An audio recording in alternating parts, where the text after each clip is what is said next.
As the majordomo of Giant Ghost City, his actions were subject to intense scrutiny. Obviously, his action of taking tens of thousands of soul cultivators out of the city to visit the three great clans with violent intentions had not gone unnoticed. Because of that, news of what had happened in the Kai clan was already the talk of the town shortly after it occurred. Obviously, it wasn't even necessary to mention how quickly rumors spread about the Chun clan. Almost everyone in the city heard the news, and soon, everyone was talking about the fate of the clan chief. Faces flickered in shock and disbelief, and soon, the gossip in the city was raging. What? He forcibly took Mrs. Chun? Wuha! This by how? Who knew that he had such proclivities? He actually took a liking to Chun Shirshan's wife. You know, I heard that she's actually a top-rate beauty that has the perfect body for that type of cultivation. You're right, I don't even know what to say. This by how is far too brazen. Not only did he steal Chun Shirshan's wife, he actually went so far as to kill the man. Gossip raged like wildfire. As for some of the more well-informed individuals, they often responded to the shocking news with scornful words and jeering smiles. As word spread, by how, in addition to being called vicious and merciless, and a reviler of his own family, was now known as someone who took an interest in the wives of others. As would be expected, the giant ghost king eventually heard of the matter, and it caused his expression to turn grim. However, the fires of passion burned in his heart, and he turned his gaze in the direction of the Chun clan, an expression of praise in his heart. Of course, Bai Xiaochun provided Mrs. Chun with an escort of cultivators and sent her back to his residence in Giant Ghost City, while he took the remaining tens of thousands of men toward the Bai clan. As they went along, Chun Hai would often cast admiring glances in Bai Xiaochun's direction. When he thought about the unexpected proclivities that had been revealed, he suddenly felt like a new world had been opened up to him. He almost couldn't believe it was possible to be so flagrant and brave. And considering that Majordomo Bai was a powerful person, Chun Hai decided that the best thing to do was spend even more time with him than before. Zhou Yixing prevented any strange expression from appearing on his face, and didn't dare to speak a word about the matter. However, considering that he was a follower of Bai Xiaochun, he decided that in the future, he would take careful note of any other beautiful wives he saw. How could Bai Xiaochun not know what the two of them were thinking? Although he felt more wronged than ever, there was nothing he could do to explain the situation. Sighing with frustration, he kept his gaze fixed on the Bai clan up ahead, his eyes glittering with cold light. Many things had happened since he first arrived in this part of the world. Some of those things he had put behind him, but there was one thing that he could never forget: the sight of an ashen-faced young man underneath a towering tree. By how, he murmured. Whether it was the Deva soul or his overall grudge with the clan, all of it was wrapped up in karma. And the entire time, Bai Xiaochun had hoped to get justice for his apprentice. Now, that time had come. Tens of thousands of beams of light shot through the air toward the Bai clan, radiating a bleak, deadly aura. As for the Bai clan, everyone was on edge, and many people were rushing around frantically. However, things were a bit different than in the Chun or Kai clans. In the Bai clan, the direct bloodline cultivators all knew that they had a life-or-death grudge with Bai Hao. However, not everyone in the clan was part of the direct bloodline. Those members of the auxiliary bloodlines were nervous, but because they had not really participated in the hunt for Bai Hao, weren't as worried. Furthermore, during the rebellion, although the auxiliary bloodlines had participated in storming the city, they hadn't been the ones to try to kill Bai Xiaochun. The direct bloodline had taken the lead in that, and especially the clan chief. Even the clan elders who had attacked Bai Hao had mostly been from the direct bloodline. Because of that, the divide between the direct bloodline and the auxiliary bloodlines was vast and clear. In fact, the direct bloodline cultivators were currently surrounded and isolated by the auxiliary bloodlines, who stared at them with icy glares. The clan chief, Madame Kai, the Grand Elder from the Hall of Corrections, the direct bloodline elders, and nearly 1,000 other clan members all waited with ashen faces and expressions of despair. It wasn't that they didn't wish to flee. It was that, despite how big heaven and earth was, it wasn't big enough to have a place for them to hide. Besides, Their enmity with Bai Hao was well known. After the giant ghost king returned, and Bai Hao rose to prominence, everyone in the area had been trying to get on Bai Hao's good side. Furthermore, many gazes had been cast in the direction of the Bai clan. After becoming the majordomo, Bai Xiaochun had hinted to many of the powerful organizations in the area that they should pay special attention to the Bai clan. He had essentially sealed off the entire clan, making it impossible for anyone to leave it without making a wild and open attempt at escape. Of course, none of the other groups in the area would have permitted that, especially considering that the giant ghost king hadn't yet made clear his intentions for the future of the three great clans. If the clan as a whole tried to simply flee, they would definitely have been exterminated. From the outside, the clan seemed unified, but the truth was that they were in fact dramatically divided. And thus, things had dragged on until the current moment. Most importantly of all, the auxiliary bloodline elders and clan members all knew that they would have to give an explanation to Bai Hao about the situation. If the direct bloodline fled, then it was entirely possible that Bai Hao would vent his anger on them. Therefore, for their own safety, they had to make sure that the direct bloodline was around when Bai Hao came. The entire clan was silent. Because of the taciturn attitude of the auxiliary bloodlines, the direct bloodline clan members were trembling, along with many of the servants associated with them.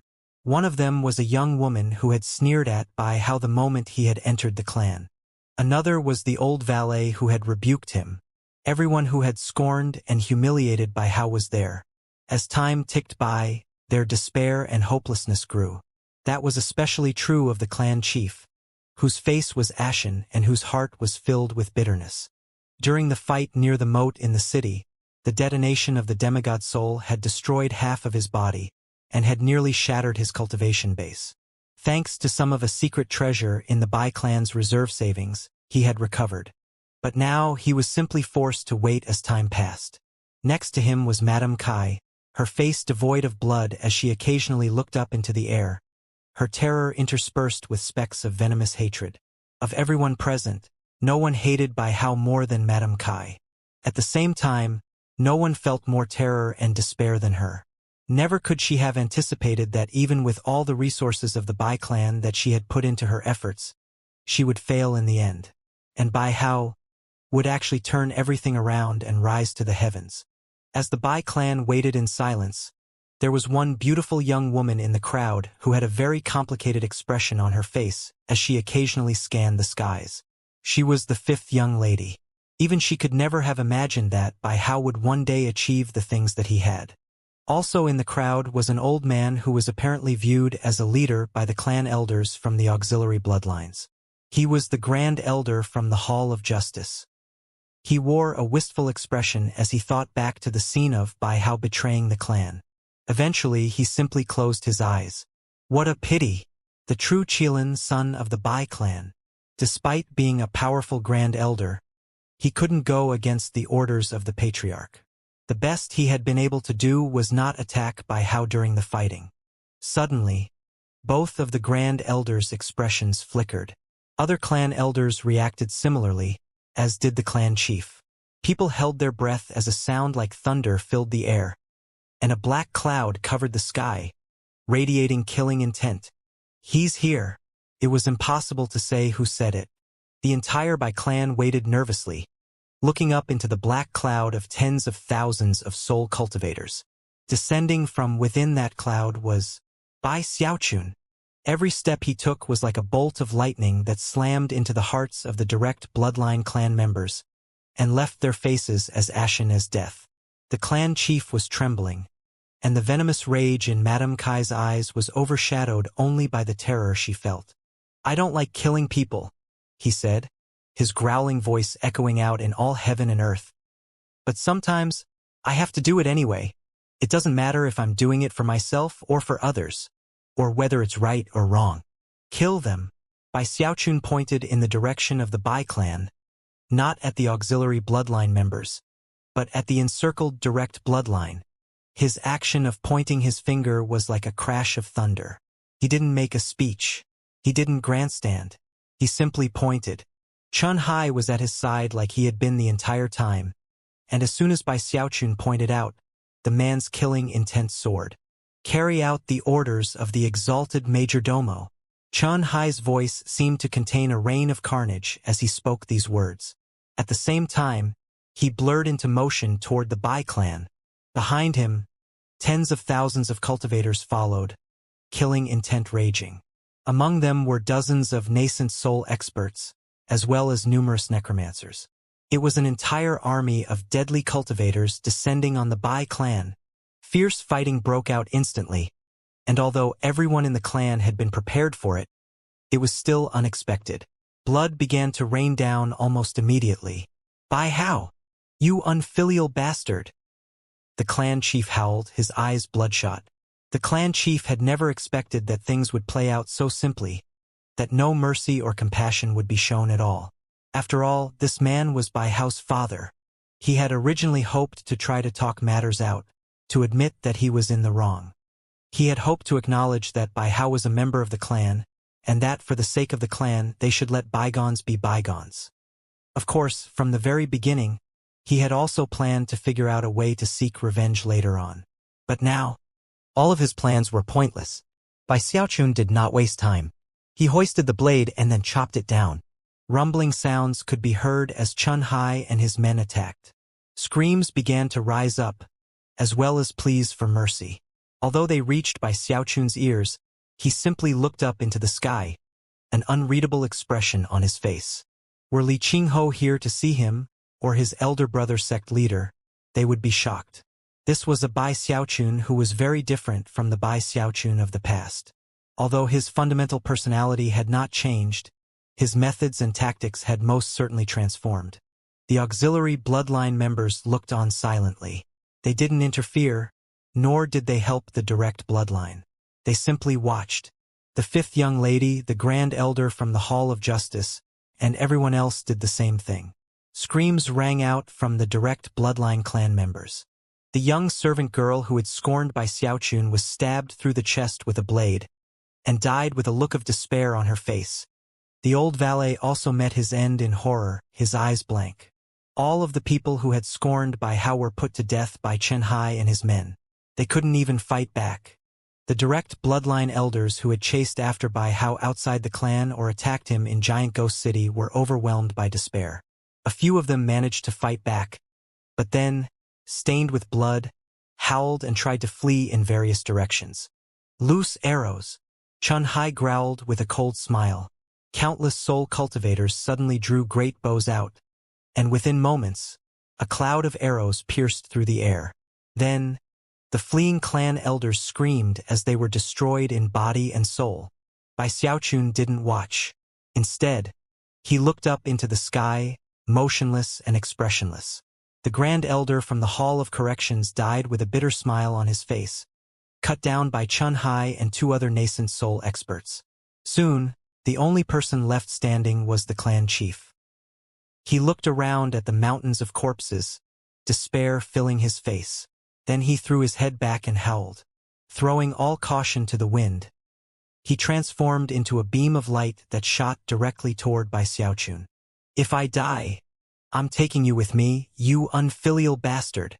As he shot through the air, numerous nascent soul experts moved to intercept him, and soon, fighting broke out in midair. The clan chief fought with utter ferocity, until he was only about 300 meters away from Bai Xiaochun. Soaked in blood, eyes filled with madness, he tried to push forward further, but was then set upon by more nascent soul experts. Ru Yuyuumble. The fighting was fierce, and the clan chief was soon coughing up blood as he glared at Bai Hao, who was standing only 150 meters away. He was trembling, and his life force was almost out. His chest was caved in, and his nascent soul almost destroyed. His eyes were even beginning to fade. He was like a lamp running out of oil, unable to continue fighting, barely able to breathe, and yet, in his madness, he continued to stagger toward Bai Xiaochun. Bai Xiaochun slowly looked down from the sky toward the clan chief. "Let him come over," he said. The surrounding soul cultivators immediately stayed their hands and stepped back, allowing the clan chief to approach. Oh so slowly, Bai Xiaochun buried the image of the dying Bai Hao into the depths of his heart. Then he focused on the trembling, maddened clan chief. "Do you feel any regret at all?" Bai Xiaochun asked softly. "Bai Hao is also your flesh and blood. Your son. Yes, I regret letting your mother die so quickly. I should have made her die screaming in pain.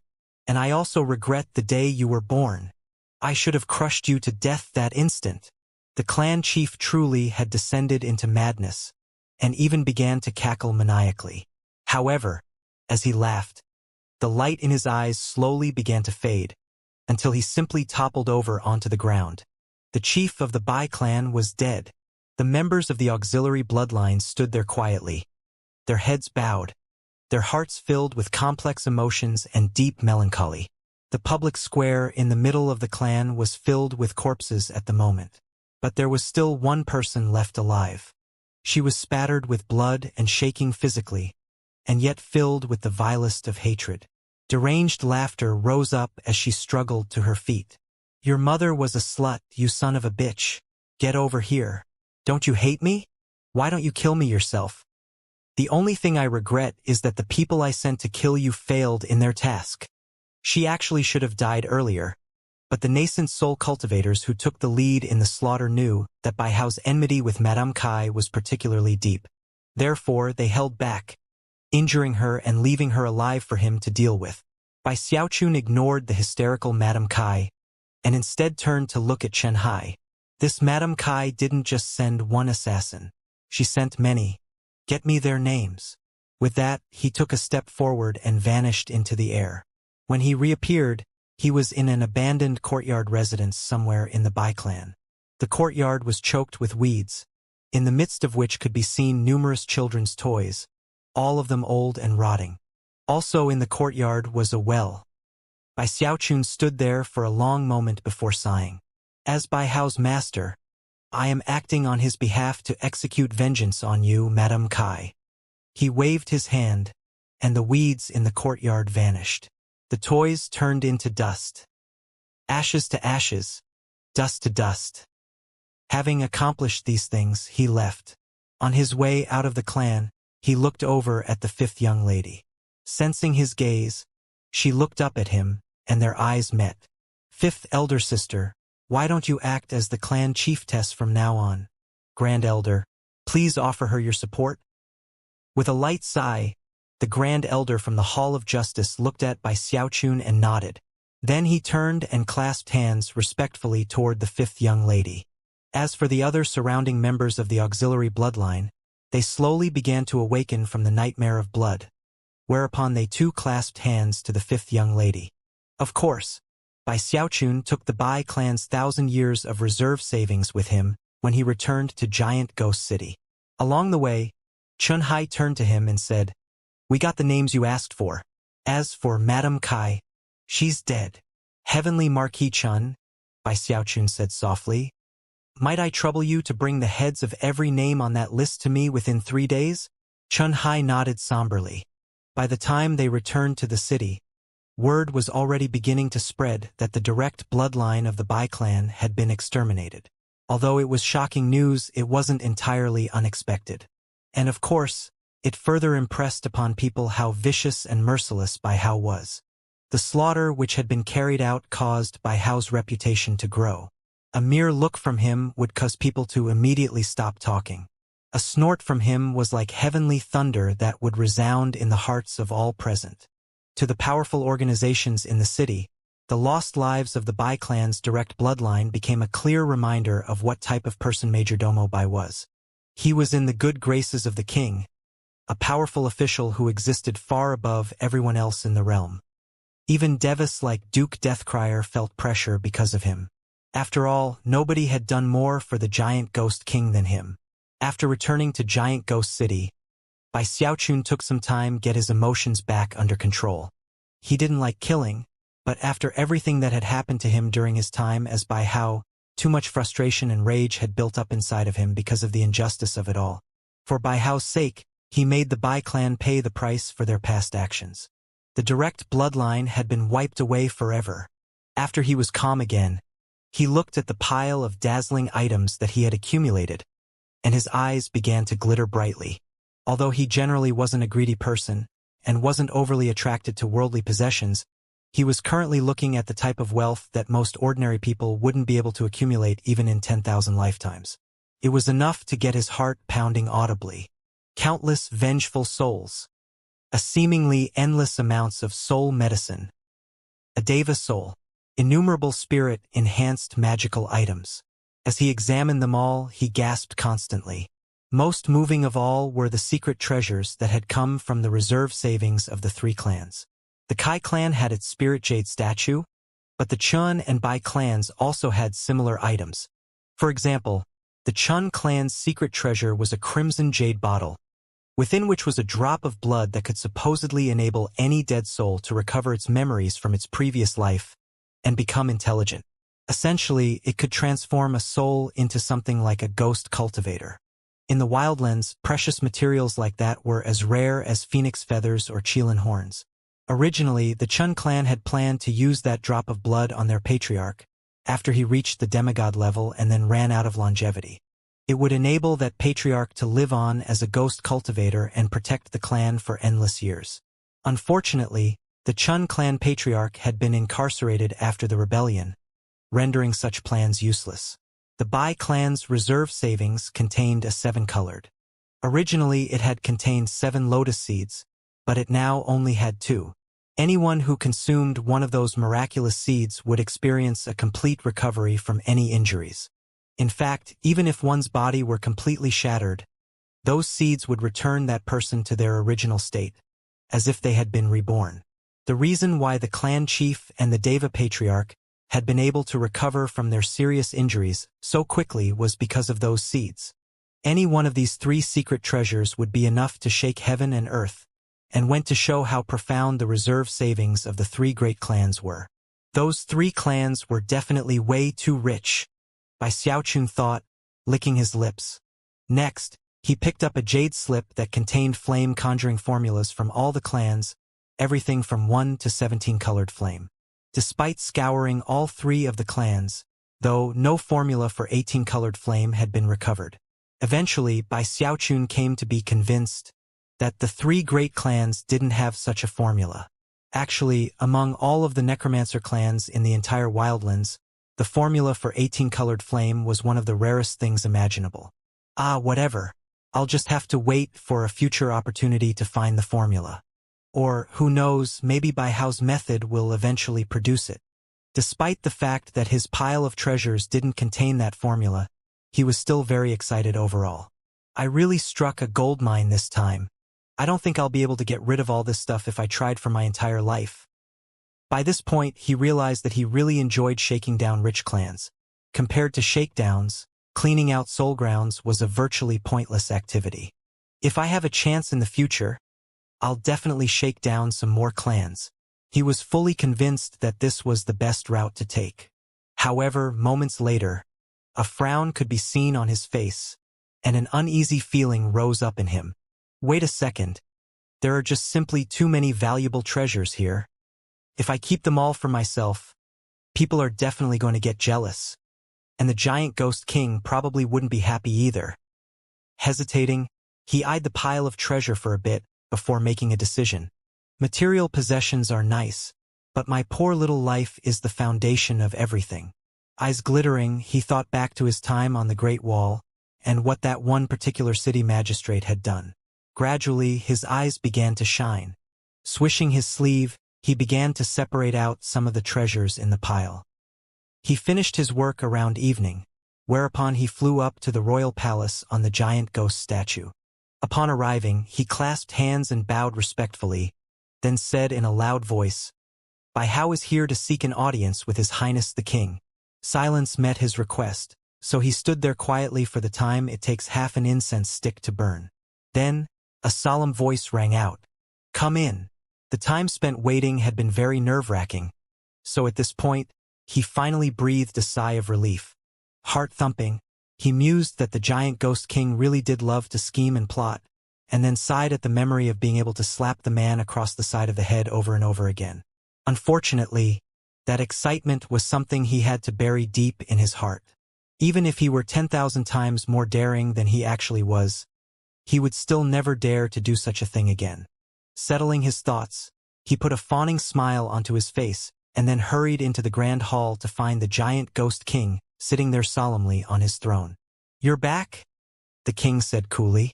"You certainly made quite the scene." He looked neither angry nor pleased, and from the words he spoke, it was impossible to say whether he was offering praise or criticism. Bai Xiaochun was both confused and nervous. Now that the giant ghost king had his cultivation base back, he was completely terrifying. Bai Xiaochun couldn't shake the feeling that if he said even one wrong thing, the man would fly into a rage and have him executed. However, he was fairly certain how to deal with this version of the giant ghost king, and plastered a look of such incredible excitement onto his face that it seemed like he must wish to worship him. "Just as you had predicted, Your Highness, the three great clans were overflowing with wealth. Vengeful souls, soul medicines, magical items, they had too much stuff to count. However, instead of handing them over, they defiantly tried to deceive your humble servant. Unfortunately for them, I had come to visit you beforehand, and thanks to your boundless royal grace, was given plenty of inspiration, and thus saw through their little plot. I even managed to get my hands on the secret treasures in their reserve savings." From the look on his face and the way he worded things, it seemed like he was giving all the credit to the giant ghost king. No expression could be seen on the giant ghost king's face, but there was the faintest hint of irritation in his eyes. Clearly, he was becoming slightly immune to the powers of Bai Xiaochun's flattery, although he still enjoyed it to some degree. "Let's forget about the Chun and Bai clans for the moment," Bai Xiaochun continued. "The Kai clan's secret treasure is just completely shocking. It's a spirit jade statue, 3 meters tall and mysterious to the ultimate degree. It emits light that can surpass the heavens, and has spiritual energy of the rarest type here in the wildlands." As he spoke, he continued to look extremely excited, but also took the time to secretly gauge the giant ghost king's reaction. As soon as it comes out into the open, the entire area for 3,000 meters in all directions gets filled with incredibly strong spiritual energy. In terms of large-scale use, it could sustain an entire clan, and if used alone, would count as a precious treasure for personal cultivation. Bai Xiaochun's facial expression was extremely lively, and he used compelling gestures to emphasize his words. From the way he described it, the spirit jade statue was obviously something completely one-of-a-kind. Although the giant ghost king had never seen the spirit jade statue, Bai Xiaochun's description made it sound incredible.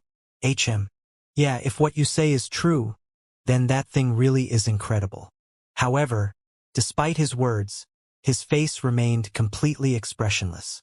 Bai Xiaochun had been measuring the giant ghost king up this entire time, and after seeing his current reaction, he decided to take a step forward and lower his voice.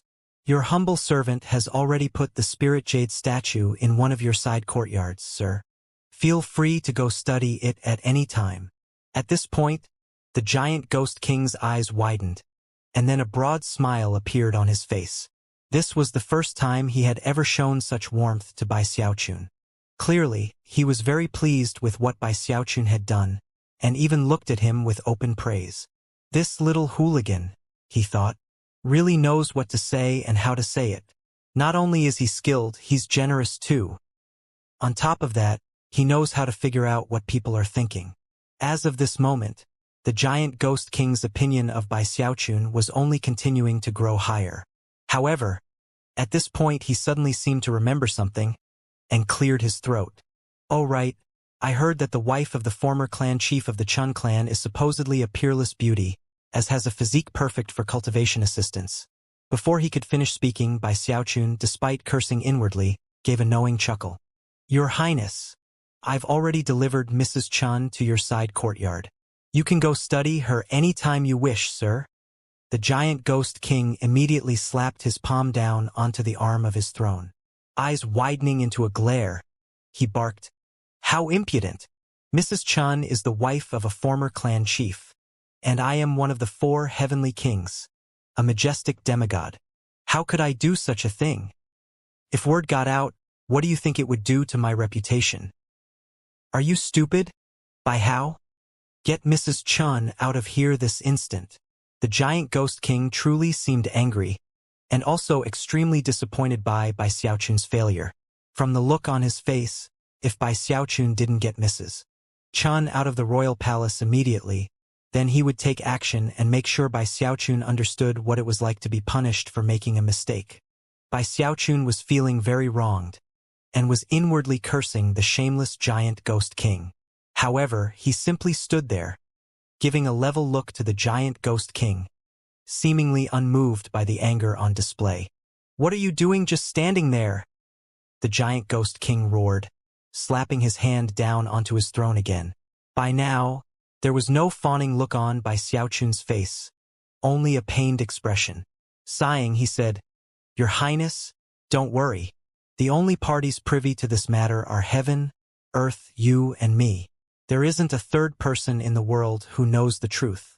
Everyone thinks that I, took a liking to Mrs. Chun, that I'm the one who swept her away and then killed the clan chief. Furthermore, no one knows that she is in your side courtyard, sir." He sighed again, looking at the giant ghost king as if to say, "Enough with the act. Nobody's fooling anybody here." The giant ghost king's eyes went even wider than before, and yet he was a bit at a loss for words. Originally, he had assumed that Bai would flatter him like he usually did, after which he would eventually pretend to give in. He had never imagined that Xiaochun would be so direct about the matter. Furthermore, the way that Xiaochun put on an air of being wronged caused an embarrassed smile to surface on the giant ghost king's face. The truth was that this Bai really had suffered a blow to his reputation because of the matter, and nobody else in the world knew the truth of the matter. Inside, the giant ghost king was actually feeling wonderful about the whole matter, and as of this moment, his opinion of Bai only continued to climb. Although he was delighted at how the matter had been handled, he continued to glare in disappointment. Finally, he sighed helplessly, shook his head and said, "Whatever. Just don't do this kind of thing ever again. All right?" Xiaochun's face twitched, and he continued to cast a level gaze at the giant ghost king, the expression on his face saying, "It's only the two of us here. There's no need for the act." The two of them stared at each other for a moment, after which the giant ghost king started to feel more guilty. Clearing his throat, he said, "The position of majordomo is really just honorary. How about I appoint you as the inspections commissioner of Giant Ghost City? No one will be exempt from investigation, and if you find any indications of rebellion fomenting, you can execute the guilty with impunity." The giant ghost king emphasized his last words with the flick of a sleeve and a very serious expression. Xiaochun's eyes sparkled in response. The thought of being the inspections commissioner, a person who could investigate anyone he wanted, was very exciting. Xiaochun decided to confirm what he had just heard. "What if people offer resistance?" The giant ghost king chuckled coldly. Considering everything that had occurred during the rebellion, he actually didn't trust anyone in the city. And that was especially true considering that the Nine Serenities King had been involved. Therefore, he felt little goodwill toward anyone. Waving his hand, he summoned a black spear, which he threw over to Xiaochun. It was like a black bolt of lightning which shot through the air to appear right in front of him. To his shock, as the spear came to a stop in front of him, thrumming loudly, he realized that it had 6 golden designs on it. Mind reeling, and eyes as wide as saucers, he gasped and said, "A 16-fold spirit enhancement? I used that spear a lot in my early days," the giant ghost king said. "Take it as a reward. If anyone causes any problems, use that spear to execute them." The decisiveness in his voice was intense and also somber. As he looked at Xiaochun, he recalled the fact that he hadn't abandoned him despite all of the dangerous situations they faced, and also thought about how there was a powerful magical treasure and a beautiful woman waiting for him in his side courtyard. The right hand of the giant ghost statue used to be the palace of operations for Duke Netherworld. Let that be your official mansion from now on. Xiaochun's chest heaved with pride, and his eyes sparkled with excitement. The giant ghost king had officially promoted him, given him a precious treasure, and also provided him with a palace of operations. All of that showed that he was indeed very pleased. radiating health and vigor. He clasped hands and loudly said, "Thank you, Your Highness." Smiling in approval, the giant ghost king offered a few more words of encouragement, then gave a look that indicated that Bai Xiaochun should take his leave. Bai Xiaochun knew how to behave himself when necessary, and could tell that the old pervert was getting antsy. Therefore, he put the spear he had been given into his bag of holding, then clasped hands and prepared to leave. Just when he was about to walk out the door, he stopped and looked back at the king. "Your Highness, you don't happen to have a formula for 18-colored flame, do you, sir?" "A formula for 18-colored flame? I don't. Only the earthly necromancers have that formula. There are 3 of them in all of the wildlands, and they have incredibly high positions. I couldn't take the formula from one of them even if I wanted to." The giant ghost king knew that Bai Hao was a genius when it came to flame conjuring, but what he had just said about the formula for 18-colored flame was completely true. With that, he gave an impatient wave of his hand, and then vanished. "Old pervert," Bai Xiaochun cursed inwardly.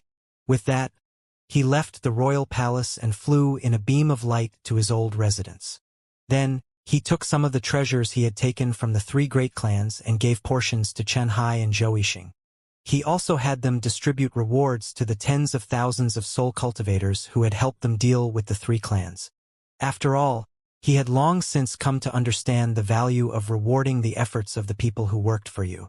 Qianhai was very happy, and Zhouixing was equally excited. And as the rewards were distributed to the other soul cultivators, their reverence for Bai Xiaochun grew. Having accomplished these things, Bai Xiaochun looked up at the Palace of Operations on the right hand of the giant ghost statue. For a moment, he hesitated.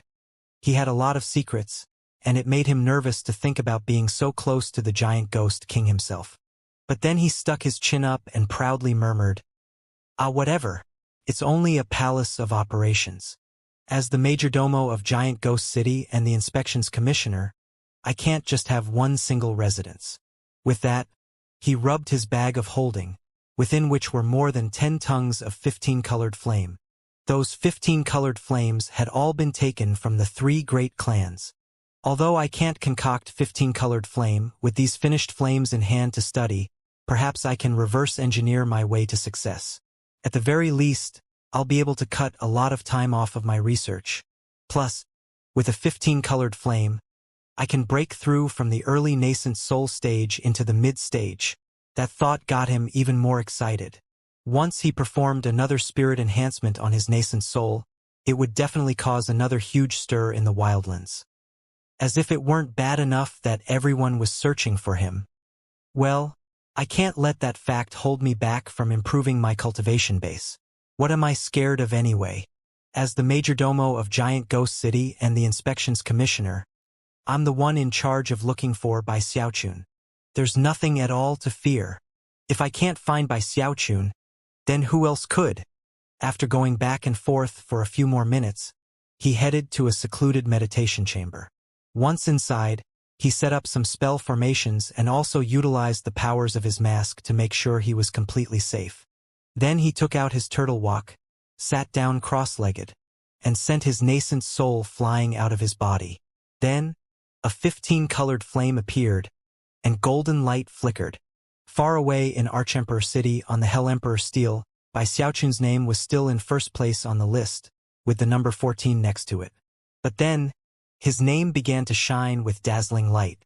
All of Archemperor City was thrown into another commotion as people looked up in shock to see the number 15 appear next to Bai Xiaochun's name. 15? Bai Xiaochun performed another spirit enhancement on his nascent soul? Is this guy suicidal or something? He just won't give up on toying with his life. What a psycho. I have the feeling that as long as he doesn't get killed, Bai Xiaochun is going to end up being the successor of the Hell Emperor. Quite a few people were making that very prediction. As the city devolved into chaos, Mistress Red Dust was sitting in meditation in the Giant Ghost Legion. When she found out what was happening, she let out a shrill scream. Her hatred for Bai Xiaochun already ran as deep as the depths of the Yellow Springs. Of course, the news flew out of Archemperor City as surely as if it had wings, and the search for Bai Xiaochun grew more frantic. All of the chosen in the wildlands were forced to grit their teeth angrily. It was almost as if they had all been slapped across the face. There in the wildlands, the Hell Emperor Steel had been overtaken by a cultivator from the Heavenspan River. It was really driving them mad. "I'm gonna kill this by Xiaochun. You better hope I don't find you. By Xiaochun. Otherwise I'll crush your bones into powder and throw it into the wind." All sorts of curses could be heard throughout the wildlands. Although Bai Xiaochun had no way to know for sure how everyone was reacting, he could guess. His nascent soul's eyes opened, and it flew out of the wok and back into his body. After he carefully inspected it to make sure there were no problems, he breathed a sigh of relief. "HMMMPHH, wanna kill me? Why don't you try and find me first?" Feeling very pleased with himself, he tested out his cultivation base a bit, and was immediately very excited. His cultivation base was now as boundless as the sea. He was in the mid-nascent soul stage, far beyond his previous level. In fact, he suddenly felt the impulse to go find someone half a step into the Deva realm to fight with. "It's too bad I still don't have a way to cultivate my undying bones." Although he was happy to have improved his cultivation base again, the mere thought of his undying bones got him depressed. Although he had acquired plenty of treasure from the 3 great clans, he hadn't found any objects that could provide abundant life force. That left him sighing with regret at the fact that he hadn't used his eternal parasol on the giant ghost king back when he'd had the chance. That would have at least given him a bit of life force to work with. What a pity. Well, time and tide wait for no man. Sighing, he drove such dangerous thoughts from his mind. After all, if the giant ghost king ever found out he had thought such things, he would probably skin him alive. For now, I'll have to forget about my undying bones. The most important thing right now is my research into 15-colored flame. Obviously, the best way to keep improving his cultivation base was by working hard with multicolored flame. Up to now, he had already done plenty of research into 15-colored flame, but there were still many aspects of the formula that he didn't understand. Taking a deep breath, he produced a tongue of 15-colored flame from his bag of holding, then began to study it closely. Soon, the glow of augury could be seen in his eyes as he began to analyze it from all angles. Studying an actual 15-colored flame in this way would make him much more proficient in using it, and would be a reference point that would make future work much smoother. 3 days passed by in a flash. Bai Xiaochun remained immersed in researching 15-colored flame, and on numerous occasions, his eyes flickered with delight and anticipation. Although 3 days was a short time because of his augury method, he actually made significant progress. Eventually, he sent the flame spreading out to look at it in a different state, and then even went so far as to intentionally destroy it. When all of the 15 different types of flame appeared, he compared the familiar 14 colors with the unfamiliar 15th. Based on what he already knew, that gave him significant further enlightenment. When evening fell on the 3rd day, he took a deep breath and looked at the destroyed 15-colored flame for a long moment, then closed his eyes. After an hour passed, his eyes opened, and they glowed brightly. He quickly pulled out another 15-colored flame to continue studying, when all of a sudden, he turned his attention outside of the secluded meditation chamber. 3 days have passed, he murmured. With that, he emerged out in the open and waited in the courtyard, looking up into the sky. Before long, a beam of light appeared, within which was Chen Hai. "Bye, my boy," he said, laughing heartily. After landing in front of Bai Xiaochun, he clasped hands and bowed, a broad smile on his face. "Chun, old pal," Bai Xiaochun said, stepping forward to pull him up from his bow. "Bye, my boy. The mission was accomplished smoothly. All of the things you asked me to get for you are right here." With that, he produced a bag of holding which he handed out to Bai Xiaochun. Bai Xiaochun looked at it, and was already starting to pant. Eyes flashing with cold light, he clasped hands to Chen Hai, took the bag, and then chatted for a few more minutes. Eventually, Chen Hai left. At that point, Bai Xiaochun went back into his secluded meditation chamber and sat down cross-legged. Inside of the bag of holding were 9 human heads.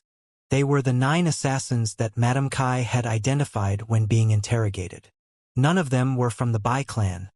They had all been employed directly by Madame Kai.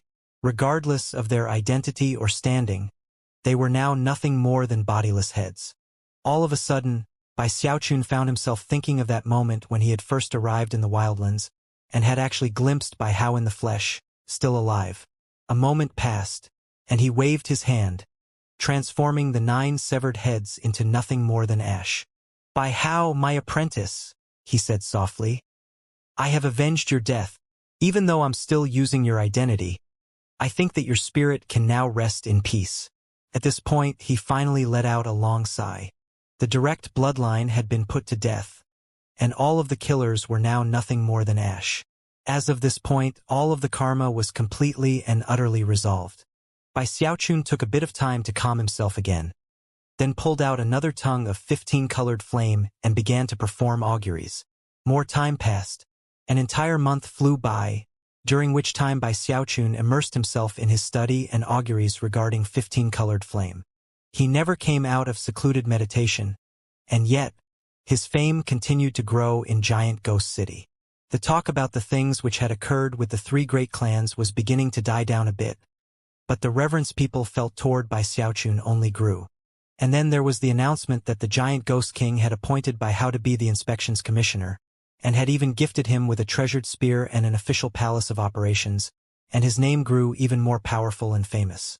As Bai Xiaochun grew more powerful and respected, the various groups and organizations within the city began to quiet down. The crisis period for Giant Ghost City had passed, and things were really starting to get back to normal. However, no one could ever have anticipated that, just when Giant Ghost City was getting back to normal, one afternoon, a very shocking incident occurred 500,000 kilometers away. It was a vast, 50,000-kilometer area covered with dense fog, a muddy marsh that wasn't even inhabited by wild animals. Because of the lack of any sort of living beings, it was a location of death and lifelessness. The fog never lifted from the area no matter the time of year, which made it very difficult for anyone to see in. Because of the intense aura of death, and the vile miasma that was dangerous even to nascent soul cultivators, few people ever entered the place for long. If they did, they would surely die. It had long since become a forbidden region that no one entered. Any soul cultivator who found the place in their way would always skirt around it. However, any almighty being who could look down on the place from above would notice that there was actually a structure within the swirling fog. It looked like a gigantic tea kettle. The area around the tea kettle swarmed with souls. However, they were different than the vengeful souls usually seen in the wildlands. Their eyes were bright red, and they seemed particularly violent. They even had horns sticking out of their foreheads, making them look like evil ghosts. However, the violent, evil ghosts only existed directly around the tea kettle, and didn't fly out into the fog beyond. Apparently, unless they were provoked, they wouldn't actually cause harm. This location was one of the arcane pocket realms belonging to the Imperial clan. It was the Necromancer Kettle. No investigation or research had ever confirmed the origin of the Necromancer Kettle, or the reason why it bore the semblance of a tea kettle. The only thing that was known was that the good fortune inside of it belonged exclusively to the Imperial clan. The fog around the kettle formed a year-round seal that was only opened on occasion. However, on this day, the entire Necromancer Kettle began to tremble unexpectedly, and the lands around it started quaking violently. Thunderous rumbles filled the air, and the fog began to seethe and slowly rise off of the ground. At that point, high in the sky above the Necromancer Kettle, a bizarre, black flower appeared. The black flower had 5 petals, each of which resembled the face of a ghost. As the flower bloomed, the fog swirled around it and also turned into the shape of a ghost face. It was a very shocking sight to behold. The first person to notice the sudden change was none other than the Giant Ghost King in Giant Ghost City. Moments before, he had been sitting in his royal palace listening to Duke Deathcrier report on some matters relating to 9 Serenity City. His eyes had been flickering with cold light, and he had been about to ask a question when, all of a sudden, his face fell, and he looked off into the distance. "The Ghost King Orchid," he said, his aura fluctuating wildly. Duke Deathcryer's eyes went wide as the giant ghost king suddenly vanished, to appear high in the sky above the city. There, he began to move as quickly as a lightning bolt, to appear in the area near the necromancer kettle. When he saw the black flower floating in the sky, his eyes began to shine brightly.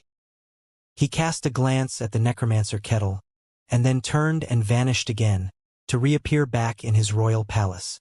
After dismissing Duke Deathcrier, he closed his eyes thoughtfully for a long moment, then turned to look in the direction of Arch-Emperor City. It was in that very city, far, far away from Giant Ghost City, that, in a certain grand hall in the imperial palace, 8 ancient and crumbling bones had been enshrined. Suddenly, one of those crumbling pieces of bone began to belch out black mist, which quickly took the shape of a flower identical to the one above the necromancer kettle. Several old cultivators who acted as guards outside of that particular hall had sensed the change, and rushed inside. When they saw the black flower coming out of the crumbling bone, they were shocked to the core. "The Ghost King Orchid is blooming." After exchanging glances, the old men took out jade slips to notify the Grand Heaven Master. The Grand Heaven Master was currently in Arch-Emperor City's Heaven Master Hall. When he got the news, he opened his eyes and looked off into the distance toward the necromancer kettle. The necromancer kettle is active, and the Ghost King Orchid is blooming. One of the 8 arcane pocket realms has opened. That flower is of particular importance to the giant Ghost King. Suddenly, he heard a voice from outside. "Heaven Master, Goddess Red Dust is here requesting an audience." The Grand Heaven Master's eyes flickered, and then he said, "Send her away. Make an announcement that the Ghost King Orchid will be available to whoever destiny sees fit." After the Grand Heaven Master's announcement, news about the blooming of the Ghost King Orchid quickly spread through Arch-Emperor City. Meanwhile, back in Giant Ghost City, Bai Xiaochun had just gone through his 6th 15-colored flame. However, his level of control was improving, and it was at this point that he excitedly took out a soul-hoarding pagoda. Moments later, a vast horde of vengeful souls flew out into the open, and Bai Xiaochun began to work on conjuring a 15-colored flame. Due to his augury and reverse engineering methods, Bai Xiaochun was very confident regarding the formula for 15-colored flame. However, it was still a very difficult thing that would require a lot of work. Thankfully, he had plenty of vengeful souls to work with. He made one attempt after another and failed at every one, but at the same time learned from everyone. After identifying the reasons for failure and then resolving them, he made constant progress. Time passed, and he became more and more proficient in flame conjuring. 10 more times. That's all I need to succeed. Even as he pulled out more vengeful souls to work with, the blooming of the Ghost King Orchid was causing a huge stir in Arch-Emperor City. The Ghost King Orchid is blooming. Supposedly, the first-generation Arch-Emperor personally planted that Ghost King Orchid in the necromancer kettle.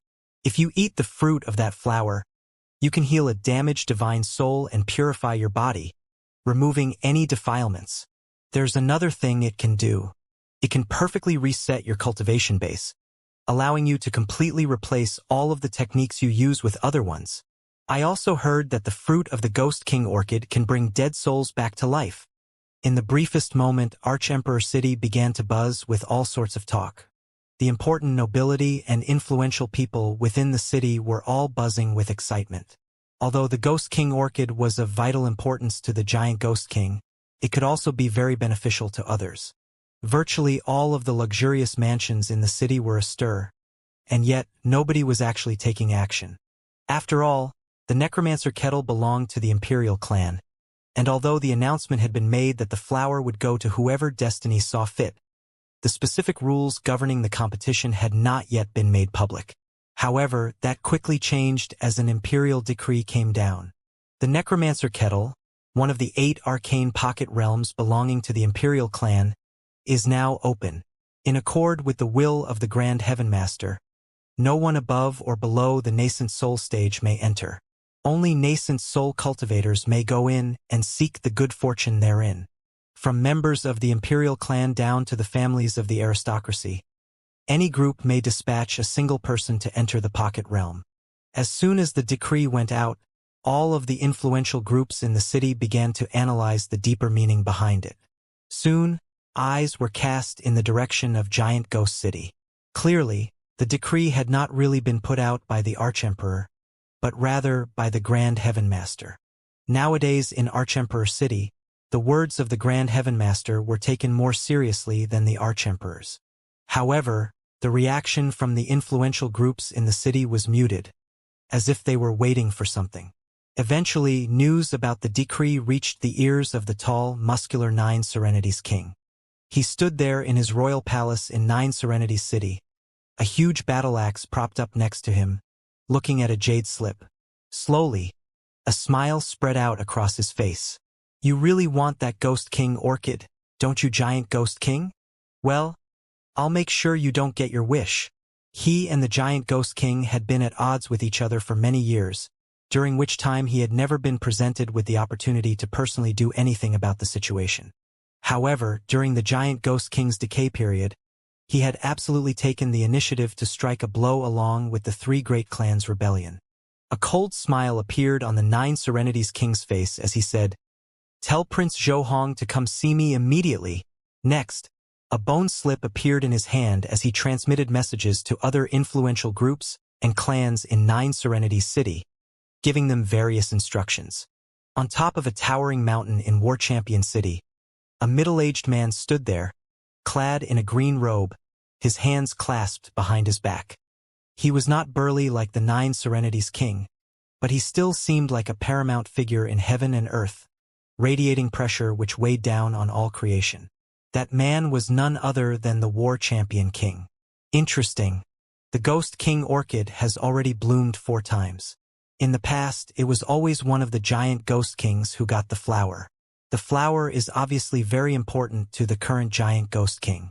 If he gets this one, he'll be able to complete the 5-element structure, and his technique will be even more deadly. From that point on, he would never again have a decay period. That means that whoever gets the flower this time will be able to get the most valuable treasures imaginable from the Giant Ghost King in trade. Eyes narrowing, the War Champion King thought of a particular medicinal pill bottle that the Giant Ghost King owned, which could refine all types of high-level medicines. After another moment of thought, the War Champion King smiled faintly and said, "Come see me immediately." The Nine Serenities King and the War Champion King both had their various thoughts about the matter. Meanwhile, in Spirit Advent City, the last of the 4 heavenly kings, the Spirit Advent King, was also moved. He was an extremely fat man, a mountain of flesh who was even more exaggeratedly fat than Big Fatty Zhang had been all those years ago. Of course, it would be easier to find a phoenix feather or a Qilin horn than to find someone in the wildlands who would tease him about his weight. As he sat there in his royal palace, surrounded by handmaidens, a glass of alcohol in hand, his eyes began to shine brightly. The Giant Ghost King is sure going to have it rough this time. I bet everyone is going to do their best to screw him over. Well, how could I possibly ignore this chance to profit from his misfortune? Laughing heartily, he turned his head and bellowed, "Xianxia, my lovely daughter, aren't you always looking for people to pick fights with? Well, I'm going to give you a chance to do just that. Go to the Necromancer Kettle and fight with whoever you feel like. Get the fruit of the Ghost King orchid, and bring it back for me." In an auxiliary courtyard deep in Spirit Advent City, an intense rumbling sound could be heard as a valiant and formidable young woman appeared. The actions of these 3 heavenly kings were like a wind vane that indicated what all of the other powers in Archemperor City would do. It was almost like a chain reaction. Before long, numerous voices could be heard within the headquarters of the influential groups and clans. 1 person per group? That means only 1 person from Giant Ghost City will be there. I guess we could risk offending the Giant Ghost King, but getting involved in a fight between the 4 of the Heavenly Kings wouldn't be worth it. The Zhou clan will not be participating. The Giant Ghost King might be a demigod, but considering our Li clan's good relationship with the Nine Serenities King, we have no choice but to participate. Fine. Send the Li clan's Qilin son into the Necromancer Kettle to earn a name for himself. It's been a long time since a competition has come along that virtually all of the clans can participate in. This is a perfect chance for the nascent Soul Juniors to rise to prominence. We might end up offending the giant ghost king. But with the war champion king participating as well, we shouldn't have anything to fear. Scenes such as this played out in numerous locations in the wildlands. Of course, Duke Deathcrier had eyes and ears in many places, and soon got word. Looking very grim-faced, he headed toward the royal palace. After he left, a roar of rage could be heard from within the royal palace. The giant ghost king leapt off of his royal throne, his eyes shining as cold as ice. The truth was that he didn't really need to get any secret reports from Duke Deathcrier. He had long since guessed that this instance of the blooming of the Ghost King orchid would cause a huge stir. After his decay period ended and he returned to Giant Ghost City, he had been thinking constantly about the necromancer kettle. Even his rough calculations had led him to the conclusion that the Ghost King orchid would soon be blooming for the 5th time. As a result, he had given orders to Duke Deathcrier to keep an eye on the other heavenly kings, and had also opened up talks with the Grand Heavenmaster, hoping to get him to agree to give Giant Ghost City exclusive entrance rights. Clearly, the Grand Heavenmaster had refused that request. Not even the Giant Ghost King's offer to owe him a huge favor had changed his mind. Although it was not a huge blow to him, it still made him angry. And yet, there was nothing he could do about the situation. The Grand Heavenmaster held sway over the Emperor and the nobility, and was definitely a person to be feared. Everybody knows how important the Ghost King orchid is to me. Do those 3 bastards really think they can steal what's mine? Furthermore, they're trying to weaken me by preventing the organizations I'm on good terms with in Giant Ghost City from participating. Humph. The 3 other kings ganging up on me is of secondary importance. The Grand Heavenmaster's attitude is the most important thing. The Giant Ghost King gritted his teeth at the fact that the Grand Heavenmaster had specifically issued orders preventing demigods and devis from entering the necromancer kettle. Do they really think that I wouldn't be ready for something like this, though? With a cold snort, he thought about a certain person, and then suddenly smiled. I need to teach that little hooligan a lesson anyway. My head is not to be smacked around casually. Having reached this point in his train of thought, the Giant Ghost King issued a royal decree. Summoned by how to see me. Immediately, as the orders went out, Bai Xiaochun was in his secluded meditation chamber, working on conjuring a 15-colored flame. He had failed more than 10 times, but his eyes shone with stubborn determination. He was currently focused completely on the fire in his hand, and on feeding it the surrounding vengeful souls. He didn't dare to relax for even a moment. As the vengeful souls poured into the fire, his eyes turned completely bloodshot. Fire spread out, and then it began to converge back together onto his palm, whereupon he closed his fingers into a fist. Taking an excited breath, he opened his fingers to reveal a tongue of flame right there in the middle of his hand. He immediately began to laugh delightedly. It finally worked! It was none other than 15-colored flame. This 15-colored flame indicated that Bai Xiaochun was no longer a terrestrial necromancer, but had reached the celestial rank. There were less than 100 celestial necromancers in all of the wildlands, making them very rare. But now, thanks to his constant research and augury, Bai Xiaochun had risen to that very rank. Even as he reveled in his pride, he heard a voice outside of his secluded meditation facilities. Major Domo, His Highness the King has summoned you, post-haste. Bai Xiaochun's eyes went wide as he wondered why the king might have summoned him. Especially right when he had already been planning on coming out of secluded meditation. This seems weird. He couldn't see me in here, could he? Feeling very nervous, he looked around, and then put away his 15-colored flame. After emerging from his secluded meditation facilities, he saw that there were 2 city guards waiting, who immediately greeted him with clasped hands. "What does His Highness the King want to see me for?" he asked casually. The 2 guards hesitated, but knew that Bai Xiaochun was a person they could not afford to offend. Lowering their voices, they quickly explained what they knew about the Ghost King orchid, and their guesses about how it involved him. As soon as Bai Xiaochun heard the news, his heart trembled with fear. All of the nascent soul chosen in the wildlands are going? He thought. Sounds way too dangerous. Having reached this point in his train of thought, his expression suddenly flickered, and he coughed up a massive mouthful of blood. Staggering backward, he wailed, "I just had a setback with my cultivation base. Report back to His Highness the King that I have to go back into secluded meditation to make some adjustments." With that, he rushed back into his secluded meditation facilities and slammed the door behind him. The two city guard were left flabbergasted by this unexpected turn of events. The giant Ghost King's divine sense wasn't so powerful that it could maintain daily scrutiny of all of Giant Ghost City. That was even less the case considering how wrapped up he was in his current plans. In fact, after issuing the summons to Bai Xiaochun, he had already started to completely change his overall plan.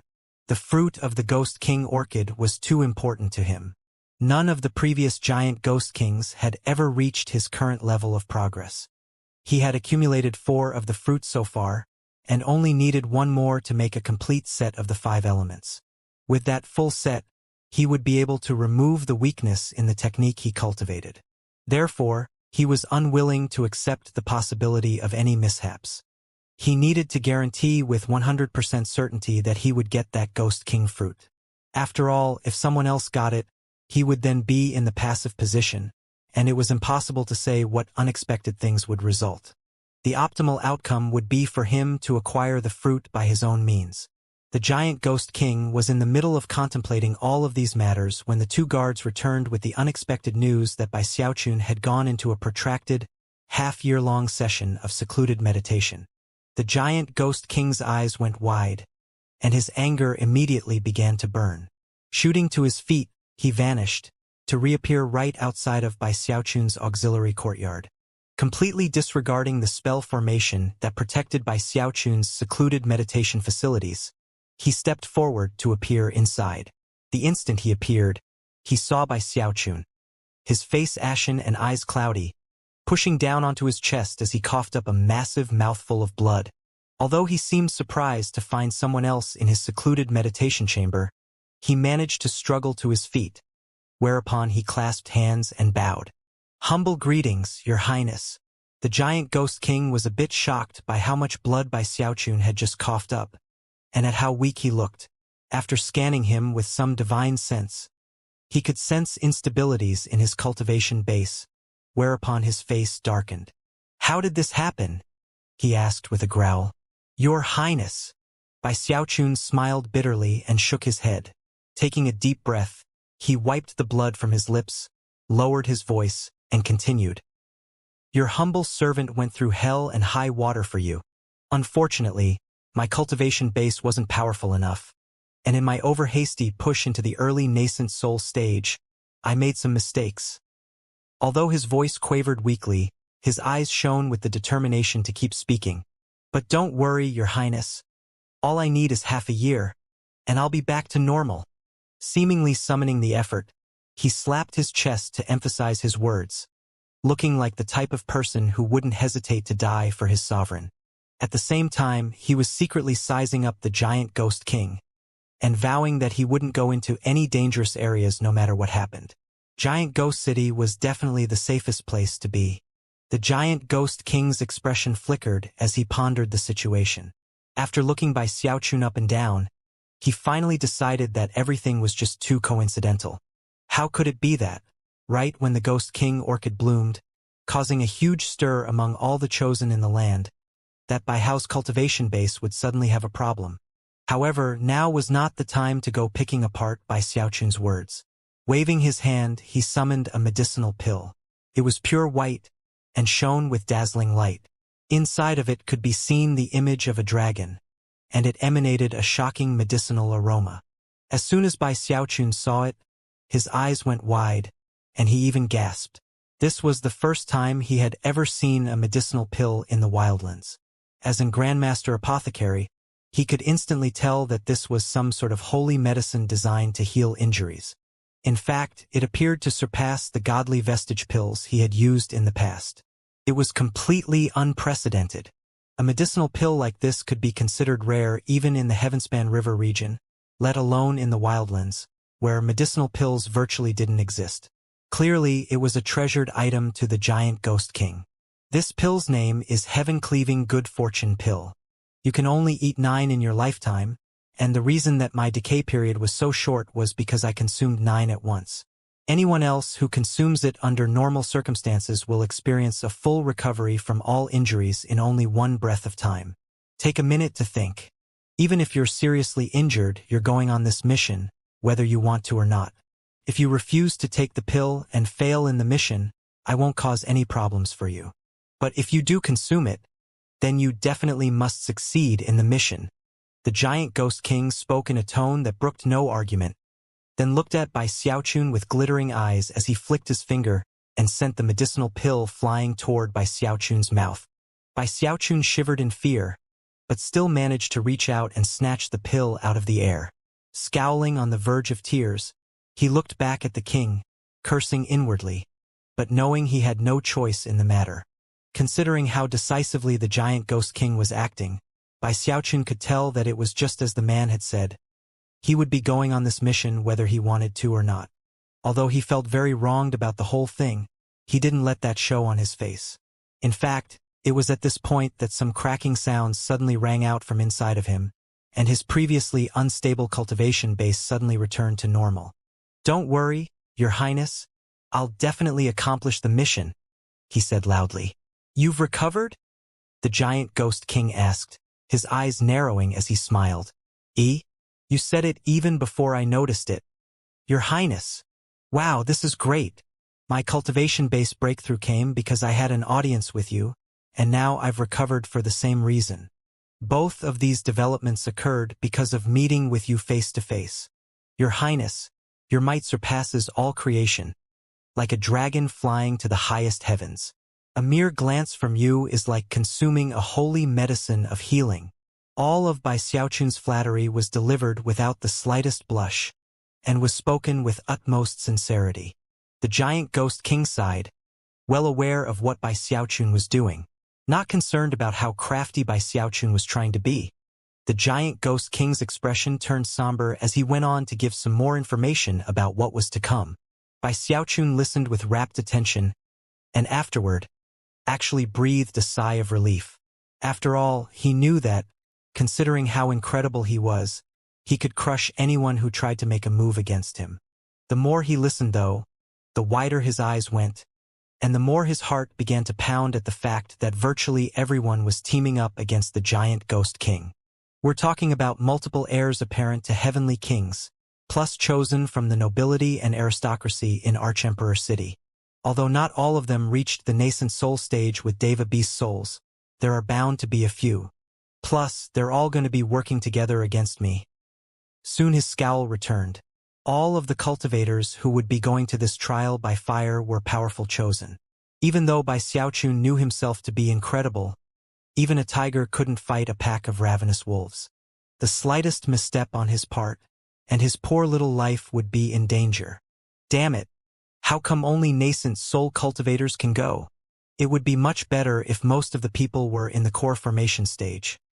Although he wished to cry, no tears would come. The truth was that even if he were stronger than he was, he still wouldn't be confident. However, considering the stubborn look on the face of the giant ghost king, he knew that there was nothing he could do other than nod in agreement. The giant ghost king could sense Bai Xiaochun's pensiveness, so after a moment, he sighed and said, "However, don't feel too much pressure. With my trusty spear and some heaven-cleaving good fortune pills, you should be very safe. Furthermore, I will make other arrangements to make sure that everything goes smoothly in the necromancer kettle." However, not even such assurances wiped the scowl off of Bai Xiaochun's face. At this point, the giant ghost king lowered his voice and said, "Don't forget about that restrictive spell that connects the two of us. Do you really think I would send you somewhere to get killed?" Upon hearing that, Bai Xiaochun's mood brightened a bit. The more he thought about it, the less likely it seemed that anyone would try to cause problems for him. Besides, based on what the giant ghost king had just said, it seemed there would be people on the inside who would help him if he needed it. After offering a few more words of instruction, the giant ghost king handed Bai Xiaochun a medicinal pill bottle, within which were 8 heaven-cleaving good fortune pills, including the one he had given him moments ago, that made a total of 9. After seeing all of those pills, Bai Xiaochun felt even more confident than before. With that, the giant Ghost King left, simultaneously passing orders to Duke Deathcrier to accompany by Xiaochun on a giant ghost battleship to the Necromancer Kettle. The giant ghost battleship was an enormous black airship that pierced through the sky with incredible speed.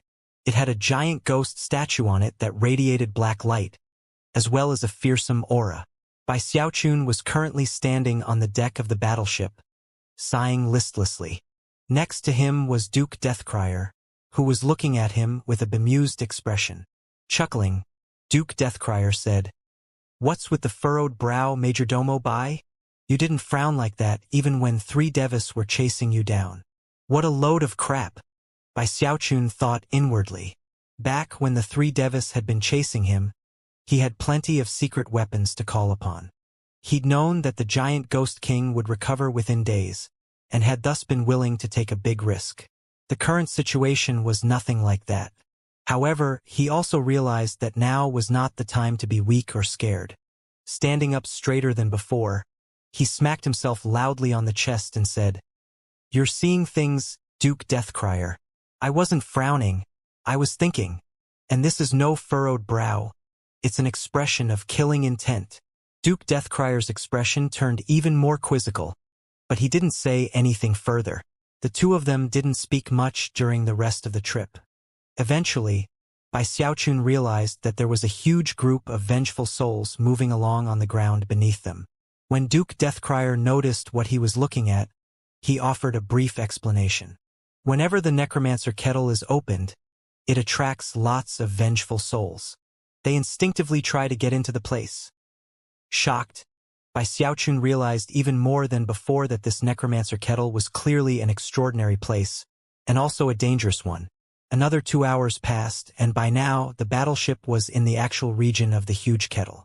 It was evening, and the previously clear sky was now choked with clouds.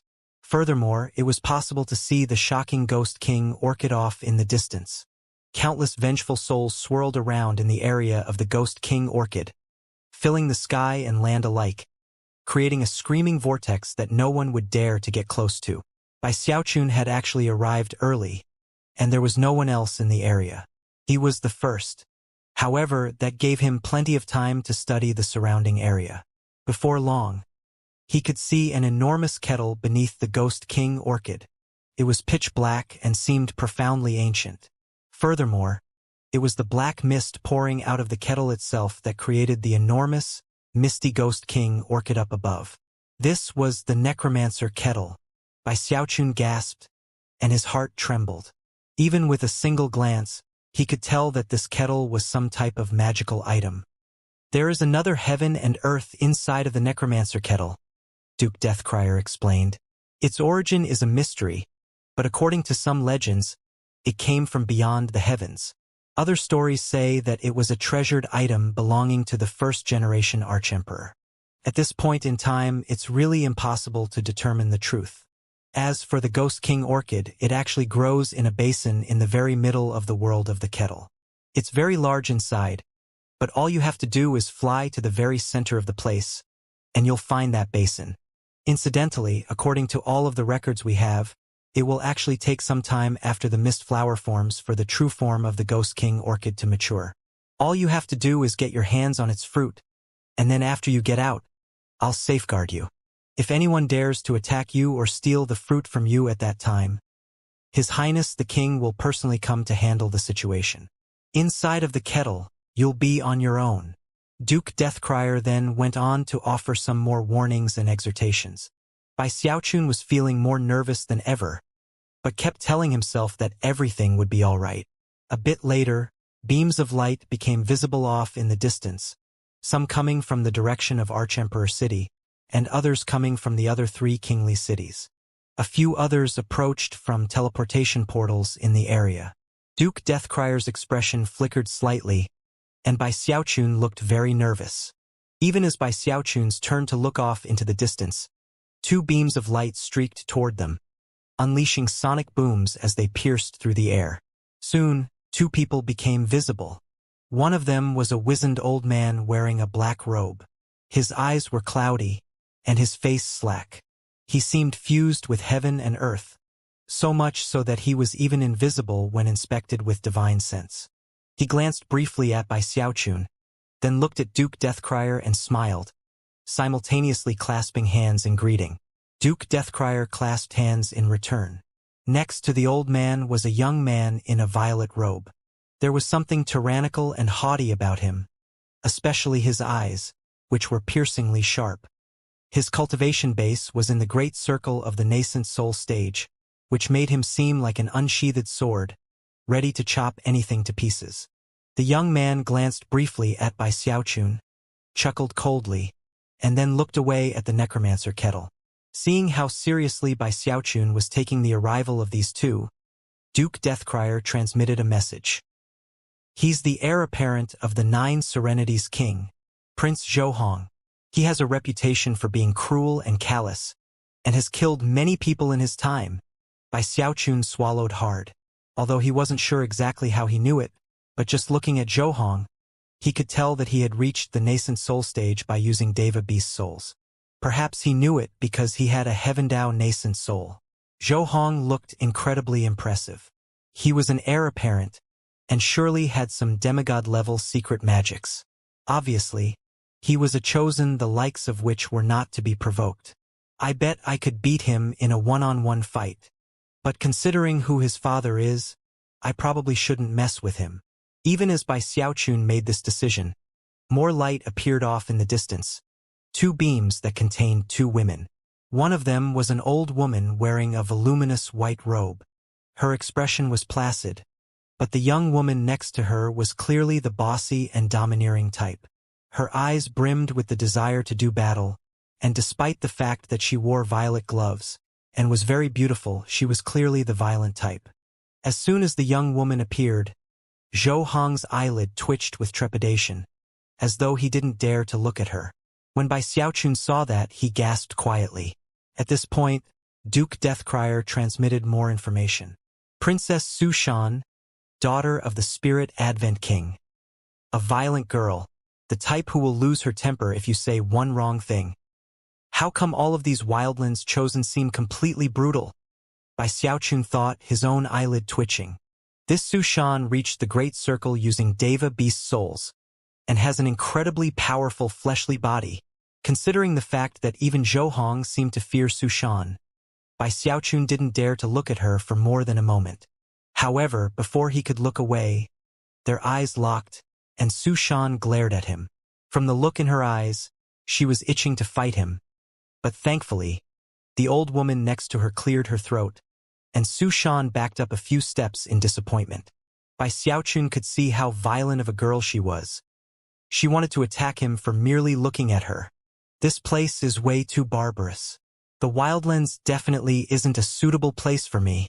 Even as he sighed, more beams of light approached, this time containing dozens of people. These were the chosen children of various groups in the wildlands, all of them escorted by Dao protectors. None of the Dao protectors were Devas like those sent by the heavenly kings, but most of them were half a step into the Deva realm. After arriving, the newcomers fanned out. Some of them joined Zhou, while others went to stand near Su Shan. Some of them gathered together in smaller groups, where they looked off into the sky, as if they were waiting for someone. Little Wolf God, Li Tiansheng, Zhao Dongshan, Miao Liner. As the chosen arrived, Duke Deathcrier would tell Bai Xiaochun their names. And as he did, Bai Xiaochun's heart continued to pound. Little Wolf God was a young man with a perpetual expression of killing intent on his face, and eyes that radiated brutality. Li Tiansheng seemed a bit better, but had a sinister look to him that left Bai Xiaochun feeling very uncomfortable. Zhao Dongshan was particularly burly, as though the blood of savage giants ran in his veins. He looked like a small mountain as he stood there, holding an enormous wolf-tooth club in one hand. Most of the chosen were men with few women. However, there was one woman who caught Bai Xiaochun's eye. She was none other than the one Duke Deathcrier had introduced as Miao Liner. She wore very revealing clothing that well accentuated her lithe frame, and made her quite the center of attention among the other chosen. She didn't seem to care about that, and even wore a carefree smile. When she noticed that Bai Xiaochun was looking at her, She covered her smile with her hand. As she swayed forward, her long, milky legs were prominently displayed, causing Zhao Dongshan, who was right next to her, to start panting. Bai Xiaochun stole a further glance. Heart pounding, he couldn't help but analyze her objectively. These Wildlander women dress quite daringly, but they don't measure up to my Song Junwan. Although the Wildlanders were all handsome and even beautiful, they all had murderous auras that indicated they had killed many people. I'm here representing the Giant Ghost King, so where are the Giant Ghost King forces? Why isn't anybody coming to stand by me? Bai Xiaochun was starting to feel as if something was off. Maybe they're not here yet? Or maybe they're keeping their identity secret. After looking around at the growing crowd, he tried to guess who it might be that the Giant Ghost King had arranged to come help him. However, after a bit of time, his suspicions about the matter only continued to grow. More people continued to arrive, roughly half of them being Dao protectors. Most of the Dao protectors just stood there quietly, although a few chatted with each other. The other half were the nascent soul chosen who would be going into the necromancer kettle. Bai Xiaochun sized them up, and could see some of them doing the same with him. Some of them looked at him with scorn, while others had icy expressions. Some seemed curious. Most of them knew at least a little bit about him. Bai Xiaochun was getting very nervous. Very few of these people seemed to have anything but ill will toward him. Even as he stewed in his anxiety, everyone suddenly went quiet. Even Duke Deathcryer's eyes seemed to grow unusually focused as a beam of light suddenly appeared off in the distance. There was only one person approaching with no Dao protector. However, the fantastic energy radiating off of him seemed enough to crush all of the other chosen in the area. He was a young man in a green robe, with a placid expression that seemed to indicate nothing in the world could possibly faze him. As he approached, the other chosen clasped hands in greeting, especially those who had not joined the other larger groups. Well met, Junior Champion King. Greetings, Junior Champion King. Many voices rang out, although the young man completely ignored them.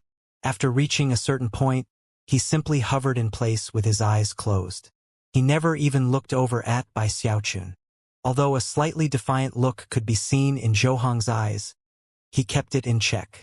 Su Shan from Spirit Advent City seemed more intent than ever on getting into a fight, and from the look of things, was vastly more interested in this Junior Champion King than she was in Bai Xiaochun.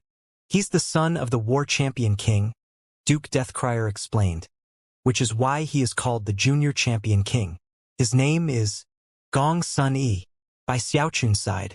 From what he could tell, this Junior Champion King was already in the Great Circle, and was almost on the verge of being half a step into the Deva realm. Just when he was thinking about asking Duke Deathcryer where his own helpers were, another beam of light appeared. This time there were 3 people, with 2 of them being particularly eye-catching. One of them was a handsome young man, and the other was a girl who could only be described as a matchless beauty. As soon as they appeared, everyone instantly looked over at them. The second prince. That's the Grand Heaven Master's apprentice, Chun Man Yao. Even as the buzz of conversation rose up, Duke Deathcryer began to make the introductions. However, Bai Xiaochun's mind was spinning, and he didn't even hear Duke Deathcryer talking. The complete focus of his attention was on that spectacularly beautiful young woman. She was none other than Chun Man Yao, and she looked just as beautiful as Bai Xiaochun remembered, with the fairest of skin and a beautiful figure. The way her long hair swirled around her made her seem like an immortal goddess, and would cause virtually any man who saw her to gasp. However, she carried some sort of undispellable anxiety with her, and seemed soft and tender in a way that only served to accentuate her incredible beauty. Chun Man Yao. Although no one could tell, Bai Xiaochun was suddenly being filled with very complex emotions. This was his first time in the Wildlands to see a familiar face. Chun Man Yao, disciple of the river-defying sect. She had accompanied Bai Xiaochun to the Starry Sky Dao Polarity sect, but after the journey to the Great Wall had disappeared without a trace. Although Bai Xiaochun had guessed that she eventually ended up at home, he had always felt a bit worried for her. As of this moment, he suddenly thought back to many memories from the river-defying sect. He remembered how she was the one who had orchestrated the incident with the love letters, which had been such a cause of irritation to Ho Xiaomei and Song Junwan. He also remembered how infatuated Su Baokai had been with her. Of course, Chun Manyao's current cultivation base was very different than the last time they had met. She now radiated a strong nascent soul aura. Clearly, she had encountered profound good fortune after returning to the wildlands. Almost immediately, Bai Xiaochun found himself lost in thoughts of how much he missed the river-defying sect.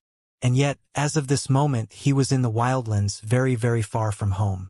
Even as Bai Xiaochun felt lost in his thoughts, the person behind the second prince and Chun Manyao stepped forward and spoke in a raspy voice.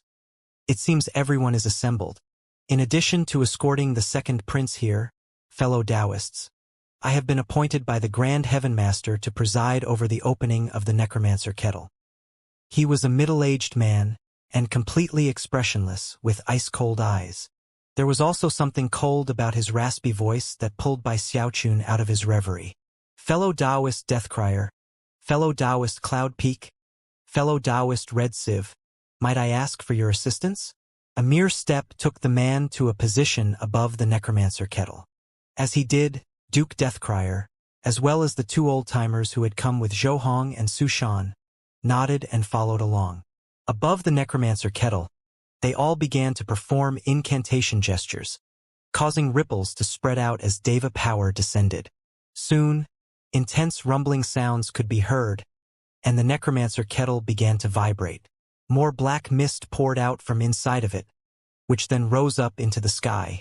After enough time passes for a single incense stick to burn, the necromancer kettle will open, and the lot of you must enter immediately. We four can only keep it open for the time it takes half an incense stick to burn, so therefore, don't delay. Opening the kettle a second time would be very difficult. However, it will open automatically after the flower fully blooms. At that time, you'll have only 2 hours to emerge, lest you face deadly peril. The surrounding chosen immediately began to get nervous. Rotating their cultivation bases, they sized each other up, and many of them even seemed to be transmitting messages.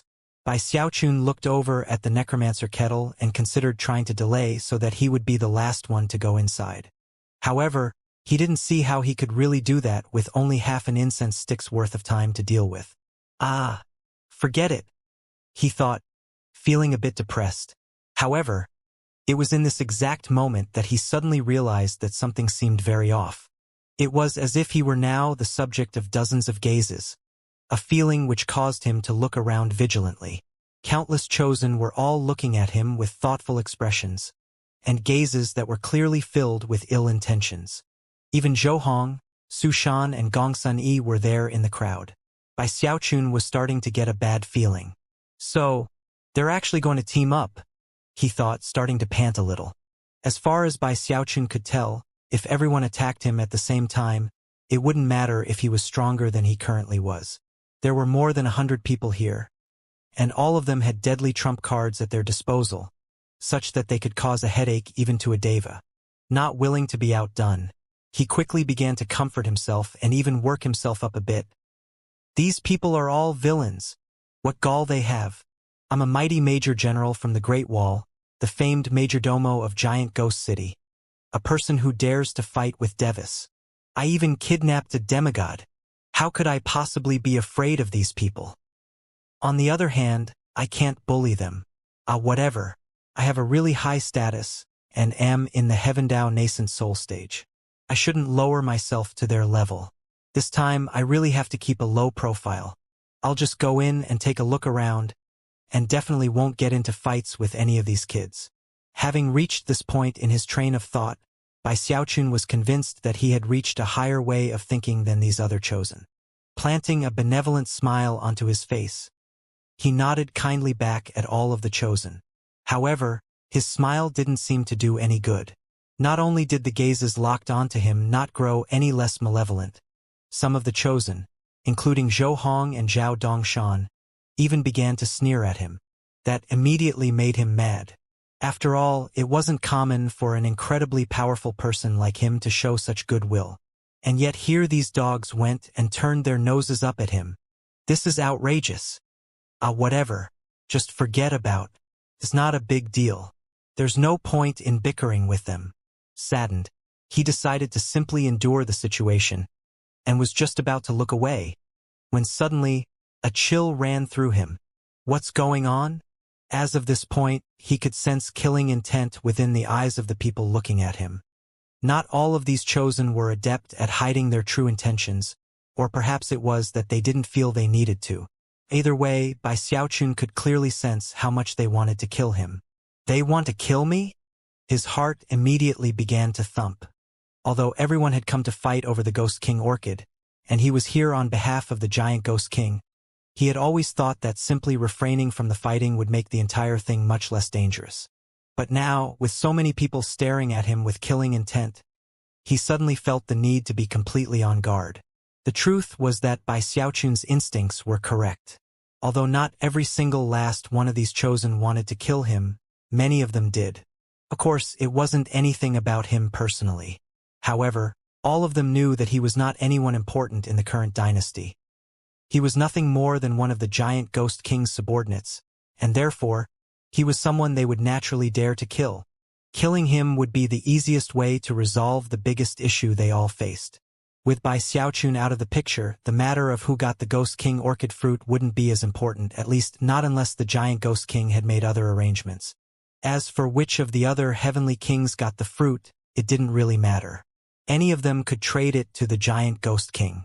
Furthermore, it didn't really matter which of the other chosen got it, although whoever did would surely benefit in some way. Everyone knew that killing Bai Xiaochun would offend the giant Ghost King, and normally speaking they would be worried about that. But in this situation, all three of the other heavenly kings were working together, and their combined power ensured that even if the giant Ghost King got angry, he wouldn't be able to do anything about it. Everything came down to karma, and everyone knew that the four heavenly kings didn't really get along with each other. Besides, when other secret treasures had appeared in the wildlands in the past, the kings would always fight over them, and on more than a few occasions, the giant Ghost King had come out on top. Therefore, the fact that this incredibly important Ghost King orchid had appeared ensured that the other three kings would take advantage of the situation to strike a blow against the giant Ghost King. When it came to the struggles of demigods, chosen like the ones present today would view Bai Xiaochun as a nobody who could be killed at will. As the second prince stood there, he pondered some of the advice he had been given. Although he didn't plan to refuse the advice, in his heart he was chuckling coldly. Nowadays in the wildlands, the Archemperor was weak.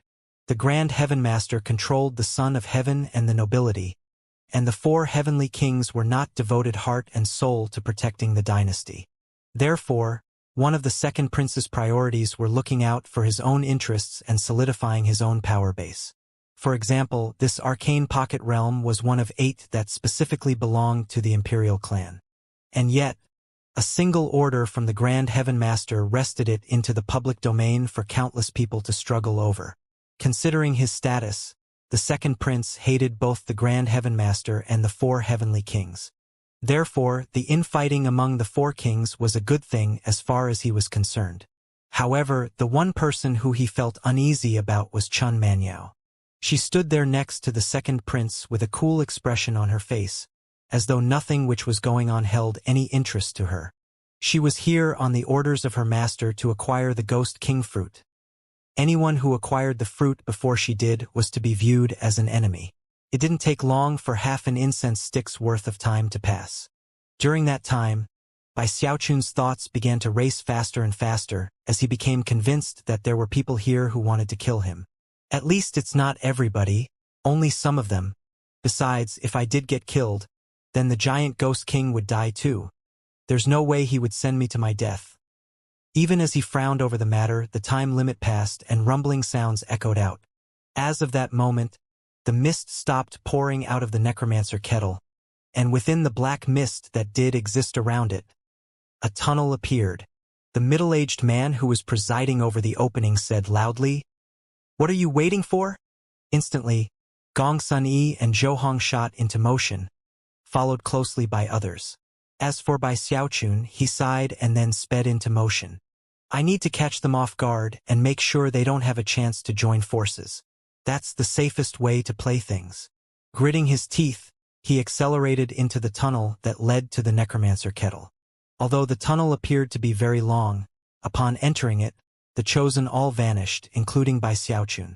Moments later, they appeared in the world inside of the kettle. A gray, overcast sky could be seen up above. The land was violet, and black mist floated everywhere, within which could be seen countless evil ghosts. From the sinister looks in the eyes of the ghosts, they were just waiting for people to pounce on. Stifling pressure weighed down everywhere, causing a sense of profound danger to rise up in the hearts of the various chosen. It was just barely possible to see mountains rising up around them, and further off in the distance, an enormous basin. That basin was covered with a thick conglomeration of mist that formed into a flower that looked exactly like the Ghost King orchid outside. The flower was clearly in the middle of blooming, and needed a bit more time to complete the process. All eyes came to focus on the misty Ghost King orchid that rose up above the basin. As for Bai Xiaochun, he eyed his surroundings, glanced at the flower, and then prepared to cautiously slip away. However, it was in that very moment that a white light suddenly began to shine up from him. It was impossible to cover up this light. It poured through his clothing and made him completely conspicuous within the darkness cast by the overcast sky. Bai Xiaochun's jaw dropped. He had no idea what was going on. As for everyone else, although some of them were inclined to try to kill Bai Xiaochun, most had just been planning to head toward the Ghost King orchid. There were some who viewed it as beneath them to fight with someone like him. Only a few of them had actually intended to attack him right away. But before anyone could even move, Bai Xiaochun started glowing with bright light, which instantly attracted a lot of attention. More than 100 gazes instantly locked onto him, causing his scalp to tingle with fear. All of these people were nascent soul cultivators, and the weakest among them was in the early nascent soul stage. Blinking in astonishment, he loudly said, "Calm down, everybody. On the behalf of the giant Ghost King, I forfeit all right to the Ghost King fruit. Don't worry, everybody. I'm not going to try to fight you for it." He tried to make himself sound especially sincere as he spoke. Everyone in the crowd was surprised, and many strange expressions appeared on their faces. However, before anyone could say anything in response, the light shining off of Bai Xiaochun grew even more intense, making him completely eye-catching. "What are you doing, Bai Hao?" Bai Xiaochun wanted to cry, but no tears would come. He anxiously began to inspect himself to try to figure out what was happening, and soon found the source of the light. It was none other than the restrictive spell from the giant Ghost King. Bai Xiaochun's heart began to pound with a very ill premonition. As of this moment, the white light hardly seemed connected to him at all, and in fact was leaving him, heading at top speed toward the basin. This sudden development caused numerous faces to fall. With blinding speed, the light shot toward the basin, causing rumbling sounds to echo out as it came to settle on top of the Ghost King orchid. Before long, a white shield of light had covered the entire flower. Then, moments later, a huge vortex appeared inside, the gravitational force of which caused the flower to begin to bloom more rapidly.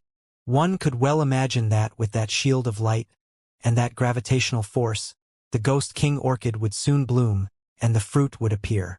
When that happened, the vortex would surely take the fruit away. Everyone watching was completely taken aback, and Bai Xiaochun was dumbstruck. He began to tremble, and his pulse raced as he realized why the giant Ghost King had been so confident in sending him here. "Giant Ghost King, you fudge-licking prick! You didn't arrange for anybody to help me, did you? Why you?" Bai Xiaochun's face drained of blood as he realized that he had been completely screwed over by the giant Ghost King. All the giant Ghost King needed was for him to get into the necromancer kettle, and all issues would be resolved thanks to the way the restrictive spell worked. That restrictive spell was the giant Ghost King's true trump card. It was his way to get the Ghost King fruit no matter what happened. Bai Xiaochun moaned inwardly as he realized that the white light shining out from him was also causing his cultivation base to drop. In the briefest moment, he was half drained. Backing up, his scalp tingling explosively, he suddenly felt a sensation of intense, deadly crisis. As of this moment, it was obvious that he was in big trouble. Damn that giant ghost king! Bai Xiaochun was so flustered and exasperated that he was sure he was going to start crying at any moment. Just as he considered how to flee, all of the people around him gasped and then began to cry out in anger and alarm. That's a void spell created by someone with a nascent divinity. As long as the host of the restrictive spell doesn't die, not even a demigod could blast it open. Not even the top chosen like Gongsun Yi or Zhouhong could keep their faces calm. Although none of them could specifically state the name of this particular restrictive spell, they could see that it was obviously too powerful for nascent soul cultivators to break open. The only way to get through it would be to kill the host of the spell. And the host was obviously Bai Hao. That was even more obvious given that Bai Xiaochun was still shining with white light that flowed forth to connect him to the restrictive spell. The killing intent in the eyes of the gathered chosen grew more intense. Feeling suicidal, Bai Hao? Damn it, you just said you forfeited. And now this? You're dead. Kill him. That's the only way to get rid of that restrictive spell. Otherwise, we're all defeated for sure. As countless angry shouts filled the air, it was like a huge target came to fall on Bai Xiaochun. Then, people began to draw on the powers of their cultivation base to shoot in his direction. You've got it all wrong, he shouted angrily. Wait, let me expel. Before he could finish speaking, a burly man suddenly appeared in front of him, who was none other than Zhao Dongshan. Hear me out, fellow Taoist, Bai Xiaochun shouted. However, that was when Zhao Dongshan let out a vicious bellow. Die! 3 more people were right behind Zhao Dongshan, all of whom unleashed powerful magical techniques against him. Giant Ghost King, you bastard! Bai Xiaochun shouted, preparing to back up. However, that was when he noticed 8 people behind him, killing intent raging with such intensity that he gasped. He knew that he couldn't hesitate here. If he did, he would give these people a chance to surround him. Therefore, he didn't hesitate to use the mountain-shaking bash. It was with explosive speed that he accelerated toward Zhao Dongshan, who wore a vicious grin as he raised his wolf-tooth club up to deliver a killing blow. Rumbling sounds echoed out in all directions that caused shocked expressions to fill the faces of all the surrounding wildlander chosen. That was especially true of those who were closer to him. Their eyes went completely wide. Zhao Dongshan, within whose veins ran the blood of savage giants, was sent tumbling backward like a kite with its string cut, blood spraying out of his mouth. As for Bai Xiaochun, who everyone had expected would be rebuffed by Zhao Dongshan's burly frame, he was now fleeing at top speed. How is this possible? Nobody among us has stronger fleshly body power than Zhao Dongshan, except for that termagant Su Shan. I can't believe he got sent flying by that blow. This Bai Hao. His fleshly body power has reached an absurd level. Despite being shocked, there were still numerous individuals who were chasing after Bai Xiaochun, who was so jittery that tears could be seen welling up in his eyes. This is beyond outrageous, giant ghost king. All I did was slap you across the side of the head a few times and use you like a shield. I'm the one who saved you. I can't believe you're screwing me over. Things aren't going to turn out good for you if I die. Feeling incredibly wronged, he checked the restrictive spell inside of him and confirmed that it was still there. Unfortunately, because of how things had changed, Bai Xiaochun could tell that if he died, the giant ghost king wouldn't die. He would only receive some serious injuries.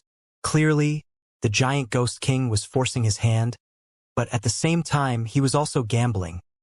He was gambling that Bai Xiaochun would be able to hold out until the flower bloomed. Then Bai Xiaochun thought about the medicinal pills he had been given, and the spear, and the pieces clicked together. Those medicinal pills can only be consumed 9 times in one's life, and he gave me 9 of them. As for that spear, it's probably the most powerful magical item he possesses that I could use. In Bai Xiaochun's moment of crisis, the giant ghost king stood in a building in his royal palace in Giant Ghost City, various expressions flashing across his face. He was currently looking in the direction of the necromancer kettle, his heart pounding with anxiety. The ghost king fruit was of critical importance to him, and it was just as Bai Xiaochun had just been thinking. He had given him 9 precious medicinal pills, and a spear with a 16-fold spirit enhancement, which was the best possible magical item he could have given him. The truth was that everything which had happened so far was part of the plan he had begun to devise once the variable of Bai Xiaochun had been added to the picture, and the giant ghost king got his cultivation base back. He was gambling on Bai Xiaochun's ability to flee for his life. That was something that the giant ghost king was actually very confident in. When he thought back to how Bai Xiaochun had fled with him from 3 devas and countless nascent soul experts, he felt much more confident. "I've never met anyone as good at running away as this Bai Hao," he murmured. "I just hope he can last for long enough. Bai Hao, as long as you get that ghost king fruit for me, then I'll treat you like my own son. From then on, I'll never let anything or anyone hurt you." Booms filled the interior of the necromancer kettle, causing the mists which filled it to seethe and dance. Countless evil ghosts could be seen, their eyes flickering with greed at the sight of all of the chosen, as though the qi and blood inside of them were the most nourishing thing they had ever seen. Bai Xiaochun felt more wronged than ever as he attempted to break free of the crowd of chosen. However, his cultivation base was being greatly weakened by the restrictive spell, making it much more difficult than it should have been. It only took a moment for about 8 of the chosen to be rushing toward him. Bai Xiaochun's eyelids twitched as he realized that one of these new opponents was none other than Zhou Hong, who was in the great circle of the nascent soul stage. Zhou Hong's eyes flickered with killing intent, as though he were facing a mere insect as an opponent. As for Bai Xiaochun, his breath came in ragged pants, and his eyes were completely bloodshot as he shot forward like an angry dragon, unhesitatingly bashing into the entire group. When everyone collided, a massive boom filled heaven and earth, and the chosen all flew backward, qi and blood surging. Zhou Hong's expression flickered slightly in response to the ferocity on display by Bai Xiaochun. The other chosen were equally shocked, and were now coming to the conclusion that they had misjudged his speed, and would be unable to prevent him from fleeing. Bai Xiaochun's momentum was only growing.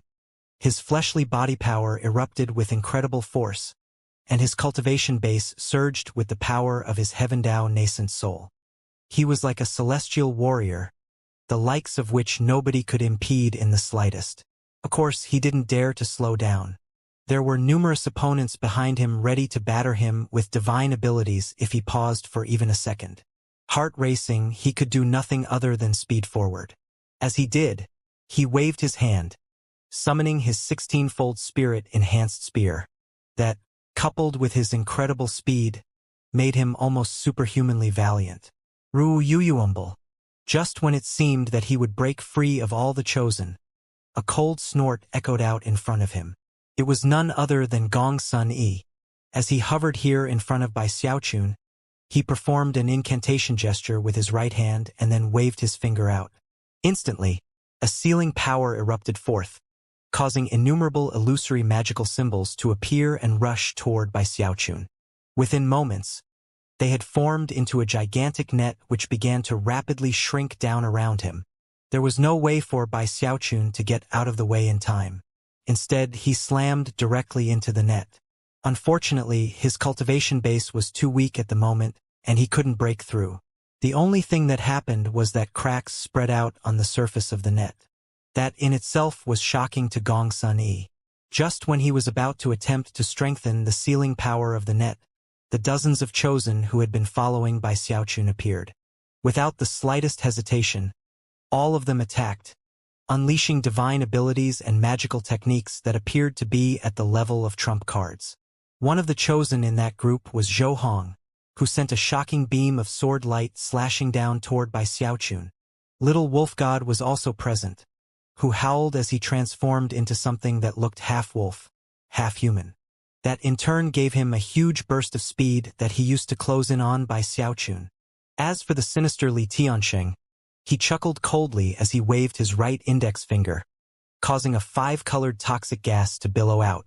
The gas rapidly transformed into 5 skulls which cackled evilly as they shot forward using minor teleportations. These were all nascent soul cultivators, and although many were in the early stage, not a few were in the mid-stage. There were even some like Li Tiansheng and Little Wolf God who were late nascent soul stage experts. one, Zhou was even in the Great Circle. Each and every one of them was a chosen with powerful techniques, and when they pooled their strength, it was enough to cause even a deva to be shocked. An intense sensation of deadly crisis rose up in Bai Xiaochun. Despite having mentally prepared for something like this, the sudden and unexpected turn of events was difficult to take in. "You big bullies!" Heart filled with bitterness. He threw his head back and roared as he produced the eternal parasol. After snapping it open, he used all the power he could muster to defend himself against the attack from behind. However, even as he did, a shout from the side could be heard as Su Shan barreled toward him with a fist strike. "You're not going anywhere," Su Shan shouted in an iron voice. Her fist strike was backed by the full power of her fleshly body, causing rumbling sounds to fill the air that surpassed heavenly thunder.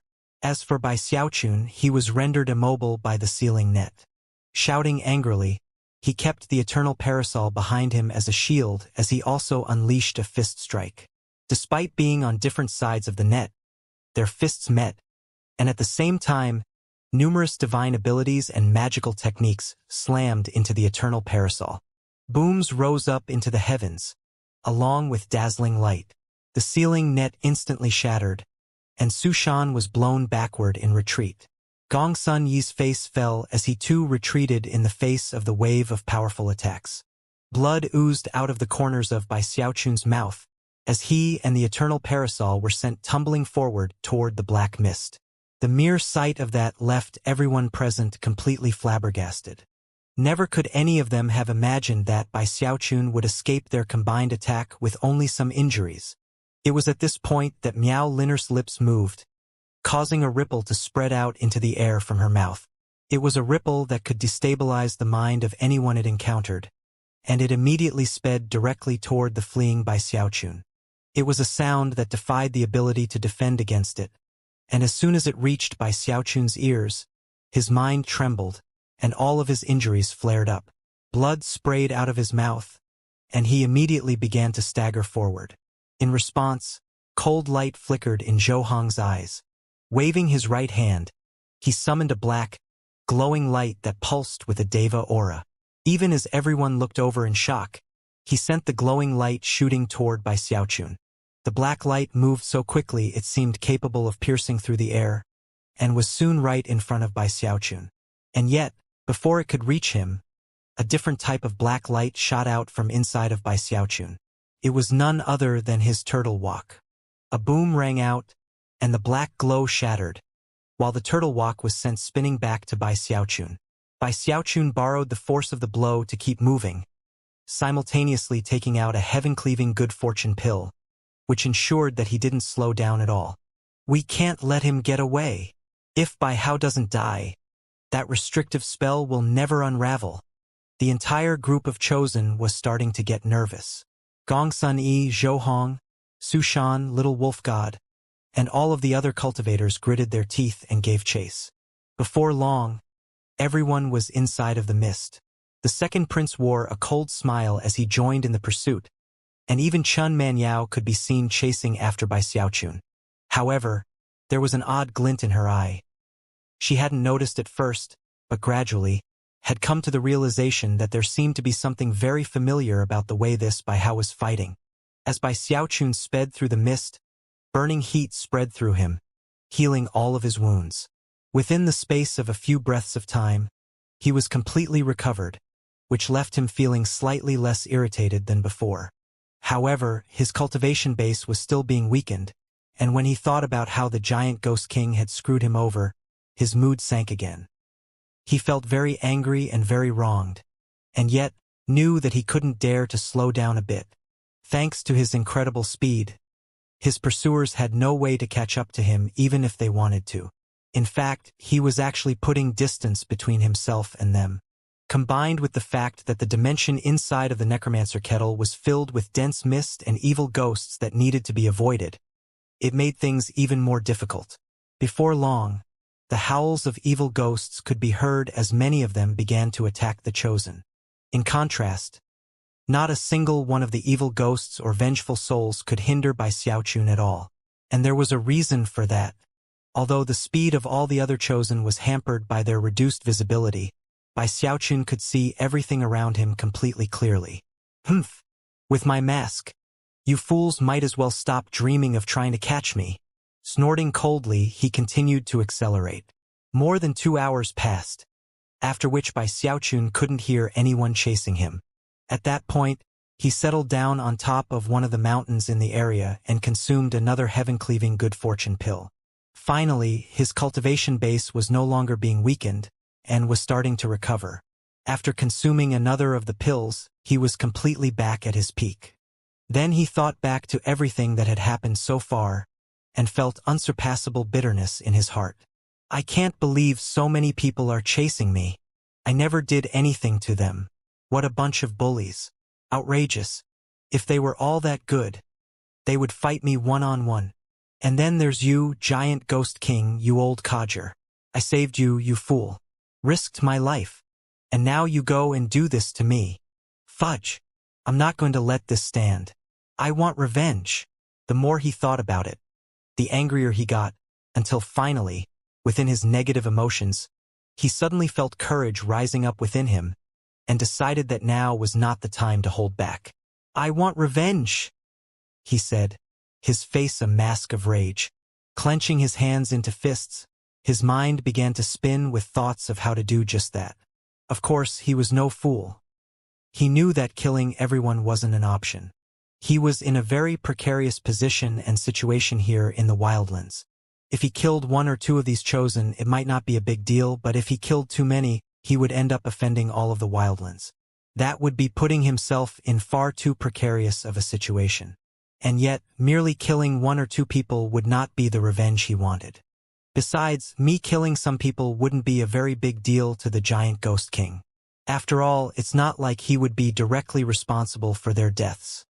In fact, he would probably get super pissed off at me. In the end, I would just be screwing myself by doing that. No, I have to think of something better. I have to think of a way to get my revenge, and also make things hard on the giant ghost king. Tugging at his hair in frustration, and eyes completely bloodshot, he continued to ponder the situation for a long moment. Then his eyes suddenly began to shine, and he gasped. I know what to do, he thought, instantly perking up. As the moments ticked by, his idea grew clearer. I won't kill them. I'll kidnap them. Then I'll hand them all over to the giant ghost king. At that point, they'll definitely blame him for everything inside the necromancer kettle. Then he'll either have to release all of the chosen and lose a huge amount of face, or refuse to release them and give the rest of the wildlands a good reason to join together and cause problems for him. Heh heh. These chosen are going to end up like hot potatoes, and when the time comes, the giant ghost king isn't going to be able to go to anybody to complain about it. And even if he were more domineering than he already is, it would be difficult for him to try to hold all the chosen hostage. That would get everyone completely pissed off. If Lord Bai did something like that, it probably wouldn't cause too much of a stir. But if the giant ghost king tried to, it would lead to all sorts of disasters. Having reached this point in his train of thought, Bai Xiaochun threw his head back and laughed uproariously. He really couldn't help but marvel at how intelligent he was to come up with an idea like this. Feeling more proud of himself than ever, he sighed and then began to put more thought into how to carry out his plan. I definitely have to think of every possibility. What will I do if that punk, the giant ghost king, actually just decides to release everybody? That's not a completely impossible outcome. Lord Bai will make sure that even if the giant ghost king frees everyone, he'll still pay a painful price for it all. Looking very excited at the prospect of getting his revenge this way, he did a bit more planning. Soon, his eyes shone with anticipation. This isn't my fault, giant ghost king. You screw me over? Well, don't blame me for screwing you right back. Furthermore, Lord Bai is going to take this opportunity to cultivate his undying bones. Although there were some flaws to his plan, Bai Xiaochun knew that he couldn't account for every possibility. However, he was certain that his overall strategy was perfect. I can't sit around waiting to take vengeance. I need to start now. With that, he blurred into motion, speeding out into the mists and using the power of his mask to conceal his aura. Not only did the evil ghosts not see him because of that, but he was able to flit about like a spirit from the underworld, passing here and there without making a single noise. The mists in the necromancer kettle were filled with evil ghosts and countless hordes of vengeful souls. To pass by so many of the things left him feeling a bit jumpy. That was especially true when he realized that the evil ghosts here all had solitary horns jutting out of their foreheads. Furthermore, they seemed to occasionally take corporeal form, which was even more shocking. This necromancer kettle is a very strange place, and the vengeful souls here are completely bizarre. These vengeful souls and evil ghosts were much more brutal than the type outside, and some of them could even utilize magical techniques and divine abilities that drew upon their auras of death. Furthermore, if they saw living beings, they would pounce on them and, if they caught them, immediately begin to extract their life force. Before long, the life force flames of such victims would even begin to flicker unstably. If cultivators from the Heavenspan River region ran into vengeful souls like this, they would flee in terror. But the chosen here were wildlanders, people who were well equipped to deal with hordes of souls. Furthermore, all of them were necromancers of some skill. Despite the fact that the souls and ghosts in the necromancer kettle were more brutal than those on the outside, and more fear-inspiring, the chosen could deal with them if they were careful. The chosen knew that the necromancer kettle was a special place, and that although the evil ghosts and vengeful souls there could be taken away, they would be especially hard to subjugate. The best thing to do when running into them was either to destroy them or flee. Because of the attacking souls and ghosts, the chosen who had been chasing by Xiaochun had already scattered, and were all fighting their own battles. Although none of them had given up on the search for their quarry either. All of them were prepared to instantly raise the alarm if they found him, and get everyone to join forces to eradicate him. Damned by how. If he doesn't die, then none of us will have a chance to get that ghost king fruit. Time is running out. Everyone pulsed with the desire to kill Bai Hao, especially one young man in a blue robe, who had a very grim expression on his face as he sped through the mists. He was currently being chased by a trail of vengeful souls, and yet, they couldn't catch up, and were soon left behind. He was none other than Little Wolf God, who because of his late nascent soul stage cultivation base, was free to move about unless he encountered a huge horde of souls, or perhaps a particularly powerful evil ghost. This Bai Hao is fast, but I refuse to believe that he'll be able to evade so many of us. Little Wolf God had originally intended to rely on the power of his cultivation base to help one of the heirs apparent get the Ghost King fruit. That was the mission from his clan, and if he accomplished it, he would be handsomely rewarded when he got home. But Bai Hao had ruined everything. With the restrictive spell in place, nobody could get to the fruit. Both Little Wolf God and everyone else present got the distinct sensation that this Bai Hao was toying with them. There are no grudges between us, but you still have to die. Chuckling coldly, Little Wolf God pushed forward with greater speed, sending his divine sense out in all directions to search for his quarry. An hour later, he was still speeding through the mists when he saw a group of several hundred vengeful souls. The vengeful souls caught sight of him in almost the same moment, and began to speed in his direction, eyes glowing with netherworldly light. Little Wolf God ignored them. A group of a few hundred vengeful souls wasn't even worthy of his attention. With a burst of speed, he shot through them. However, even as he emerged on the other side, his face fell as a sensation of profound crisis rose up inside of him. A very strange feeling had just washed through him, making him feel like he had lost 30% of his cultivation base power. His cultivation base felt sore, and even sluggish in response. What's going on? Before he could ponder the situation, he lurched to a stop, and then backed up. But even as he did so, a cold chuckle could be heard next to him. Too late! A figure blurred toward him from within the vengeful souls, moving as quickly as a lightning bolt, so fast that neither the naked eye nor divine sense could track it. Before Little Wolf God could react, the figure was right in front of him, where it combined both fleshly body strength and cultivation base power into a powerful fist strike. Little Wolf God let out a shout, and drew on all the power he could muster to transform into a half-wolf, half-man. However, before the transformation could be completed, Bai Xiaochun's fist strike landed. A rumbling sound could be heard, and a shockwave spread out in all directions. The vengeful souls were shoved away, and the shocked little wolf god had no time to dodge or block, or even unleash his own blow to defend himself. Bai Xiaochun's fist was like a mountain that slammed into his chest with indescribable force. Little wolf god was crushed like a twig, suffering severe internal injuries that caused him to cough up mouthful after mouthful of blood. His cultivation base nearly shattered, and numerous bones in his body were broken. "By how?" he shrieked, scalp tingling with shock. The fist which had struck him contained the violent force of a thunderstorm, and was something little wolf god had never even seen before. Shock and terror rose up in him as blood spilled out of his mouth. This Bai Hao seemed completely different from before, more powerful to an unbelievable degree. One fist strike had nearly destroyed little wolf god. His injuries were so severe that he could barely see straight, and his nascent soul had nearly been knocked out from inside of him.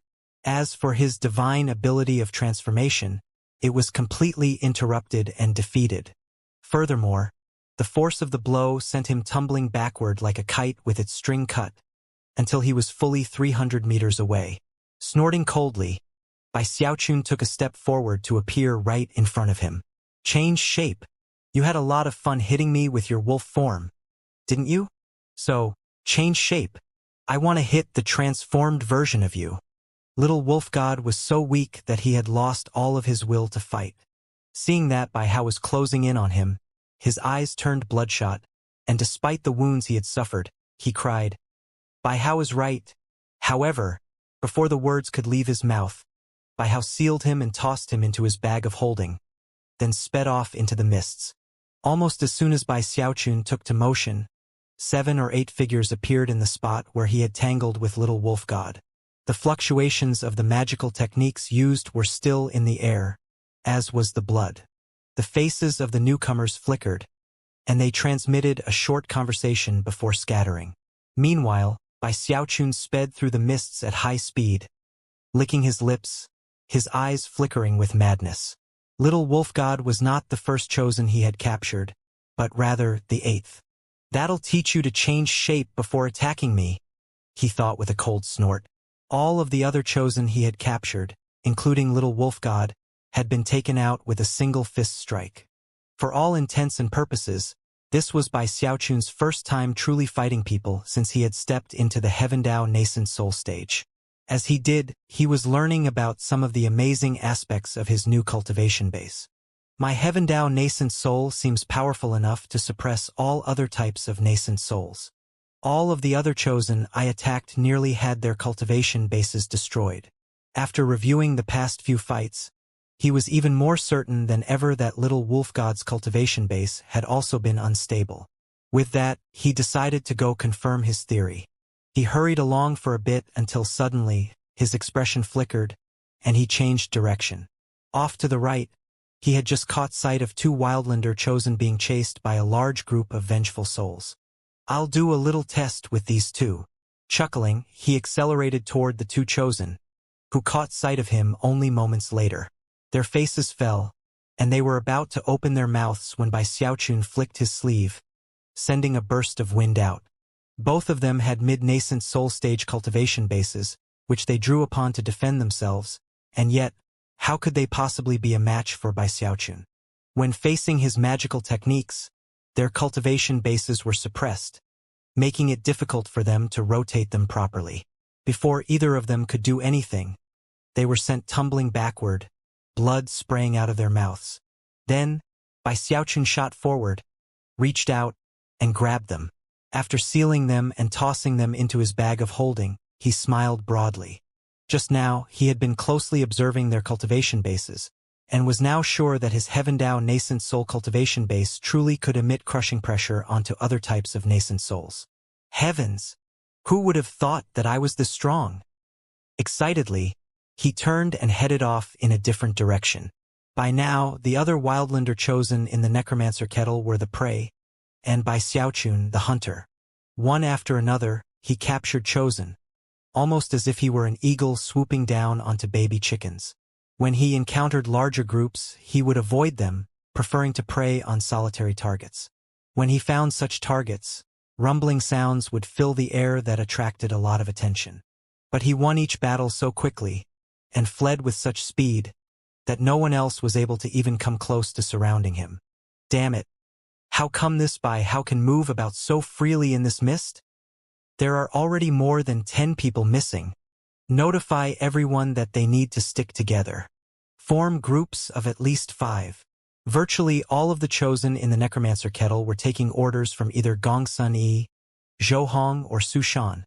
So as the messages were sent out, everyone became more cautious than ever. When that started happening, Bai Xiaochun got nervous. Although it was possible to kidnap 5 people at a time, it would take a lot longer. At the moment, he was speeding through the mists, wondering if he should change his appearance with his mask to fool people, when suddenly his face lit up. A straggler! Off in the distance, he could see a burly fellow striding along, slaughtering vengeful souls left and right. It was none other than Zhao Dongshan. He's pretty far away. If he tried to use a minor teleportation, it would definitely drag things out too long. With that, he produced a great bow from his bag of holding. In almost the same moment that Bai Xiaochun caught sight of Zhao Dongshan caught sight of him. Zhao Dongshan was shocked. He had heard that quite a few people were missing, and as such immediately turned to head toward some of his fellows. However, even as he tried to break out from the tide of souls that had surrounded him, a sensation of profound crisis rose up within him. That sense of crisis didn't come because of his divine sense, but rather the special technique he cultivated, a fleshly body danger sense. Looking back in fear at Bai Xiaochun, he didn't hesitate for even a moment to utilize a minor teleportation. However, before he could complete it, an arrow appeared, shooting toward him at high speed and with shocking energy. Then, before it even reached him, it detonated. The massive force of the explosion instantly threw the air in the area into chaos. A spirit-enhanced arrow. Blood oozed out of the corners of Zhao Dongshan's mouth, as he realized that the spirit-enhanced arrow had reached the 10-fold level or higher. Only arrows like that could create spatial distortions that would interfere with teleportations. A look of despair appeared in his eyes as he tried to back up. As he watched in terror, Bai Xiaochun used his great bow to shoot 7 more arrows, all of which whistled toward him with incredible speed. "Bai Hao!" Zhao Dongshan shouted, urgently speeding away physically because he was unable to teleport. Earlier, he had looked down on this supposed Bai Hao, but then he ended up being the first one struck when the Chosen attempted to surround him. His chest still hurt from where he had been bashed into, and because of that, he had no intention of getting into a fight right now. And yet, before he could truly begin to retreat, the arrows were upon him and exploded. The explosions cast the area into further chaos, and caused blood to spray out of Zhao Dongshan's mouth. Throwing all caution to the wind, he attempted to flee at top speed.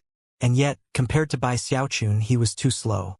Already, Bai Xiaochun was closing in on him in utterly aggressive fashion.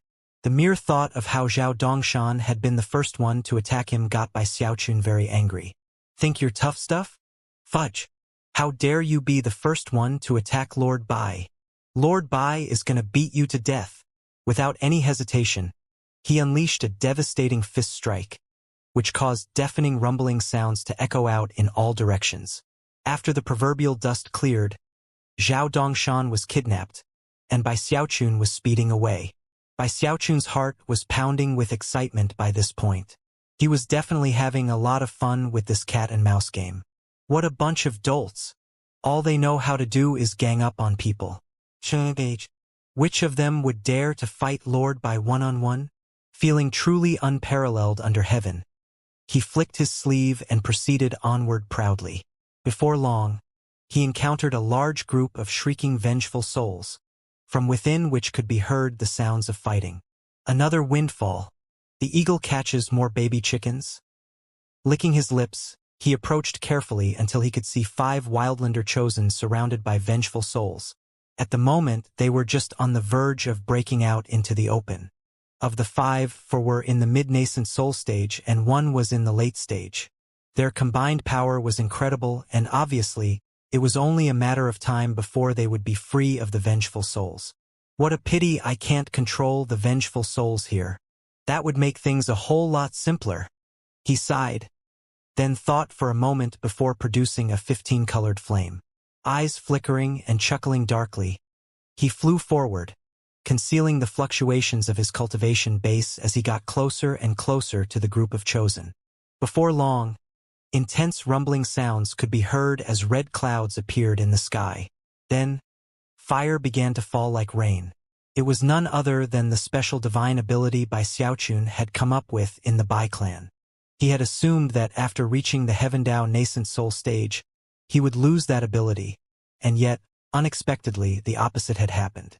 It actually got easier to use. As the sea of flames appeared, the vengeful souls began to scatter. As for the 5 chosen, their faces fell as they saw the endlessly destructive fire bearing down on them. They immediately turned to flee, which was the exact same moment that Bai Xiaochun appeared among them.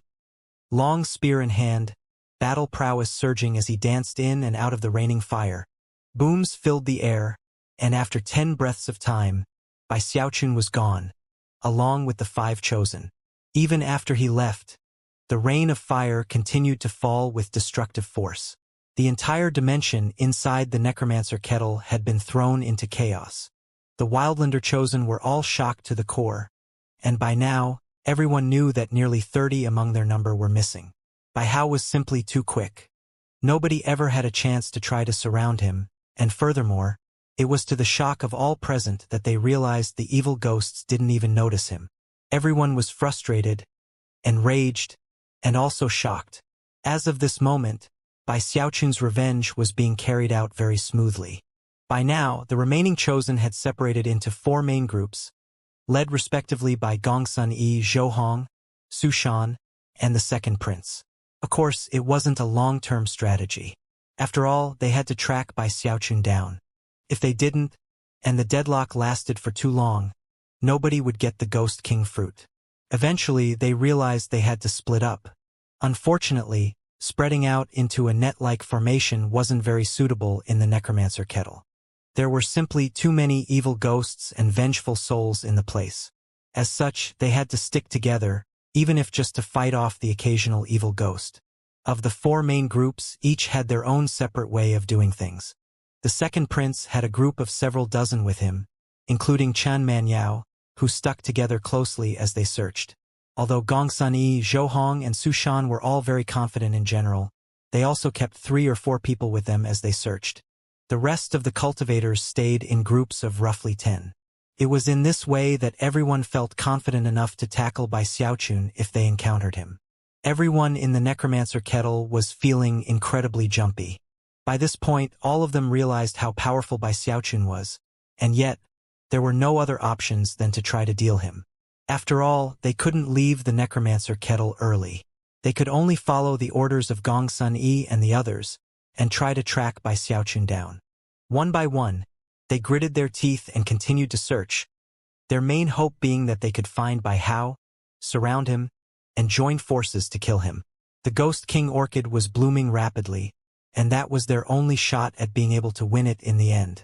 As everyone methodically searched for him, Bai Xiaochun was in a valley between 2 mountains, chest puffed with pride as he looked at the roughly 30 chosen who were all sitting in front of him, glaring at him angrily. He had sealed both their cultivation bases and their limbs, making it impossible for them to do anything other than look at him threateningly. If you're that tough, then just kill us. Humph. You've brought a heaven-level disaster upon yourself, Bai Hao. Not even the giant Ghost King will be able to keep you safe. The eyes of Zhao Dongshan and Little Wolf God were particularly bloodshot. If looks could kill, then their eyes would long since have reduced Bai Xiaochun to crumbling bone and ash. Trying to scare me? You people just wait. After glaring at the group of 30, he proudly patted his bag of holding to produce the eternal parasol. Then he walked over to one particular young man whose voice had been more threatening than any of the others. Startled, the young man stared angrily at Bai Xiaochun and said, "What do you think you're going to do with that?" "Oh, nothing. Heh. The technique I cultivate requires life force, so I'm going to borrow a bit from you." Clearing his throat, and yet not hesitating for a moment, he stabbed the eternal parasol into the young man's chest. The young man let out a blood-curdling scream that caused the faces of the other chosen to flicker with various emotions. Many of them even began to pant. Shocked, they watched as the young man's body began to visibly wither. After 10 breaths of time passed, his hair had turned white, and he appeared to be little more than skin and bones. At this point, their hearts were starting to pound, and they were looking at by Xiaochun with terrified eyes. The eternal parasol exerted a bizarre, almost demonic gravitational force that greedily gobbled up all life force. That life force in turn poured into Bai Xiaochun, causing him to tremble inwardly. When he decided enough was enough, he retracted the eternal parasol. Then, face slightly flush, he ignored everyone else present and sat down cross-legged to meditate and work on the 4th level of the Undying Codex. The Undying Bones. The life force which had just poured into him rapidly vanished, soaked into his bones as surely as water would soak into parched earth. At the same time, a comfortable expression appeared on Bai Xiaochun's face. The scene which was playing out caused little wolf god, Zhao Dongshan, and everyone else to gasp in shock. Their faces drained of blood, and expressions of terror appeared. As for the young man whose life force had just been drained away, he seemed like he was gasping his last breaths. Although he wasn't dead, his vital energy had been badly damaged. What kind of devilish technique does this by how cultivate? Heavens! He directly extracted that life force to use in cultivation. Now I get why he kidnapped all of us. He wants to use us to further his cultivation. As everyone trembled in fear, Bai Xiaochun's eyes snapped open, and they brimmed with spirit and joy. Ha ha ha! It's exactly as I predicted. As long as I have enough life force, I can cultivate my undying bones at will. I'm not going to kill these people. I'm going to suck their life force dry, toss them over to the giant ghost king, and then let him deal with the headache. Chuckling to himself, he looked around at the flustered chosen, and before any of them could say anything, he rose to his feet and approached one of them. Hi there. I sure hope you can cooperate. Don't worry, it doesn't hurt. Beaming from ear to ear, he stabbed the eternal parasol into the chest of the terrified chosen. It didn't take long before he moved from the 2nd chosen to the 3rd, and then the 4th. It took 8 hours to extract the life force from everyone present. As for his bones, thanks to the influx of life force and the cultivation of his technique, they soon reached the point where 2 thunderous booms spread out inside of him. At that point, his entire body emitted a black glow that slowly faded away. Then he opened his eyes and expelled a mouthful of impure vital energy. As of this moment, his bones were much more resilient than before. The 2nd stratum of tempered bones. Eyes shining with anticipation, he contemplated how all he had to do was reach the next stratum, and he would be able to use the Undying Emperor's fist. The life force requirements of the Undying Bones are terrifying. Even with all these people, all I could do was reach the 2nd stratum. Ridiculous. However, at least now I know that it was the right decision to come to the necromancer kettle. Having all these chosen here is like having my choice of a whole bunch of high-level medicine, radiating health and vigor. He looked at the 30 emaciated and listless chosen, and then quickly threw them back into his bag of holding. Then he flew back out into the mists. Bai Xiaochun proceeded along carefully, making sure to stay hidden as he went. Before long, a frown could be seen on his face as he realized that most of the chosen weren't in groups of 5, but rather 10. Considering that, it wasn't likely that he could end a fight quickly. If he got wrapped up in a protracted fight, he would end up getting surrounded like he had in the beginning. Humph! Groups of 10? Well, I can still attack them. Maybe I won't be able to catch all of them in one shot, but I'm in no hurry. Slow and steady. After putting a moment of thought into planning, he snorted coldly and melted into the mists. Before long, he had found his target, a group of 10 chosen who were doing nothing to conceal the power of their cultivation bases. Although the occasional vengeful soul would appear to harry them, they handled them with ease. As Bai Xiaochun got closer, His pupils constricted when he realized that one of the chosen in this group was none other than Miao Liner. He remembered the mystical magical technique she had used during their initial encounter, which had caused all of his injuries to flare up. It was that sudden increase in the severity of his wounds that gave Zhou Hong a chance to hit him with a dangerous attack. What a vicious woman! Although my current physical appearance doesn't quite measure up to what I really look like, I'm still handsome. I never did anything to offend her, and yet she went so far as to attack with complete venom. Narrowing his eyes, he studied Miao Liner a bit more closely. Then he made a few calculations, after which his eyes shone with determination. Without the slightest hesitation, he burst into motion with all the speed he could muster. In the blink of an eye, he became a streak of light that shot with lightning-like speed that bordered on teleportation. Before anyone could react, he was right on top of Miao Liner's group, where he unleashed a fist strike. That fist strike became a tempest that descended onto the group with impunity. As for Miao Liner and the other chosen, their expressions flickered at the sight of Bai Xiaochun. Some even coughed up blood. However, all of them immediately spread out in specific directions. As for Miao Liner, she chuckled and said, "You fell into our trap." "By how?" "Into formation, everyone." Strange gleams appeared in the eyes of the surrounding chosen. At the same time, magical symbols began to pour off of all of them. In the blink of an eye, the symbols linked together to make a spell formation. Rumbling sounds filled the 300-meter area around them, creating something like a prison that had Bai Xiaochun completely locked down inside of it. This was the secret plan devised by Gong Sun Yi and the other top chosen. All of the groups that were out in the mists were prepared to instantly create spell formations if Bai Xiaochun dared to show his face. As soon as Bai Xiaochun ended up in the spell formation, the news was passed to Gong Sun Yi, Zhou Hong and Su Shan, all of whom began to rush toward the area. Zhou Hong was the nearest and had 3 people with him, one of whom was Li Tianxing. Considering the speed they were capable of, it would only take them about 10 breaths of time to reach the location where Bai Xiaochun had been caught.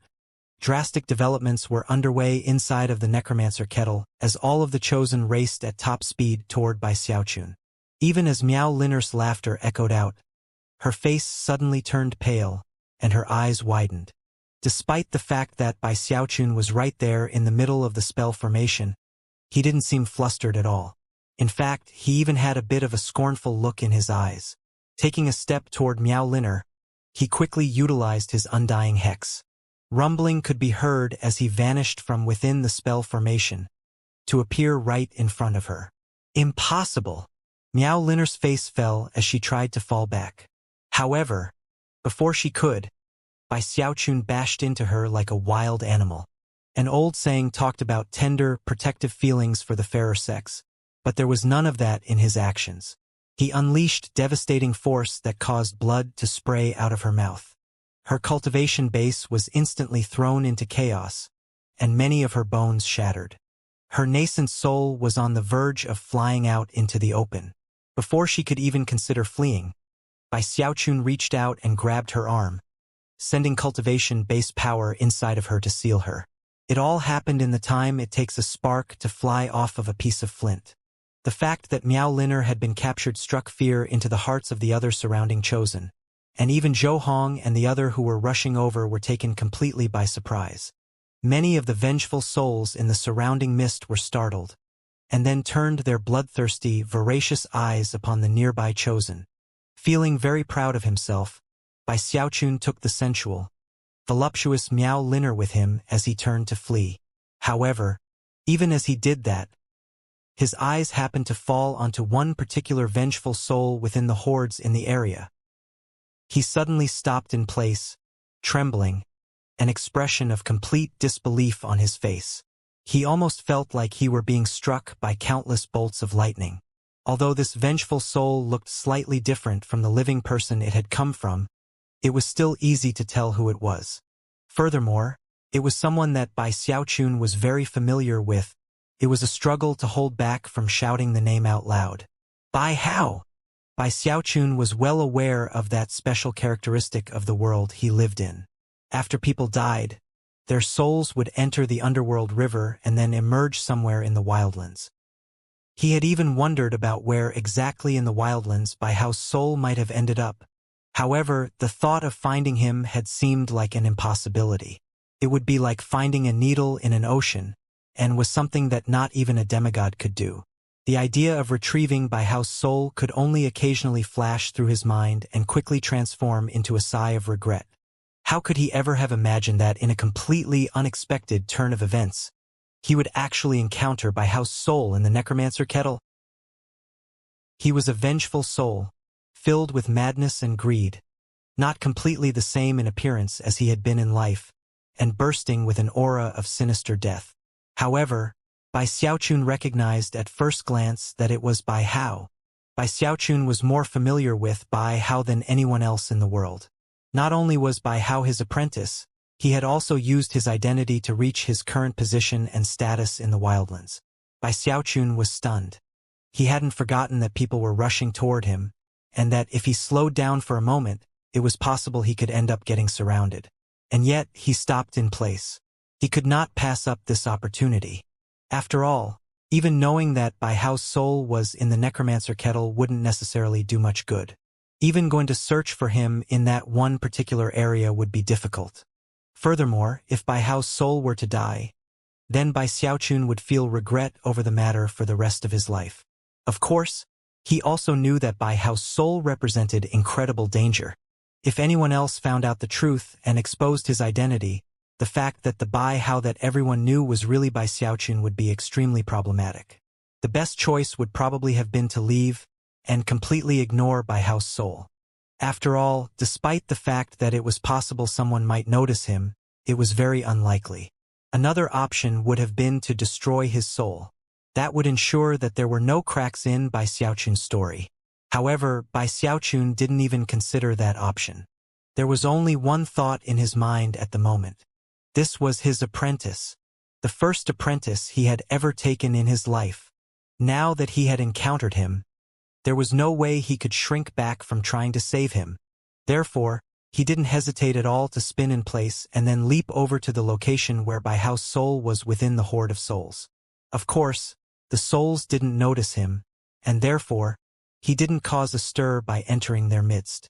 Instead, the souls were looking greedily at the wildlander chosen, toward whom they began to fly, Bai Hao included. However, before Bai Hao's soul could pick up any speed, Bai Xiaochun reached out, grabbed him, and threw him into a soul-hoarding pagoda. Just as nervous as ever, he then turned to face two beams of light which were approaching at rapid speed. They were none other than Zhou Hong and Li Tianxing. Bai Hao! Zhou Hong roared, his cultivation base surging with the power of the great circle of the nascent soul stage, sending devastating fluctuations out in all directions. Then he crushed the jade slip he had been holding in his hand, instantly throwing the surrounding area into chaos and making all teleportations impossible. His actions were performed with practiced fluidity and were accomplished even as his voice rumbled out like heavenly thunder. Within moments, he was right in front of Bai Xiaochun, striding forward with black streams of light whipping about around him. Those streams of light then began to swirl through the air toward Bai Xiaochun, radiating the fearsome aura of a deva.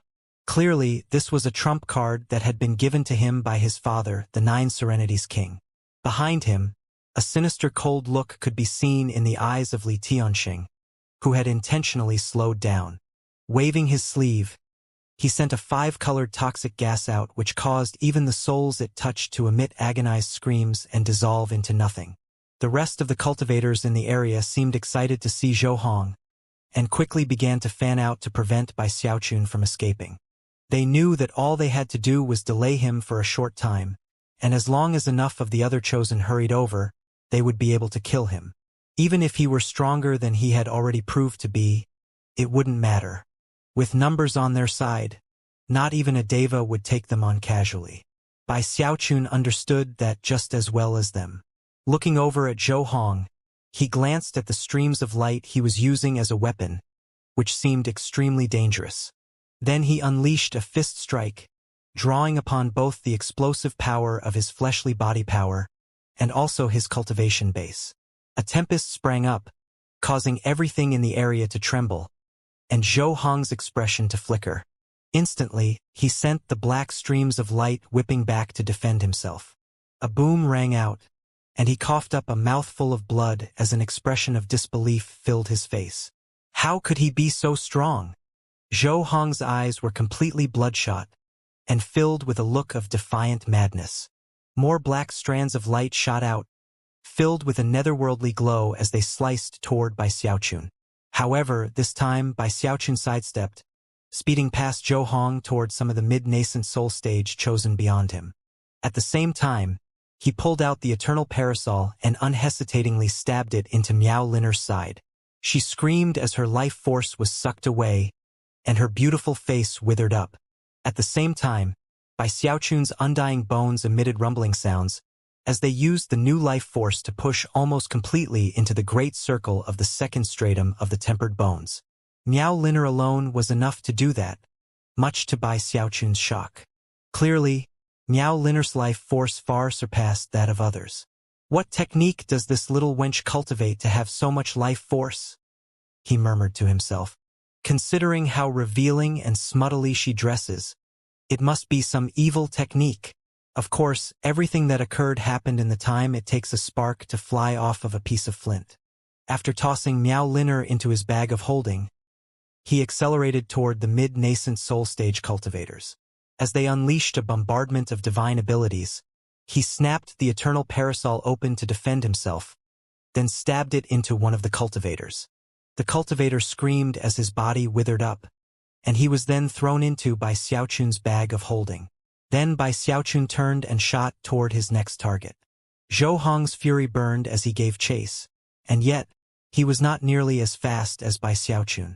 However, after Bai Xiaochun sucked away the life force from 4 cultivators, Zhou Hong performed an incantation gesture, causing all of the black streams of light to form together into a huge spike which shot toward Bai Xiaochun. The black spike clearly contained the aura of a deva, causing Bai Xiaochun to gasp and pull out his turtle walk to defend himself. A boom could be heard as Bai Xiaochun fell back by several dozen meters, after which he stabbed the eternal parasol into another nearby chosen who had been too slow to evade him. As the chosen screamed and withered up, life force poured into Bai Xiaochun's undying bones, pushing them all the way to the great circle of the tempered bones. It all happened so quickly that the other surrounding chosen didn't even have time to gasp. Furthermore, none of them dared to get anywhere near Bai Xiaochun, and were all backing away. Bai Xiaochun's unique battle methods had them all feeling completely shaken. "Do you dare to fight me one-on-one?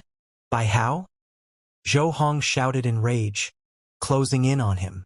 As for Li Tiansheng, his face was ashen, and he was backing away, cowed by Xiaochun's bizarre parasol.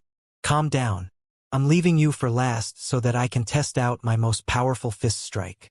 Ignoring Zhou Hong, Bai Xiaochun turned his attention on the retreating Li Tiansheng. Lips turning up into a grin, he lifted his foot and prepared to move. Although he couldn't use his undying hex because of the jade slip Zhou Hong had crushed earlier, his fleshly body itself was capable of teleportation-level speed. As soon as his foot touched down, he transformed into a series of afterimages that shot directly toward Li Tiansheng. That smile caused Li Tiansheng's scalp to prickle with fear. Mind reeling, he began to back up even faster, simultaneously waving his hands through the air and spitting out even more toxic gas.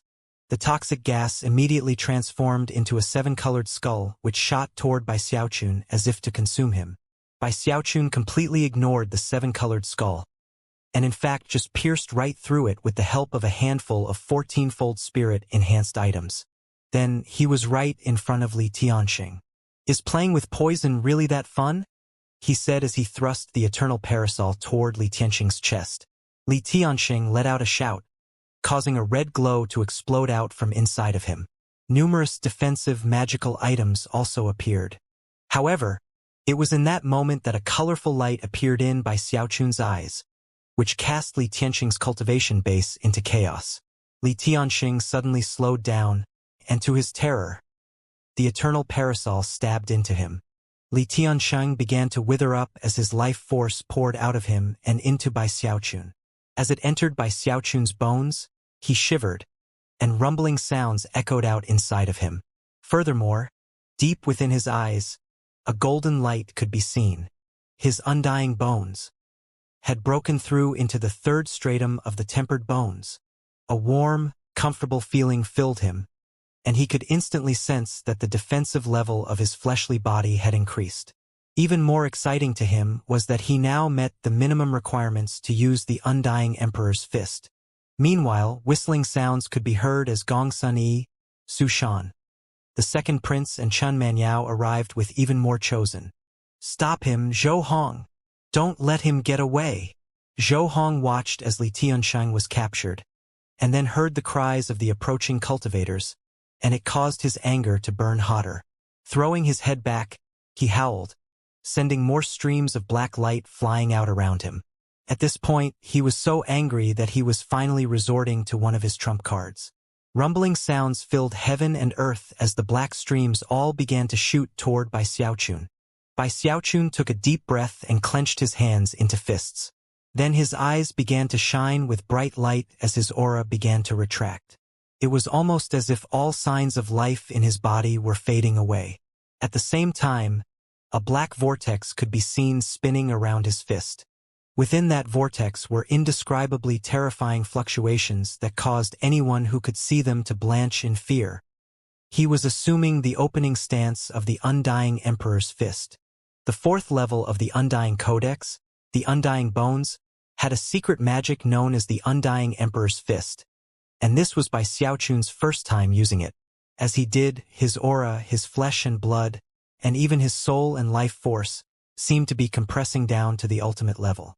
Cracking sounds could be heard from his bones as the foundation of his heaven-shaking, earth-shattering fist strike was prepared.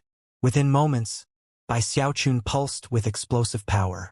That power soon turned into a wild tempest that coursed through him with such power that, if his bones weren't imbued with such incredible defensive power, it would have crushed him out of existence. His skeleton was the foundation of it all. The power of his flesh and blood was madly compressed, until finally, it exploded out through his skin. This was a crucial moment, and a unique aspect to the Undying Emperor's fist. Under normal circumstances, the power would have erupted from his skin in explosive fashion and dissipated in all directions.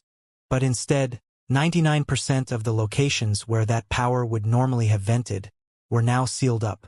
The only place for the power to go was the fist formed by his right hand. All of a sudden, a black hole appeared inside of him that seemed capable of crushing everything in existence. As for his right fist, the black vortex that had formed around it emanated an aura that could shake heaven and earth, an aura that seemed impossible to constrict or restrain. It seemed so powerful that if it were to strike out, Bai Xiaochun's entire body would be hit by a backlash from the Undying Emperor's fist, and destroyed. Behind Bai Xiaochun, a shadowy figure appeared. It was a man in imperial robes with an imperial crown. Although his facial features were impossible to make out, there was something domineering about him, as though his imperial will were superior to all creation. Everything around Bai Xiaochun shattered and twisted. Off in the distance, Gongsun Yi, Su Shan, the second prince, Chun Manyao, and everyone else all gasped in shock. Zhou Hong was the closest to Bai Xiaochun, and as soon as he sensed that something strange was going on, a feeling of imminent, deadly crisis rose up within him. However, before Zhou Hong could do anything, Bai Xiaochun grinned, looked at Zhou Hong and his black streaks of light, and unleashed a fist strike. The shadowy emperor behind Bai Xiaochun merged into his fist, causing it to thrum with a domineering imperial will. Wild colors flashed in heaven and earth, and a screaming wind kicked up. It was as if an enormous giant were unleashing all of the power in its body. At the same time, a boundless gravitational force sprang up, and the black vortex grew rapidly in size until it was fully 30 meters across. As it did, it sucked in all of the color in the world, becoming the focus of all attention, as if that fist and that vortex were the only things that existed in the world. As the fist strike rocketed through the air, Zhou Hong let out a miserable shriek. Eyes filling with panic and terror, and heart pounding painfully, He sent streams of green light flowing out of himself to form a long sword. Gripping the sword tightly, he slashed it toward the incoming fist. 9 serenities slash. The mad slash of his sword shook heaven and earth. Green sword light spilled out, shredding the air, and was joined by the black streams of light, which were like a sword rain that shot toward by Xiaochun. The witnesses to the event were reeling in shock at the ferocious scene playing out in front of them. Never before had any of them seen a fight like this between two members of their own generation. However, it only lasted for the briefest of moments. When the green sword light contacted the black vortex of Bai Xiaochun's fist strike, a massive boom filled the area. Boom! As the deafening sound rolled out, Zhou Hong's green sword light shattered, and the black streams of light writhed as they were wiped out of existence. A torrent of blood sprayed out of Zhou Hong's mouth as virtually all the bones in his body were broken. His flesh was instantly lacerated into a mangled mass of bloody strips, and his nascent soul flew out into the open. Immediately rendered unconscious, he was sent tumbling backward like a kite with its string cut. The debut of the undying emperor's fist was shocking to everyone who could observe it. Furthermore, Bai Xiaochun hadn't even used the full power of the fist strike, only about 30%. Aware of how devastating it was, he had actually been holding back for fear of killing Zhou Hong. And yet, even that 30% was completely and utterly astonishing. Just as the description of the fist strike had indicated, it could shake heaven and rock the earth. Its power vastly surpassed the throat-crushing grasp and the mountain-shaking bash. It was a domineering power that could shake one to the depths of their psyche. Everyone present felt like they were being struck by heavenly lightning, and only began to gasp after a long moment of shock. Even Gong Sun Yi and the second prince were stunned, and subconsciously tried to calculate how they would have fared if struck. It only took a moment for them to come to the conclusion that only someone far stronger than Zhou Hong would be able to stand up to that domineering imperial will. Nobody in the necromancer kettle could possibly stand up to it. None of the chosen would ever have been able to guess that Bai Xiaochun had a technique like this at his disposal.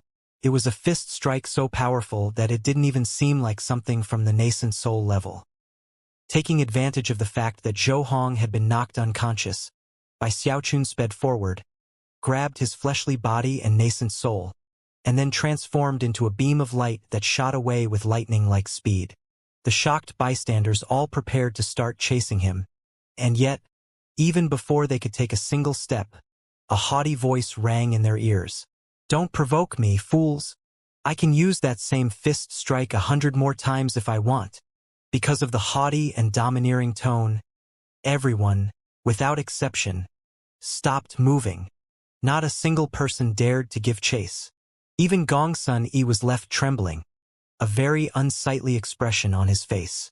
There he stood, panting a bit, his legs still hovering above the ground as he stared at Bai Xiaochun fleeing into the distance. As of this moment, Gong Sun Yi's pride had suffered a major blow. Then there was the termagant Su Shan, who was equally stunned as she watched Bai Xiaochun leaving. There was a look in her eyes which was rarely seen, fervent adoration. The second prince's eyes flickered as countless conflicting emotions appeared in his heart. As for Chun Manyao, she stood next to the second prince, a mixture of suspicion and astonishment mingling deep in her eyes. After a long moment, however, people finally began to react. There's absolutely no way he can use a fist strike like that more than a few times. That's right. If he could, why would he run away? If he really is the type who seeks revenge over the smallest grievance, then why wouldn't he take advantage of how shocked we were to simply attack us? Gong Sun Yi and the other top chosen didn't say anything, but considering their level and status, they obviously saw through Bai Xiaochun's ruse. And yet, even if it was a bluff, the images of what had just occurred were burned into their minds, filling them with fear. Another moment passed. Finally, Su Shan took a deep breath and then began to give chase. Next was the second prince and then Chun Manyao. However, none of those three were interested in fighting Bai Xiaochun. Rather, they had other intentions. Although most of the chosen present couldn't tell that, Gong Sun Yi could. He stood there quietly for a moment, eyes bloodshot as his desire to do battle slowly grew. I cannot allow anyone to surpass me. As of this moment, by how you have my attention. At that point his cultivation base surged with power as he headed, not after Bai Xiaochun, but toward the Ghost King Orchid. That's where you'll end up eventually, and that's where I'll be waiting to fight you. Determination shone in Gong Sun Yi's eyes, as well as the desire to do battle. Everyone else exchanged awkward glances, and all of them regretted having provoked someone as inhuman as this. And yet, none of them could ever have predicted what had just occurred, that a person they all assumed they could easily crush would actually turn out to be a vicious and dangerous beast. Damn it. I can't believe this. Bai Hao is so strong. If he had used that fist strike from the beginning, then of course we wouldn't have provoked him. Yeah, exactly. If he had shown such spectacular battle prowess early on, we would have tried to make friends with him, not attack him. There really wasn't a need to let things reach this point. Everyone was grumbling about the situation, but nobody could do a single thing about it. Instead, they banded together into 3 groups and scattered in different directions. None of them had any plans to try to kill Bai Xiaochun. Neither did any of them harbor any aspirations of getting the Ghost King fruit. All of them were thinking the same thing. It didn't matter who ended up with the Ghost King fruit. Their current goal was to get out of the necromancer kettle as quickly as possible. Meanwhile, Bai Xiaochun sped along through the mists, his face ashen. Even he had been shocked to see the undying emperor's fist in action. At the moment, his fleshly body power was severely drained, and his blood, bones, muscles, and tendons all burned with pain. Thankfully, he had only used 30% of the power of the fist strike, and had been able to rely on the power of his cultivation base to flee.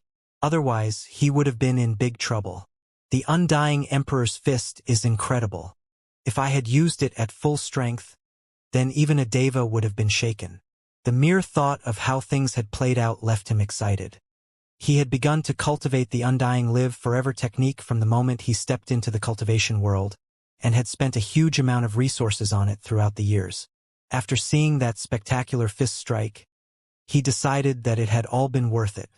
Furthermore, now that he had reached the 3rd stratum of the tempered bones level, his bones constantly radiated a pleasant warmth into him. Clearly, his fleshly body's defensive capabilities were now far beyond what they had been before. In addition, he could recover from injuries much more quickly. When I made my exit earlier, everyone was clearly terrified. I guess there was no reason to be so frightened earlier on. Having reached this point in his train of thought, Bai Xiaochun realized that his ability to crush everyone else in the necromancer kettle meant that he didn't need to be nervous at all. In fact, it was with great anticipation that he pulled the unconscious Zhou Hong out of his bag of holding. After putting his nascent soul back into his fleshly body, he pulled out the eternal parasol and stabbed it into his chest. The pain caused Zhou Hong's eyes to snap open. "What do you think you're doing, Bai Hao?" he shouted angrily. However, before he could do anything else, his life force began to drain out, provoking a scream of pain. In the blink of an eye, he was withered up, his life force absorbed by Xiaochun, who used it to help restore his fleshly body power. As for Zhou Hong, because of his serious injuries and the pain, he quickly passed out again. Bai Xiaochun pulled the eternal parasol back, and then glared at Zhou Hong angrily. "Useless. Not even Li Tiansheng was this weak. How can you have so little life force? Are you really an heir apparent? You look like silver, but you're really pewter." Grumbling angrily, he put Zhou Hong back into his bag of holding and then shot onward through the mists. An entire day went by, and Bai Xiaochun continued to rock the necromancer kettle. With his incredible battle prowess, his Heavendao nascent soul, and his incredible fleshly body power, he was a force to be reckoned with among the wildlander chosen. He was like a hungry wolf thrown into a flock of sheep. Well, perhaps to put it that way would be a bit of an exaggeration, but not by much. Early on, he had not been drawing on the full potential of his Heavendao nascent soul, but now he was. Other than some individuals who were already half a step out of the nascent soul stage, those powerful experts who had already gained some enlightenment of heaven and earth and were almost devas, few people could possibly be a match for him. Not even Zhou Hong, who was in the great circle of the nascent soul stage, came close. Therefore, there was no need to even mention all of the other chosen. Besides, Bai Xiaochun was actually confident that the power of his undying emperor's fist would be enough to cause a deva to back down. During the day which passed, Bai Xiaochun appeared inside of the necromancer kettle on numerous occasions. Because there were no solitary stragglers and not even any groups with 5 people, he had no choice but to target the groups with dozens of people in them. He truly was like a starving wolf, stalking about madly. When he attacked, he would grab a few people and then flee before anyone could do anything. Because of that, no one could defend against him, and everyone was slipping into even greater depths of fear. After a day passed, he had kidnapped more than 30 chosen, which meant that more than 60% of the total group of wildlanders had fallen into his hands. As for the final group of 30 or so, they trembled with fear, especially because of the strange parasol that he used, which consumed life force. The survivors were now split into 2 groups. One group went with the second prince and Chen Manyao to regroup with Gongsun Yi near the Ghost King Orchid. The other group headed back in the direction they knew to be the mouth of the necromancer kettle, and the exit. Clearly, they were admitting defeat and didn't want to contend with Bai Xiaochun. They wanted to get out of this place at the earliest possible moment. Other than those 2 groups, there was a single person who continued to search for Bai Xiaochun within the mists. It was none other than Princess Su Shan, daughter of the Spirit Advent King. A strange light could be seen flickering in her eyes as she attempted to track Bai Xiaochun down. "I'll definitely find you eventually, Bai Hao. You're mine." Half a day before, she had run into him, and they had begun to fight. However, after only fighting for a short time, he knocked her several hundred meters away with a fist strike, then turned and fled. Su Shan was not happy with that outcome at all. Bai Xiaochun's numerous victories over so many chosen had him feeling very, very confident in how intrepid and valiant he was. He currently had more than 70 people captive in his bag of holding. All of them sucked so dry of life force that they were little more than skin and bones. With so much life force, his tempered bones had long since passed from the 3rd stratum to the 5th. The defensive capabilities of his fleshly body were such that divine abilities belonging to the early nascent soul stage would still hurt slightly if they hit him, but wouldn't significantly injure him. "It won't be long now before I reach the 6th stratum," he thought excitedly as he sped through the mists. After searching here and there for a couple hours, he came to find that the remaining chosen had split into 2 groups. "What bullies! Forcing me to work so hard." Sighing at how impressive he was, he looked in the direction of the group which had already admitted defeat. "Ah, whatever. Since they've admitted the error of their ways, Lord Bai will let them go for now. However, as for all the people who are waiting by the Ghost King Orchid, they can't blame Lord Bai for teaching them a lesson." Licking his lips, he began to fly toward the Ghost King Orchid. However, even as he took to motion, a beam of light appeared behind him in the mists. Within it was a young woman, who after catching sight of Bai Xiaochun, suddenly shouted, "Get back here, Bai Hao!" As soon as he saw the shadowy figure approaching, Bai Xiaochun's self-confidence vanished. Frowning, he accelerated with all the speed he could muster, moving in the opposite direction. During his fight with Su Shan half a day earlier, he had been put in a very bad position. It wasn't that she was particularly powerful. She actually had about the same battle prowess as Zhou Hong.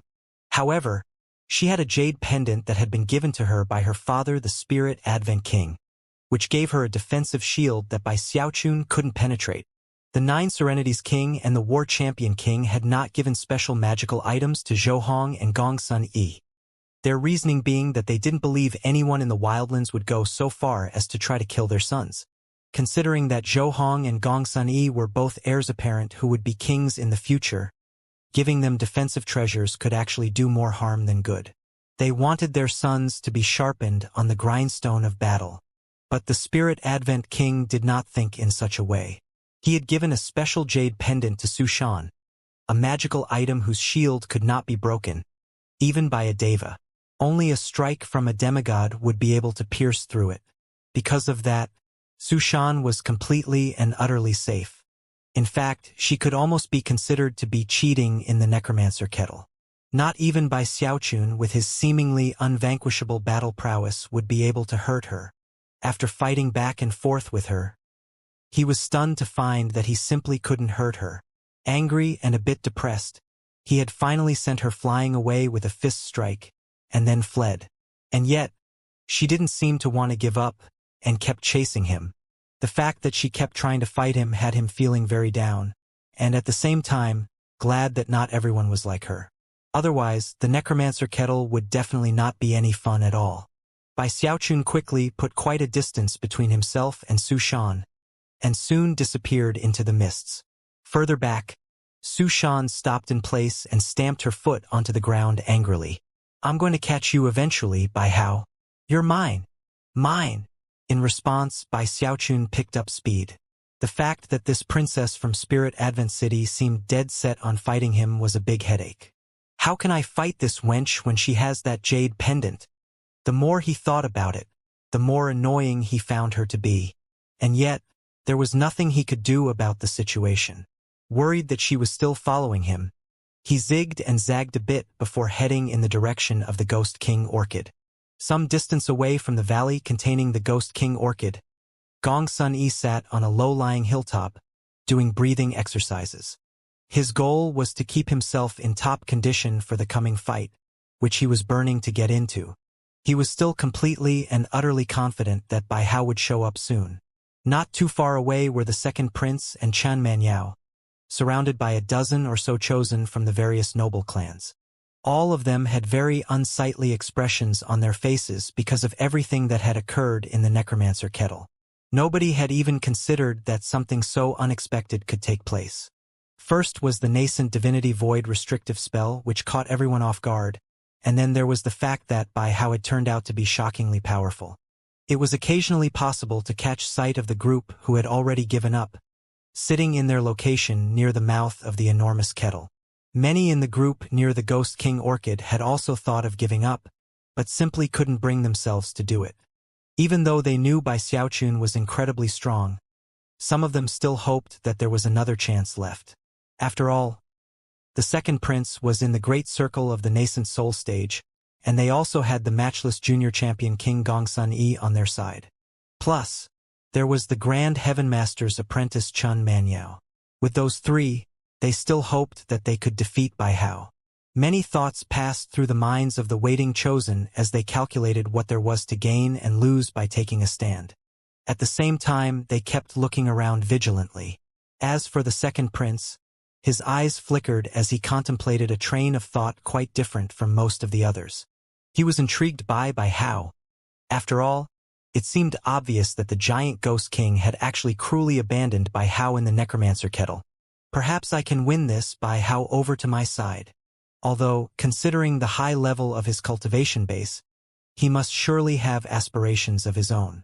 If I want to win him over, I'll need to give him a good reason to do so. Off to the side sat Chun Manyao, her brow furrowed as she thought back to what she had seen of Bai Hao. There was definitely something about him that seemed familiar, although she still hadn't been able to come up with any concrete clues to work with. Even as everyone sat wrapped up in their thoughts, Gong Sun Yi suddenly looked up. The second prince and Chan Manyao also turned their heads, and the hearts of everyone else lurched as they looked over in the same direction.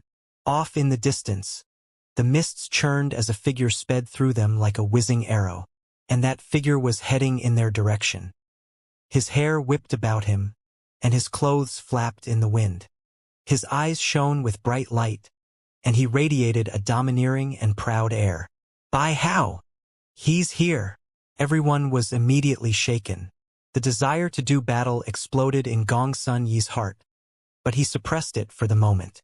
Remaining there cross-legged, he closed his eyes and went back to meditating. His aura was currently not stable enough, and he wanted to be completely calm. The time to fight has not yet come, he murmured. He wanted to wait until his battle spirit was like a raging torrent. Bai Hao, you will be the grindstone that makes me an even sharper blade than before.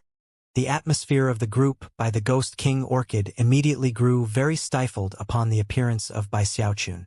The second prince's eyes flickered, and he took a step forward, turning into a blur of afterimages as he shot toward Bai Xiaochun. That immediately got the other chosen excited, many of whom flew to join the second prince. Only Gong Sun Yi and Chen Manyao didn't move.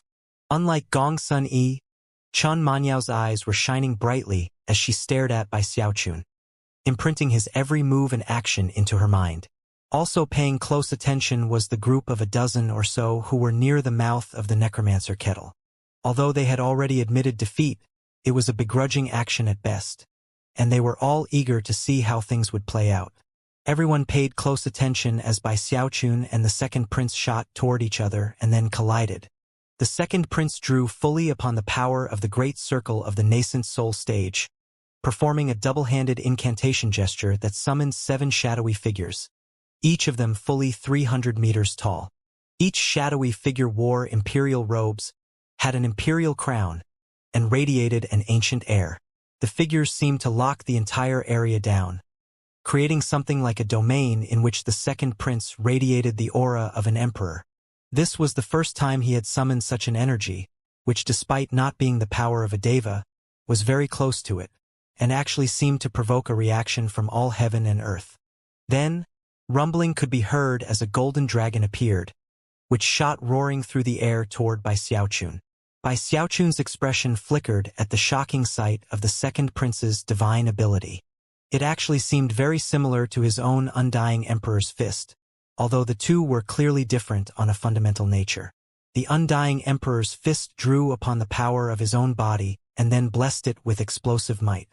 In contrast, the second prince's technique was clearly drawing on outside power. The fact that the second prince could command a chi flow that agitated the energy of heaven and earth left Bai Xiaochun feeling as if he were witnessing something that all of the people of the Archemperor in the Wildlands would bow down and offer worship to. However, what was most shocking of all was the fact that any one of the 7 shadowy figures was filled with so much power that it caused Bai Xiaochun's scalp to tingle. Unexpectedly, the second prince could clearly use only this one divine ability to counter multiple fist strikes from Bai Xiaochun. What divine ability is this? He thought, shocked. As for everyone else who was watching, they started to get very excited. That's Arch-Emperor magic. It's the Imperial clan's secret magic. It's been a long time since I've seen the Imperial clan's secret magic. The second prince definitely deserves his reputation. After the Grand Prince, he's next in line to earn the Imperial title. The rumbling sounds of the fighting which filled the air soon drowned out the noise of the chattering crowd.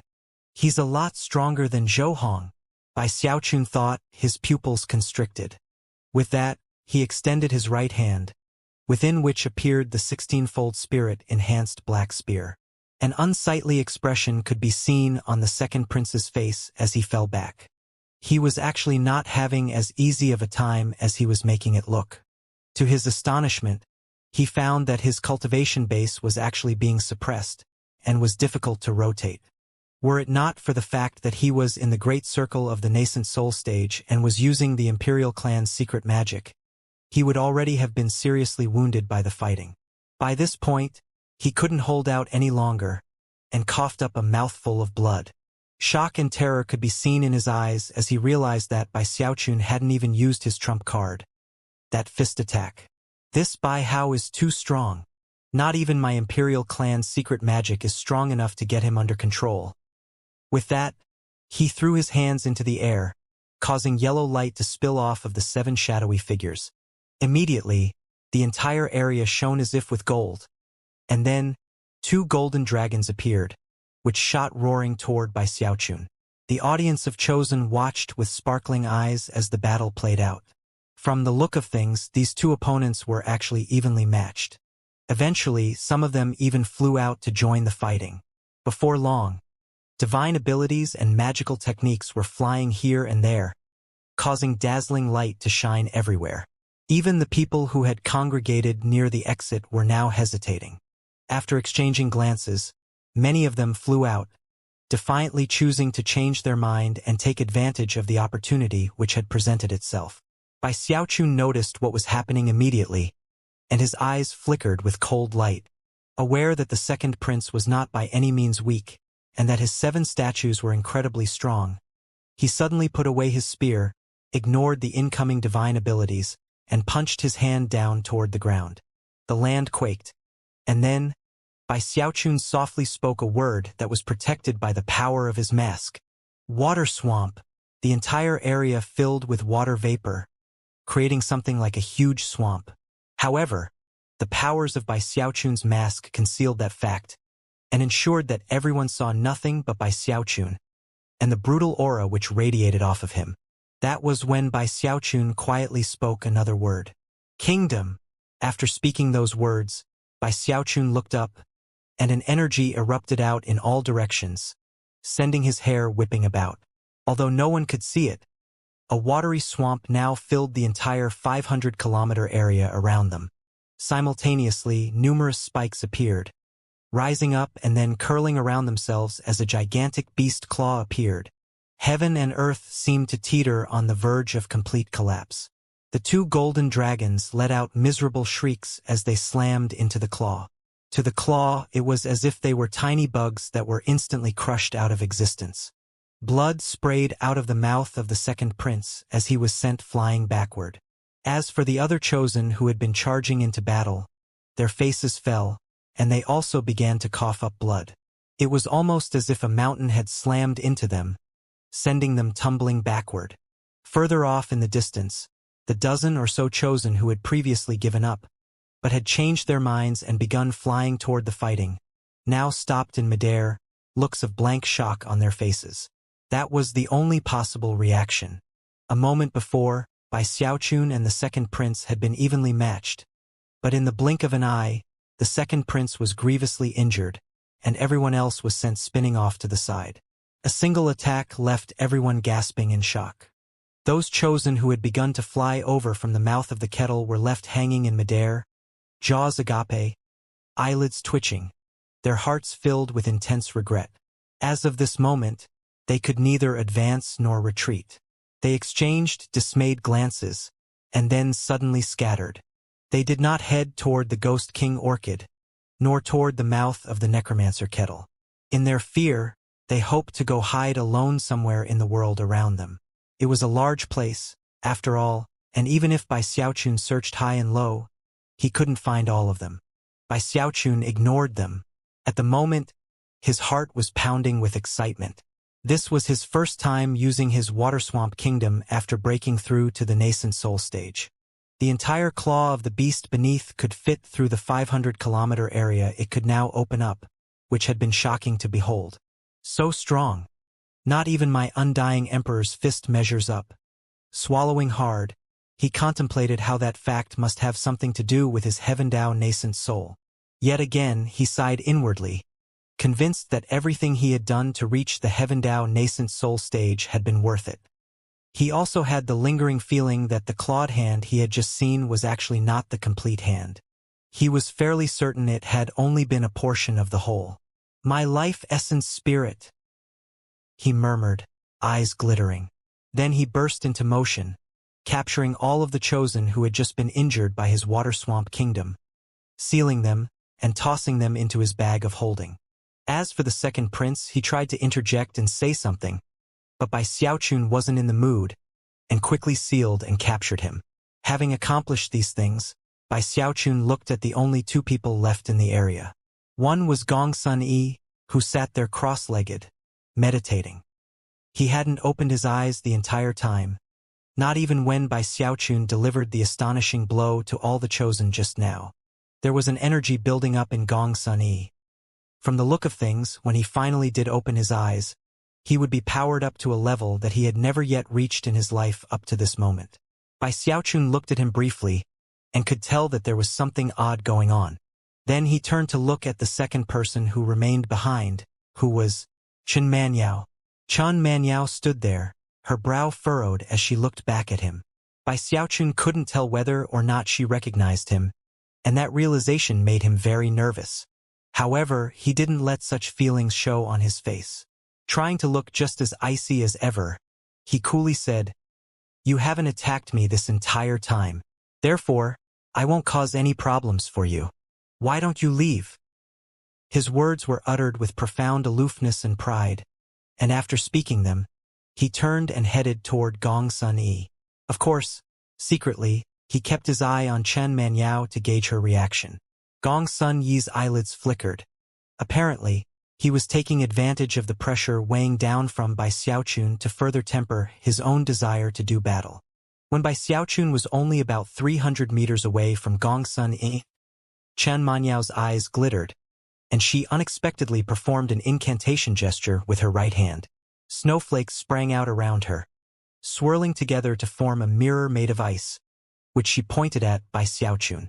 Bai Xiaochun's expression flickered, and he immediately shot backward. As he did, light from the mirror landed in the spot he had just occupied, causing cracking sounds to fill the air as it was turned into ice. At the same time, frigid qi swirled about everywhere. To Bai Xiaochun's shock, that frigid qi was stimulating the magic of his frigid domain, to the point where it seemed like it might leap out into the open beyond his control. Thankfully, a mere thought on his part sent his cultivation base rotating to suppress the frigid domain.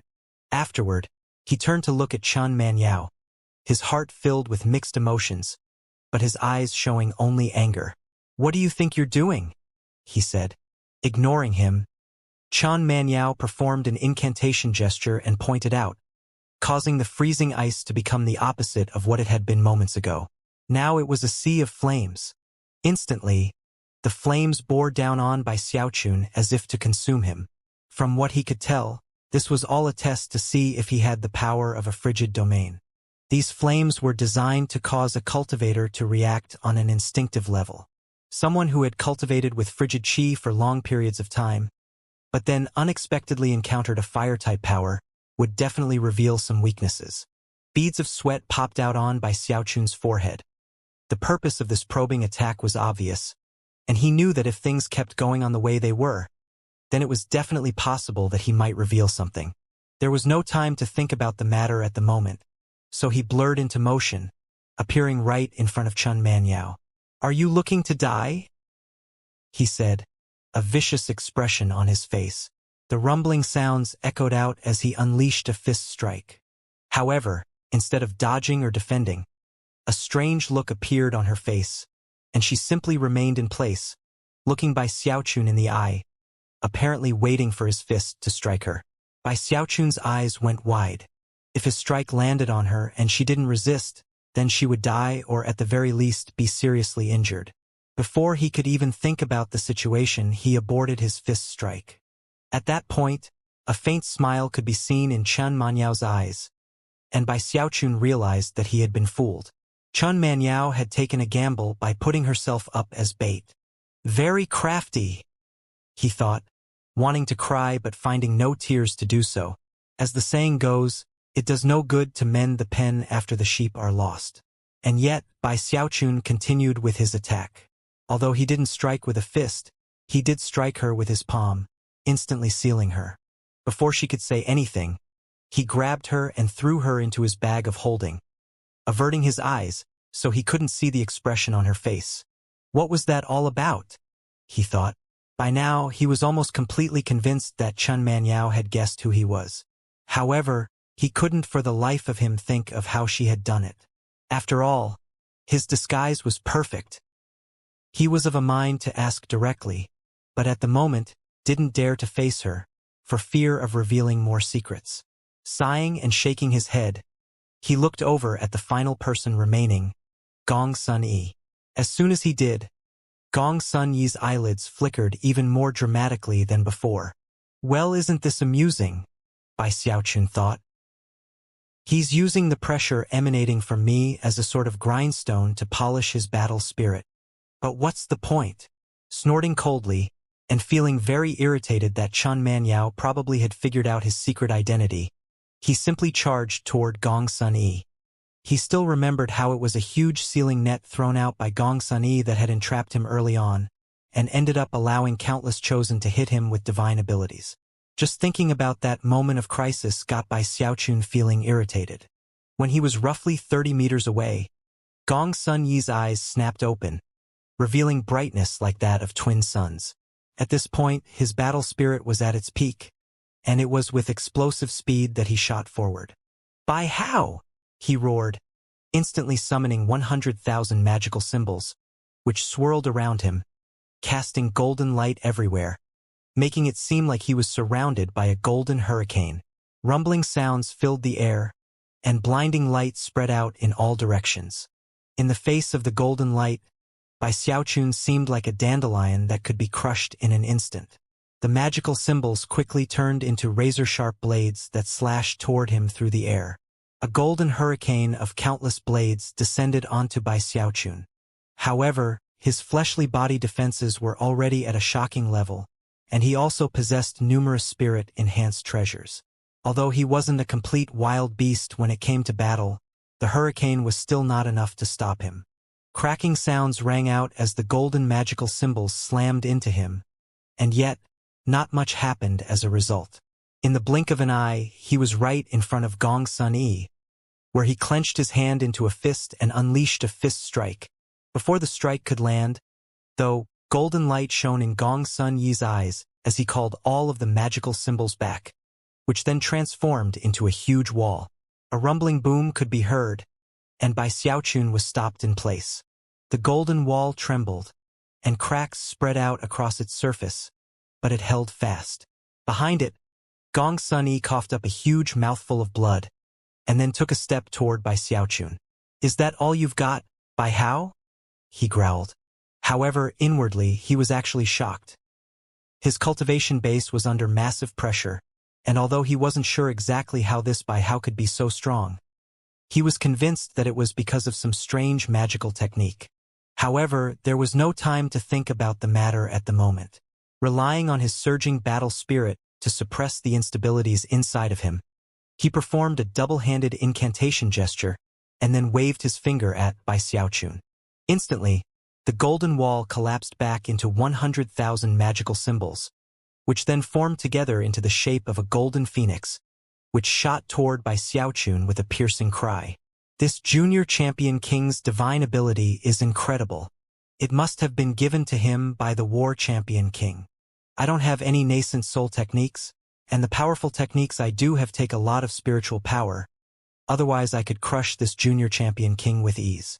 Snorting coldly, he assessed Gong Sun Yi's cultivation base, which was beyond the great circle of the nascent soul stage, and was approaching the point of being half a step into the Deva realm. However, that last gap was not easily bridged, and would require the right set of opportunities to do so, as well as tenacious perseverance. As the golden phoenix bore down on Bai Xiaochun, he reached out into the air and made a grasping motion, summoning his black spear with its 16-fold spirit enhancement. Not hesitating for a moment, he stabbed it toward the golden phoenix. The spear shot forth with heaven-rending, earth-crushing power, causing a string of sonic booms to echo out. Then it stabbed into the phoenix, unleashing a massive detonation. The resulting shockwave sent Gong Sun Yi tumbling backward in the opposite direction. Then, Bai Xiaochun burst into motion, becoming like a black shooting star that crushed everything in its path as it headed toward Gong Sun Yi. Gong Sun Yi finally shuddered to a stop about 300 meters away, unable to prevent blood from spilling out of his mouth. Then he looked up at Bai Xiaochun, and the desire to do battle that existed in his eyes grew even more intense. Howling, he instantly began to charge back in Bai Xiaochun's direction. "I'm the junior champion king. How could I possibly lose to you?" Eyes bright red, he threw his hands out in front of him, causing the 100,000 magical symbols to form together into the shape of a golden battle axe. Grabbing it by the haft, he hurled it violently toward Bai Xiaochun. Rumbling shook the area as Bai Xiaochun destroyed the battle axe, causing the 100,000 magical symbols to collapse layer by layer. Although he was shaken, he didn't slow down at all, and continued on toward Gong Sun Yi in a streak of black light. As a result of the backlash, blood gushed out of Gong Sun Yi's mouth, and he was flung backward head over heels. Although a bitter chuckle escaped his throat, his desire to do battle had not been reduced in the least bit. Seemingly disregarding any fear of dying, he performed a double-handed incantation gesture to call back all of his 100,000 magical symbols. Dazzling golden light flickered as they teleported into the space in front of him, taking the form of a long golden staff. Gong Sun Yi gripped the staff and then swung it with all his might, using both the power of his cultivation base and his impressive fleshly body to send something like a golden tempest toward Bai Xiaochun. This Gong Sun Yi's divine ability is really remarkable, Bai Xiaochun thought, shocked. At the same time, he felt a bit envious about the 100,000 magical symbols. Obviously, though, it was a secret magic of the War Champion King, something that could not be used outside of his organization. The golden staff descended upon him with mountain-toppling, sea-draining power. Abandoning his stabbing attack with his spear, he brandished it in front of him, causing the air to distort as he backed it with both cultivation base and fleshly body power. Boom! The resulting collision surpassed anything from before. A waterfall of blood erupted from Gong Sun Yi's mouth, and yet he seemed mad with the desire to do battle. It didn't matter what injuries he received. He kept on fighting and refused to retreat. This time, instead of forming a staff with his 100,000 magical symbols, he formed them into 100 separate magical items. There were sabers, spears, swords, halberds, hatchets, battle axes, hooks, tridents, and weapons of every other type, and not a single defensive item could be seen among them. Each and every one radiated an intense, murderous aura, and as Gong Sun Yi waved his hand, they all shot toward Bai Xiaochun. Use your trump cards, Bai Hao. Either I die in this battle or you die. Bai Xiaochun's expression flickered. This Gong Sun Yi possessed an intense desire to do battle, and a bizarre divine ability. He didn't even seem to be afraid of dying either. All of it left Bai Xiaochun feeling very shaken. By now, he was finally starting to understand what the true chosen in the wildlands were like. Of course, all of the people he had captured so easily didn't count. But Gong Sun Yi, and even Zhou Hong, despite their flaws, could go berserk in battle and show tenacious brutality. It was something that Bai Xiaochun hadn't seen very often back in the Starry Sky Dao Polarity sect. He's no match for me, but he still won't surrender. Now that I think about it, it seems like he really is using me like a grindstone to temper himself in that precarious location right between life and death. A gleam of admiration appeared in Bai Xiaochun's eyes, and he suddenly felt as if he owed some respect to this opponent. As Gong Sun Yi closed in with 100 magical items, all bursting with murderous auras, Bai Xiaochun took a deep breath and waved his hand to get rid of the black spear. His decision was to forego the use of magical items. As he stood there, cracking sounds could be heard from within him as his aura shrank down. His energy and even his soul did the same thing. Then, a black vortex appeared around his right hand, which emanated terrifying fluctuations. Simultaneously, a shadowy figure appeared, domineering to the extreme, clad in imperial robes and wearing an imperial crown on his head. Considering the look in his eyes, he clearly felt scorn for everything in heaven and earth. Want to find enlightenment in that spot between life and death? Well, I'll give you the chance. Bai Xiaochun felt particularly impressed by how awe-inspiring his words were. Clenching his right hand into a fist, he stabilized his aura and then unleashed a fist strike onto Gong Sun Yi. He didn't use full power, instead limiting it to roughly 50%. But even still, the sky faded, and the mists in the area seethed. The black vortex around his hand expanded, becoming a black hole that shot directly toward Gong Sun Yi. At the same time, the eyes of the shadowy emperor behind him distorted, causing a domineering air to erupt out as he merged into the fist and the vortex. This was Bai Xiaochun's trump card, the Undying Emperor's Fist. Ru Yuyuumble. The fist strike made everything in the world seem to slow down. All eyes came to focus on it, and it became the only thing in existence. A piercing howl rang out from Gong Sun Yi, and his eyes were crimson as he watched the fist approaching, and the black hole. Then he waved both hands out in front of him. Day of the War Champion. As his voice echoed out like thunder, his 100 magical items sped up toward Bai Xiaochun's Undying Emperor's Fist. The instant the two made contact, all of the magical items shattered and were sucked up into the black, incapable of offering any resistance. Then the black hole continued on toward Gong Sun Yi as if to swallow him up. Immediately, a sensation of imminent and deadly crisis filled him, battering his heart and mind like an enormous wave. However, In that dramatic moment between life and death, Gong Sun Yi's battle spirit did not grow weaker. Quite the opposite. It grew more intense. As it did, rumbling and cracking sounds suddenly echoed out inside of him. It was almost as if some sort of shackle within him had been broken. In that moment, a terrifying energy suddenly erupted. Countless clouds suddenly appeared up above him, which quickly formed into a face. Gong Sun Yi's face. Although it only appeared for a moment, the immense energy that came along with it indicated that he had just achieved a cultivation-based breakthrough. He was now half a step into the Deva realm. Many thanks for being my grindstone, by how I finally achieved my cultivation-based breakthrough, and am a half-Deva. I've been stuck in place for far too long now, and have you to thank. Therefore, in recompense, I will simply cripple your cultivation base, and won't kill you.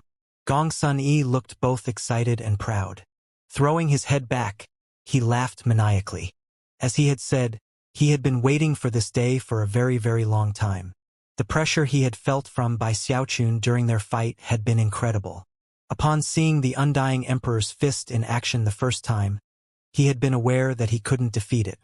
But he was proud and confident, and thus couldn't accept that. Furthermore, there had also been the possibility that he could take the situation and use it to achieve a breakthrough. It was in that moment that he decided to use Bai Xiaochun as his grindstone, to use the pressure to not only ramp up his battle spirit to the ultimate degree, but to achieve a breakthrough during that critical moment between life and death. The first possibility was that he would step halfway into the Deva realm, and wait until a later date to acquire a magical item with a 15-fold spirit enhancement or higher, which he could then use to gain enlightenment of heaven and earth and become a true Deva. The second possibility was that he would fail and lose the fight. However, even if he ended up losing, he was confident that Bai Xiaochun wouldn't kill him. Although such a loss would be a bitter pill to swallow, it was a cost he could afford to pay. And right now, he was laughing maniacally as he performed a double-handed incantation gesture. Instantly, rumbling sounds could be heard around him as 200,000 golden magical symbols appeared, transforming into a massive vortex that moved forward to meet the Undying Emperor's fist. Bai Xiaochun's eyes were nearly popping out of his skull. Never could he have imagined that Gong Sun Yi would actually achieve a breakthrough right here and now. Well, that way of doing things really worked out for him, he thought, taking a deep breath, and also feeling a bit envious. When he thought about how he had suffered untold hardships to reach the mid-nascent soul stage, it was really grating that his opponent had used a moment of life or death crisis to break through and become a half-Deva. That fact in and of itself left Bai Xiaochun feeling a bit irritated. But then Gong Sun Yi went so far as to laugh maniacally, and that got him really mad. "You thankless wretch," he shouted. "Just like the giant ghost king. I was the one who helped you make your breakthrough, and now you say you're gonna cripple my cultivation base? Really the type who bites the hand that feeds you? Huh?" Bai Xiaochun was of the mind that it wouldn't be good to let Gong Sun Yi continue to show off. He needed to teach him a good lesson, and make sure he understood the old saying, if you receive a water drop of kindness, repay it with a flowing spring. Who cares if you made a breakthrough? Lord Bai is going to kidnap you anyway. Eyes bloodshot, he loosened his hand briefly, shook it out, and then clenched it down into another fist. He wasn't unleashing a second Undying Emperor's fist. Instead, he was taking some of the power he had held back before and adding it into the current fist strike. Before, he had used only 50% of what was at his disposal. But now, he added in an extra 30%. The black vortex of the Undying Emperor's fist began to emit a shocking black glow, and also began to grow larger than before as it rumbled toward Gong Sun Yi in incredibly domineering fashion. "Who said you could act so aggressive?"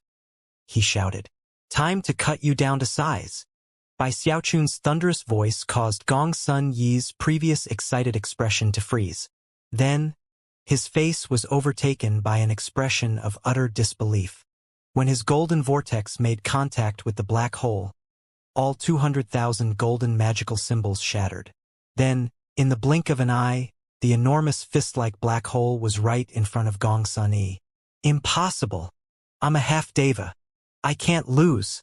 Gong Sun Yi snarled as he performed a double-handed incantation gesture, rotating his cultivation base to defend himself. Half-Deva? Ha!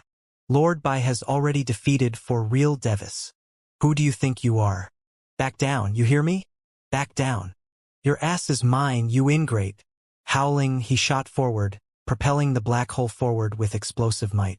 As he did, the divine glow of the 5 elements could be seen within his heaven-dao nascent soul. Booming rumbles filled the air. The entire necromancer kettle seemed to fill with ear-splitting, deafening booms. Cascades of blood shot out of Gong Sun Yi's mouth as he was sent tumbling backward like a kite with its string cut. His chest was a mass of gore, and all his limbs were bent at odd angles. Even his nascent soul seemed in poor condition. However, what had been struck most deeply was his pride. How is this possible? He had gone from wild elation because of his breakthrough to being grievously injured. In his confusion, his vision began to fade as he started to lose consciousness. And yet, before he could even stop moving, Bai Xiaochun shot to his side, lifted his right hand and slapped him viciously. Whack! Gong Sun Yi was sealed and then tossed into Bai Xiaochun's bag of holding. Huffing and puffing, Bai Xiaochun landed onto a hilltop in the basin, where he sat down cross-legged, his face pale. Using 80% of the power of the undying Emperor's fist, had taken his fleshly body power down to the very minimum. He was also filled with prickles of stinging pain. Thankfully, although his fleshly body had been weakened, his heaven-dao nascent soul cultivation base was still fine, and was in fact the reason he had dared to unleash the power he had.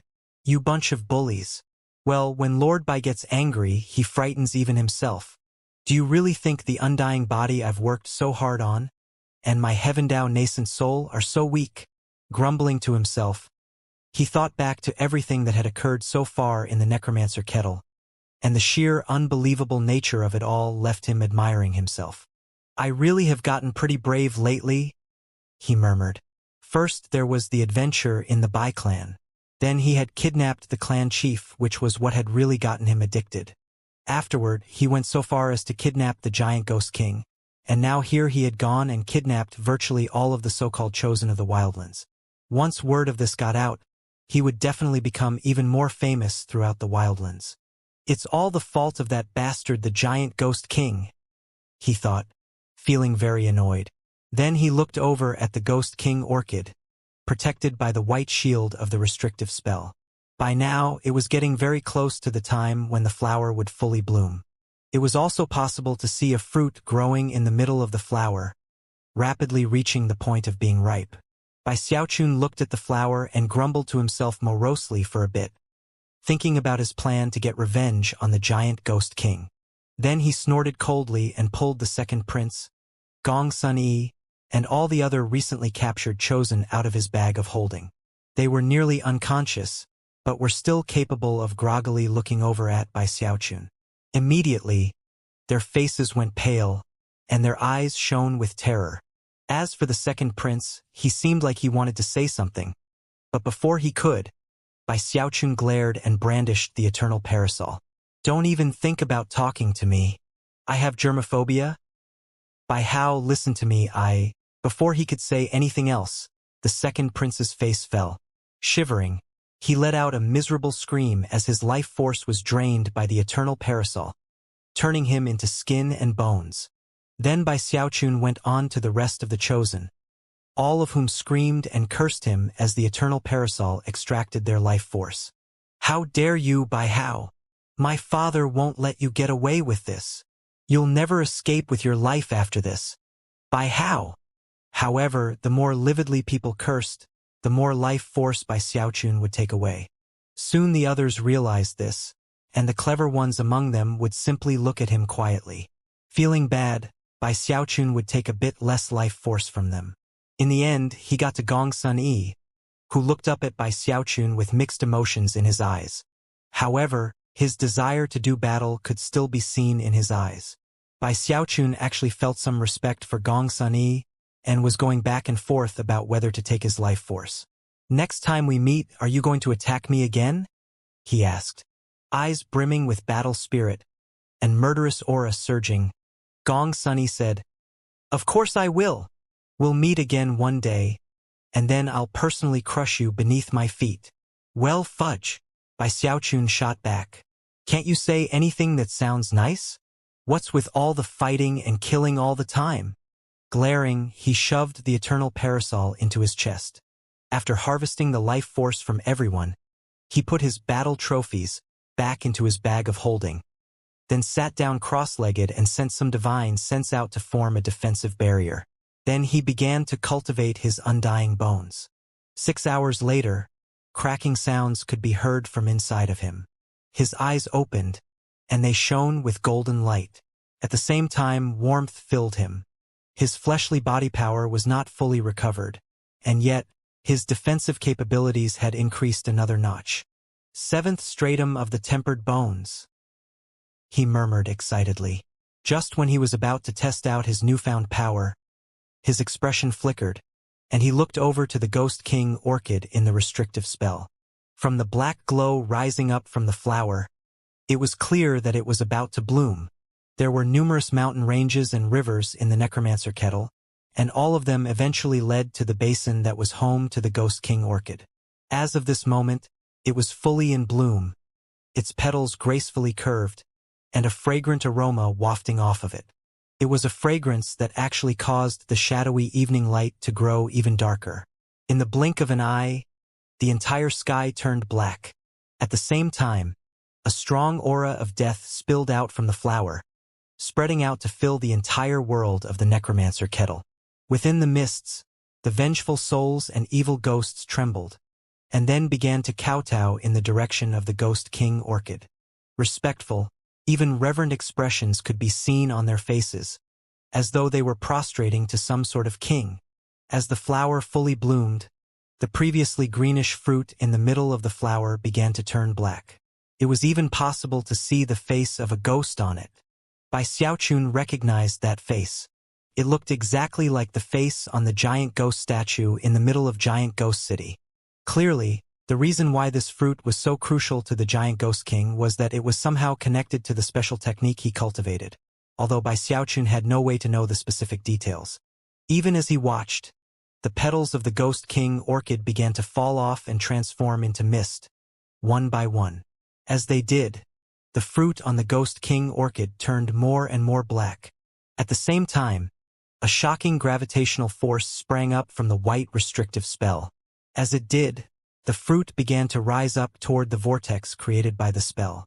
In that instant, it was as if the white restrictive spell knew it had completed its mission, and transformed into countless motes of light that, instead of returning to Bai Xiaochun, dissipated into the surroundings. To see that happen so suddenly provoked a long sigh from Bai Xiaochun. Depressed, he realized that the Giant Ghost King's plan had worked exactly as intended, with the only downside being that Bai Xiaochun had been sacrificed in the process. Things aren't over yet. Although he had come out completely victorious in all of his battles with the Chosen, he was still left with lingering fear about the whole situation. It was actually infuriating that the Giant Ghost King hadn't just directly explained what was going on. "It's obvious that he doesn't trust me." He was worried that if he told the truth, I would refuse to come. Am I really that kind of person? Does he think I'd really be scared of something as non-dangerous as this place? What kind of a person does he think I am? Having reached this point in his train of thought, Bai Xiaochun immediately began to feel a twinge of guilt. Therefore, he dispelled all inner questions about whether or not he really would have come if he'd known the truth. Turning, he headed toward the mouth of the necromancer kettle. Around that time, the entire world of the necromancer kettle trembled, and the area near the mouth slowly began to open. There are still a dozen or so people who escaped. They're probably out there hiding somewhere, and there's still about 2 hours left. Whatever. Since they fled, I'll let them off the hook this time. It was only at this point that Bai Xiaochun started to get nervous.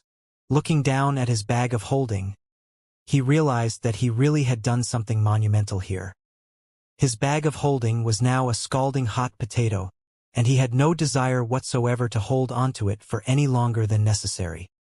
He needed to get back as soon as possible to hand it over to the Giant Ghost King. With that, he picked up speed as he headed toward the mouth of the necromancer kettle. However, Even as he neared the exit, he saw another beam of light shoot toward it from a different direction and reach it before him. It was none other than Princess Su Shan from Spirit Advent City.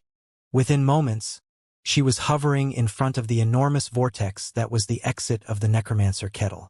By stepping through that vortex, one could leave the kettle. However, Su Shan didn't step into the exit. Instead, she stood there as if to bar the way. When she turned to look at Bai Xiaochun, his heart sank as he saw the glittering light of her jade pendant rising to surround her. "How are you going to try to get away this time? By how?" Su Shan said, sounding very proud of herself. Bai Xiaochun was scowling on the verge of tears. The sight of Su Shan immediately caused him to feel a headache coming on. Earlier, he had thought that Chun Manyao would be the biggest thorn in his side, and had completely forgotten about the annoying Su Shan. Even if he tried to fight her, it would do no good. There she stood in front of the exit, clearly having no intention of moving. Obviously, he was going to have to pay the price to get past her. "Just what exactly do you want, huh?" Bai Xiaochun said. "What do I want?" she said angrily, glaring at him. "I want to know why you ran away every time you saw me." Bai Xiaochun sighed. Deciding it would be better to save his breath and just tell the truth, he said, "With that jade pendant your father gave you, there's no way I can beat you. It would be a waste of time fighting, so I just ran." "Waste of time?" she shot back. Then, eyes flashing, she asked, "Humph. Well, why did you go and kidnap everyone?" Looking as though he felt very wronged, he explained, "Those were the giant ghost king's orders. A nobody like me couldn't defy the dermic decree of the giant ghost king. Could he?" "Really?" she asked suspiciously. "Absolutely. Positively. It's true from many points of view." After swearing up and down, he hesitated for a moment and then added, "Hey, why don't we skip the fight this time? Just let me out of here. Okay?" Su Shan didn't respond at first, and simply looked at him, trying to decide if what he said was true or not. Normally speaking, she wouldn't be so easily convinced. And yet, for some reason, she just felt like trusting him. Suddenly, she smacked her bag of holding, causing more than a dozen soul cultivators to spill out into the open. They were all chosen from the various important clans, and all of them had clearly been beaten badly in fights. Their cultivation bases were sealed, and as soon as they began to pile up outside of her bag of holding, they began to curse in their hearts, and yet didn't dare to give voice to any of that. Instead, they looked fearfully at Su Shan, and then over at Bai Xiaochun. As for Bai Xiaochun, his jaw dropped. These were all of the people who had previously given up, the ones he had assumed had fled to hide wherever they could find places to hole up. Never could he have imagined that they would all have been captured by the fiendish devilish Su Shan. He said, staring a bit blankly at Su Shan, and wondering why the termagant would possibly be doing something like this. "Since you're acting under the orders of the giant ghost king, then take these ones with you." When she spoke, her gaze didn't seem as sharp as before, and she wasn't speaking so loudly. In fact, there was something very strange about the look in her eyes. Bai Xiaochun was even more taken aback. However, based on the strange look in her eyes, he suddenly came to an outrageous conclusion, something that he initially almost couldn't believe was true. "Aha! I get it," he thought. "She's one of the people the giant ghost king said would help me." Eyes sparkling, he blurted out that very thought. "You work for the giant ghost king too." And yet, for some unknown reason, Su Shan seemed to suddenly get very irritated. Stomping her foot, she suddenly launched herself into the air toward Bai Xiaochun, clenching both hands into fists as she prepared to attack. One slip of the tongue and she wants to fight? This Su Shan is crazy. Smiling bitterly inside, he took a breath, stepped forward, and shouted, "If you've got what it takes, then fight without that jade pendant." Clenching his hand into a fist, he unleashed a fist strike. "Fine, I won't use it," Su Shan said crossly. The light of the pendant winked out as she continued to barrel toward Bai Xiaochun. A boom rang out, and ripples spread out in all directions. Su Shan had an incredibly tough fleshly body, but after being struck by Xiaochun, blood sprayed out of her mouth, and cracking sounds rang out as she suffered a grievous injury. And yet, that strange look in her eye only grew stronger, and she spun to attack him again. This Su Shan has a screw loose, but she's definitely hot. She's trying to use that look in her eye to mess with my emotions. Hesitant and on guard, he unleashed another attack, causing Su Shan to tumble backward, blood spraying out of her mouth. Considering the fact that she really wasn't using that jade pendant of hers, Bai Xiaochun was more convinced than ever that there was something wrong with her mentally.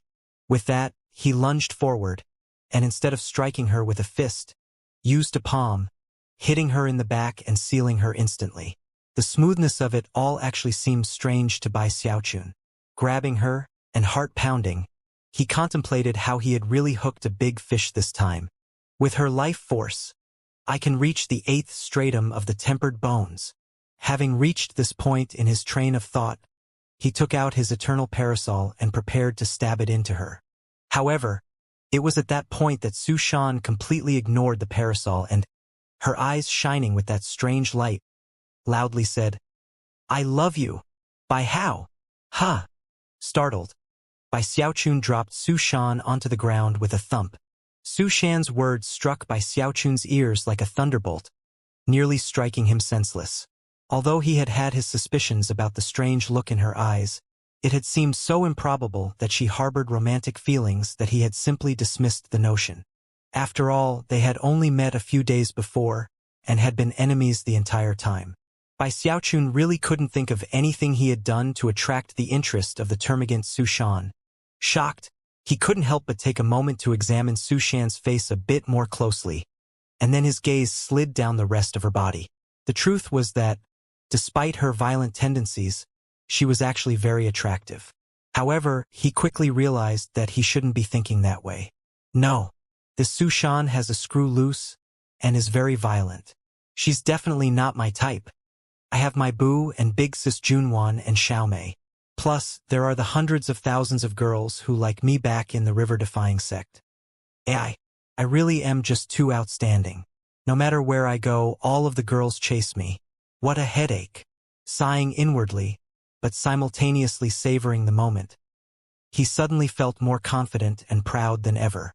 That was especially true when he thought about the countless love letters he had received all those years ago, which proved how dashing he was, and that he was truly unparalleled under heaven.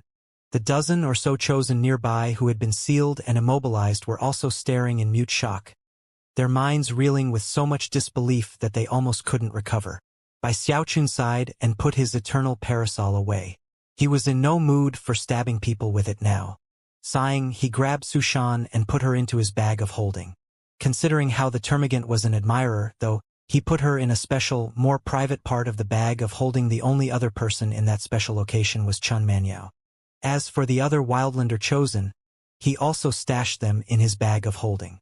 Having accomplished these things, he got his breathing under control and then looked at the exit vortex, heart pounding. After thinking for a moment to come up with a plan, he suddenly reached down and tore his robe up. However, that didn't seem like enough, so he then slapped himself in the face, and even sent some blood oozing out of his mouth. At that point, he stepped through the exit.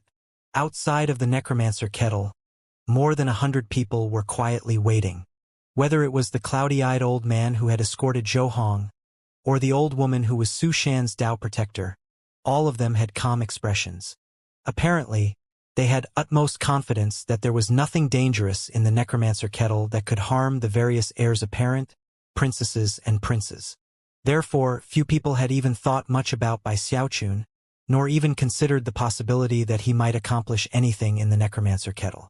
Even the middle-aged man who had escorted the second prince seemed to have the same attitude.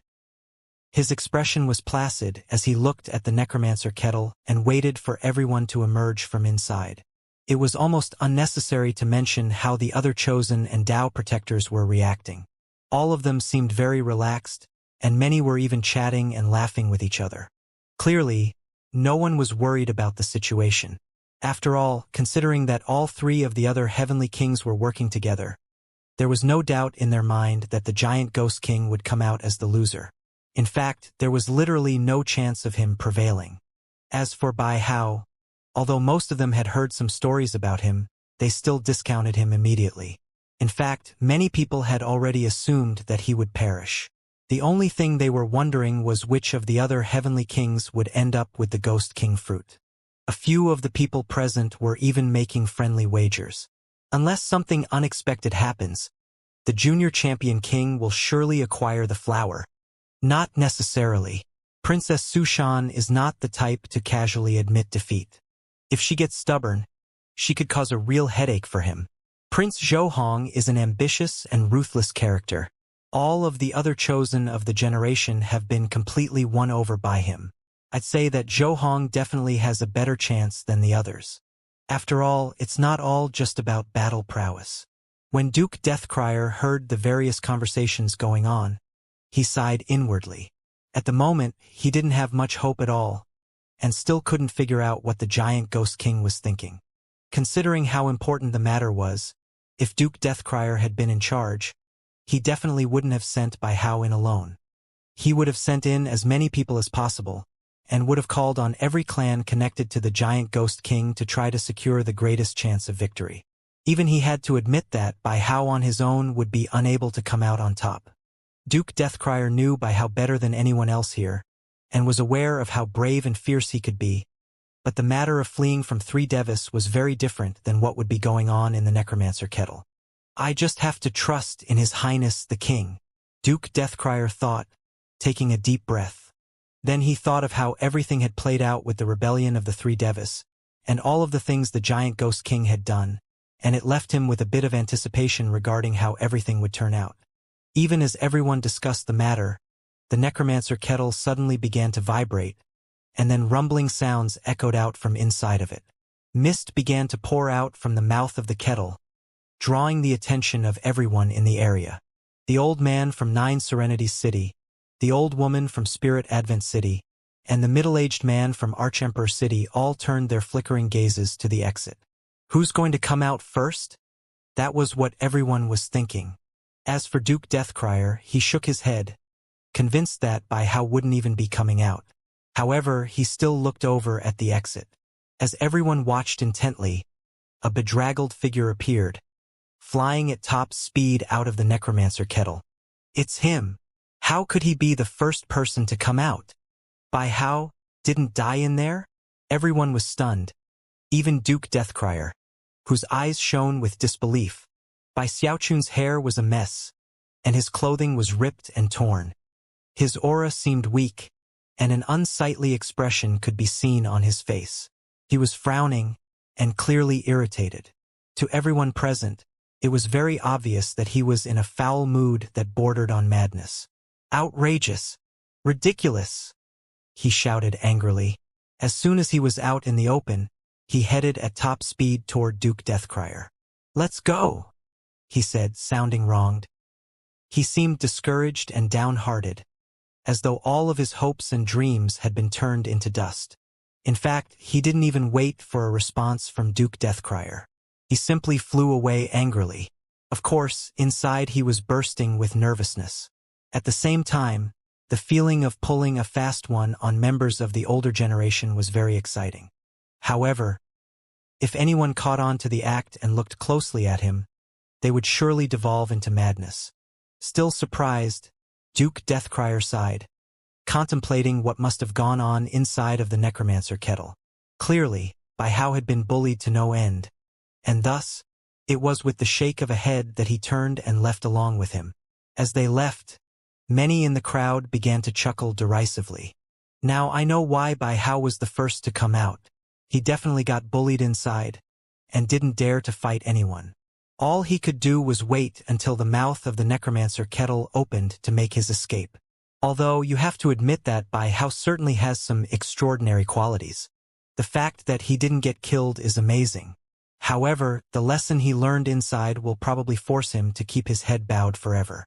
It must have been a bitter lesson indeed. I'd say the only reason he made it out alive was that the heirs apparent didn't want to provoke the giant Ghost King too deeply. However, I'm sure they taught some harsh and probably even humiliating lessons to this Bai Hao. Well, they'll all be coming out in a moment, and we can hear the whole story. As they waited, the various Dao protectors continued to joke and chat. Actually, it was happening this way not because of the flawless performance by Xiaochun had just put on, but because an error in their thinking. None of them could possibly imagine how a single person could take on more than 100. Those odds were just too high. Not even the Tao protectors from 9 Serenity City, Spirit Advent City, and Archemperor City spared much thought for by how, and so they continued to wait, calmly watching the exit and waiting for people to come out. Before long, enough time had passed for an incense stick to burn, but they still weren't worried. After all, it was only to be expected that the fierce fighting inside would take some time to end. Meanwhile, Bai Xiaochun was speeding away from the area as quickly as possible. Duke Deathcrier was next to him. He looked over, and was about to say something, when Bai Xiaochun urgently said, "Deathcrier, old pal, bring out the giant ghost battleship." The way that his voice seemed to tremble with nervousness left Duke Deathcrier feeling very taken aback. "What's going on?" he replied, quickly pulling out the battleship. Bai Xiaochun leaped onto the deck, and then urgently said, "Run!" Duke Deathcrier's eyes went wide, and all of a sudden, his heart started pounding. He suddenly thought back to all the disastrous things that had occurred in Giant Ghost City, and a chill ran down his spine. However, a moment later, his expression brightened, and then, without the slightest hesitation, he drew upon the power of his cultivation base to send the giant ghost battleship zooming off into the distance. Along the way, Duke Deathcrier was inclined on a few occasions to simply ask about the situation. However, the ill premonition in his heart that continued to grow stronger prevented him from doing so. Bai Xiaochun stood next to him, face pale, anxious and doubtful as he continuously looked over their shoulders. Apparently worried that they were going too slowly, he gave constant reminders to pick up speed. Everything that was going on got Duke Deathcrier's heart pounding harder and harder. Just what did this guy do? He thought, pouring all of the power he could into the giant ghost battleship to keep it moving as quickly as possible. After a long moment passed, he finally couldn't hold it in any longer. "What did you do?" he asked. Bai Xiaochun cleared his throat. Although he was already starting to regret his actions, he was still very proud of what he had accomplished. Sounding very casual, he said, "Oh, nothing. I just kidnapped everybody else, and have them here in my bag of holding." "What? Everybody? You kidnapped them?" Despite being a deva, Duke Deathcrier's mind began to spin as though it had been struck with a sledgehammer. Face filled with a look of incredulity, he looked, first at Bai Xiaochun, and then at his bag of holding. Then his cheek twitched. You. He actually couldn't say anything other than that. However, he knew that the ramifications of what had been done were almost too monumental to calculate. Without even thinking about it, he drew upon 120% of his cultivation base to send the giant ghost battleship shooting at top speed through the air. Rumbling sounds echoed out as they proceeded along toward their destination. As Duke Deathcrier and Bai Xiaochun got closer and closer to Giant Ghost City, the Tao protectors back at the Necromancer Kettle were starting to get a bit impatient. That was especially true of the old man from 9 Serenities City, who had a distinct glint in his eyes as he looked at the Necromancer Kettle. Despite being a Deva cultivator, the bizarre nature of the Necromancer Kettle made it impossible for him to see what was happening inside. Next to him was the old woman who had come with Sushan. She was also starting to get more and more nervous, and occasionally turned to look in the direction Bai Xiaochun had fled in. More than half the time has passed. Soon the exit will close. Something seems off. Even if they continued fighting after the exit opened, an entire hour has passed. After another hour, the exit will close, and then it will be very difficult for them to come out. Did something unexpected occur inside? No, there's no way. It wasn't just the Devas who were starting to get suspicious. The other Tao protectors were starting to feel uneasy. All eyes were focused on the Necromancer Kettle as more time ticked by. Anxiety mounted. After all, the chosen who were inside the kettle were all very important people. They were all sons and daughters of influential clans and families. Not only were they important in terms of status, their latent talent and cultivation bases were all beyond ordinary. There were even some whose names were on the Hell Emperor stele. These were the best of the best in their generation in the wildlands, all of whom were destined to be powerful people in the future. There were some who were already certain to become devas, and it was even very likely that some would become demigods. If an accident occurred with even one of those people, it would be major news in the wildlands. If something unexpected happened to more than 10 of them, it would be 10 times more shocking of an event. Not even the 3 heavenly kings would be willing to accept responsibility if something like that happened. An accident of that nature would be a blow to the soft spot that existed in all parties involved. Now that everyone was thinking along these lines, their unease grew more intense. Furthermore, because the second prince and Chen Manyao were also still inside, the middle-aged man from Archemperor City was also starting to look very nervous. Eventually, the Dao protectors got so nervous that they began to cry out in anxious voices. "Time is almost up. We can't wait any longer." The old man from 9 Serenities City looked over at the Dao protector from Archemperor City. Eyes flashing, he said, "Brother Lin, something happened in here." "That's right, Brother Lin," the old woman from Spirit Advent City said, her voice grating and eerie. "It's a critical situation. The necromancer kettle belongs to the Imperial clan. The Grand Heaven Master must have a way to see inside of it." Before long, almost all eyes had come to rest on that middle-aged man. It was quite a bit of pressure for him to deal with. Furthermore, he knew what those gazes represented. Nearly 80% of the most important groups in the entire wildlands. This collection of cultivators was backed by many devas and 3 demigods. "I'll need to contact the Grand Heaven Master and let him make the decision." He quickly produced a jade slip and sent an urgent message. Moments later, the jade slip glowed with dazzling light, after which he crushed it. As the jade slip fell apart, it became flying ash that spread out in all directions, then rose up above them and created a fist-sized vortex. Blue light shone out from the vortex, which shot toward the middle-aged man. When he reached out and grabbed it, it turned into a fist-sized blue mirror. The mirror was clearly from ancient times, and was covered with countless faintly glimmering magical symbols. Despite how old it seemed, it still radiated a heaven-shaking, earth-shattering aura. The Grand Heaven Master used a secret magic to deliver this mirror to me. I can't use it on my own. Taking a deep breath, he looked at the old man from 9 Serenities City and the old woman from Spirit Advent City. "Would the 2 of you mind providing some assistance?" They didn't hesitate to fly over and unleash the power of their cultivation bases, sending Deva auras out that caused heaven and earth to flash with colors. As their power entered the mirror, it shone with dazzling light that caused the other Dao protectors in the area to back up nervously. The 3 cultivators powering the mirror let out hoarse shouts as the blue light transformed into a column that shot directly toward the necromancer kettle.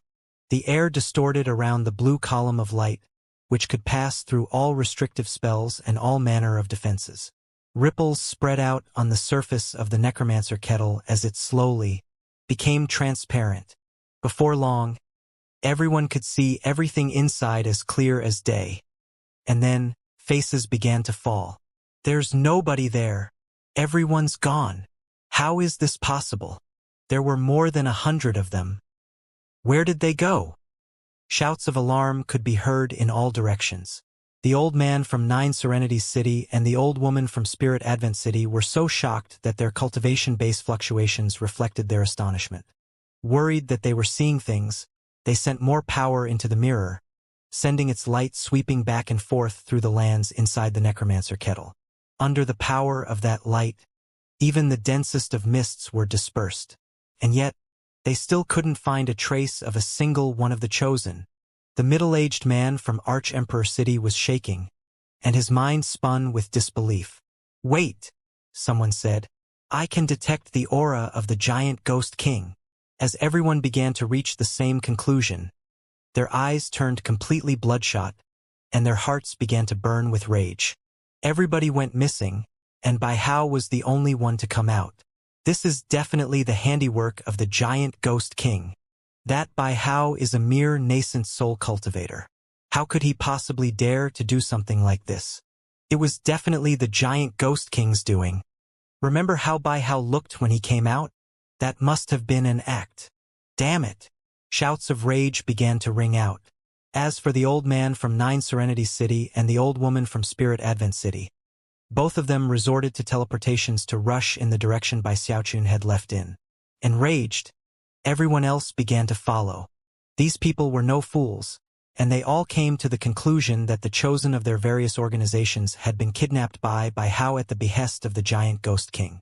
Even more humiliating was the shocking fact that he had escaped from under their very noses. However, they didn't dare to offend the giant Ghost King, so they had no choice but to vent their anger on Bai Xiaochun. Rumbling sounds could be heard, and dazzling light flashed in the sky as more than 100 powerful experts shot through the air in pursuit.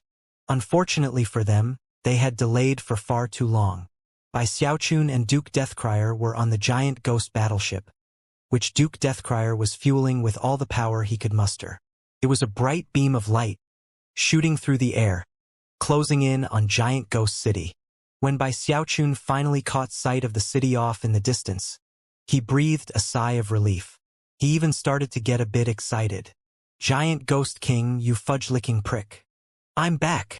As Bai Xiaochun and Duke Deathcrier were still closing in on the city, the giant Ghost King was in his royal palace, a very excited expression on his face as he looked at the Ghost King fruit which he held in his hand.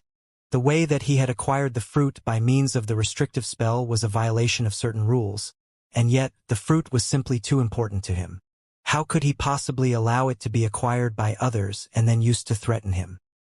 He had really had no other choice than to grit his teeth and proceed with his plan. I finally have all 5 of the Ghost King fruits, and at long last I can remove the 5 elements flaw from my technique. By being able to switch back and forth between the 5 elements at will, I will no longer be subjected to the potentially deadly decay period. With that, he threw his head back and laughed uproariously, his heart filled with intense levels of joy. After years and years of waiting, he had won out, despite being opposed by the united front of all his opponents. The fact that all of his plans and schemes had worked left him feeling very pleased. The 9 Serenities King, War Champion King, and Spirit Advent King were all scheming against me. The bastards. I might have broken the rules, but it was only after their plotting. Now I just need to lay low for a while and not give them any reason to cause me any problems. After some time passes, all of the issues can be resolved. A faint smile could be seen on his face, and a bright gleam passed through his eyes. It was wonderful to have all matters under his control. Of course, he had no idea what exactly had occurred in the necromancer kettle. The restrictive spell on by Xiaochun didn't give him the ability to see what was happening from afar. It was specifically designed to be used the way it had with the Ghost King orchid. But he wasn't worried. Chuckling, he put the Ghost King fruit away and prepared to go into secluded meditation to merge all 5 of the fruits into his body. Just when he was rising to his feet, his expression flickered, and he looked off into the sky. He immediately caught sight of the giant ghost battleship. As soon as it got close enough, 2 figures leapt off of its deck and flew toward his royal palace. Mixed emotions could be seen playing out on Duke Deathcrier's face. And as for Bai Xiaochun, he seemed both grim and angry. Bai Hao sure got back quickly, the giant Ghost King thought. And he doesn't seem injured at all. He cleared his throat awkwardly. He knew that he was in the wrong in the matter that had just occurred, and felt like simply avoiding Bai Hao. However, avoiding him wouldn't resolve the situation. So therefore, he put a somber expression onto his face, and then settled back down into his throne to wait. Bai Xiaochun shot at top speed toward the giant ghost statue, followed by a hesitant Duke Deathcrier. After reaching the royal palace, Duke Deathcrier clasped hands to Bai Xiaochun, then hurried back to his own residence, not interested at all in participating in the irksome events which were sure to follow. This Bai Hao has got some guts. But I simply can't believe that he would do something like this unless he was acting on the orders of His Highness the King. Just what is His Highness thinking? Is he really going to go up against all of the nobility and aristocracy in the wildlands?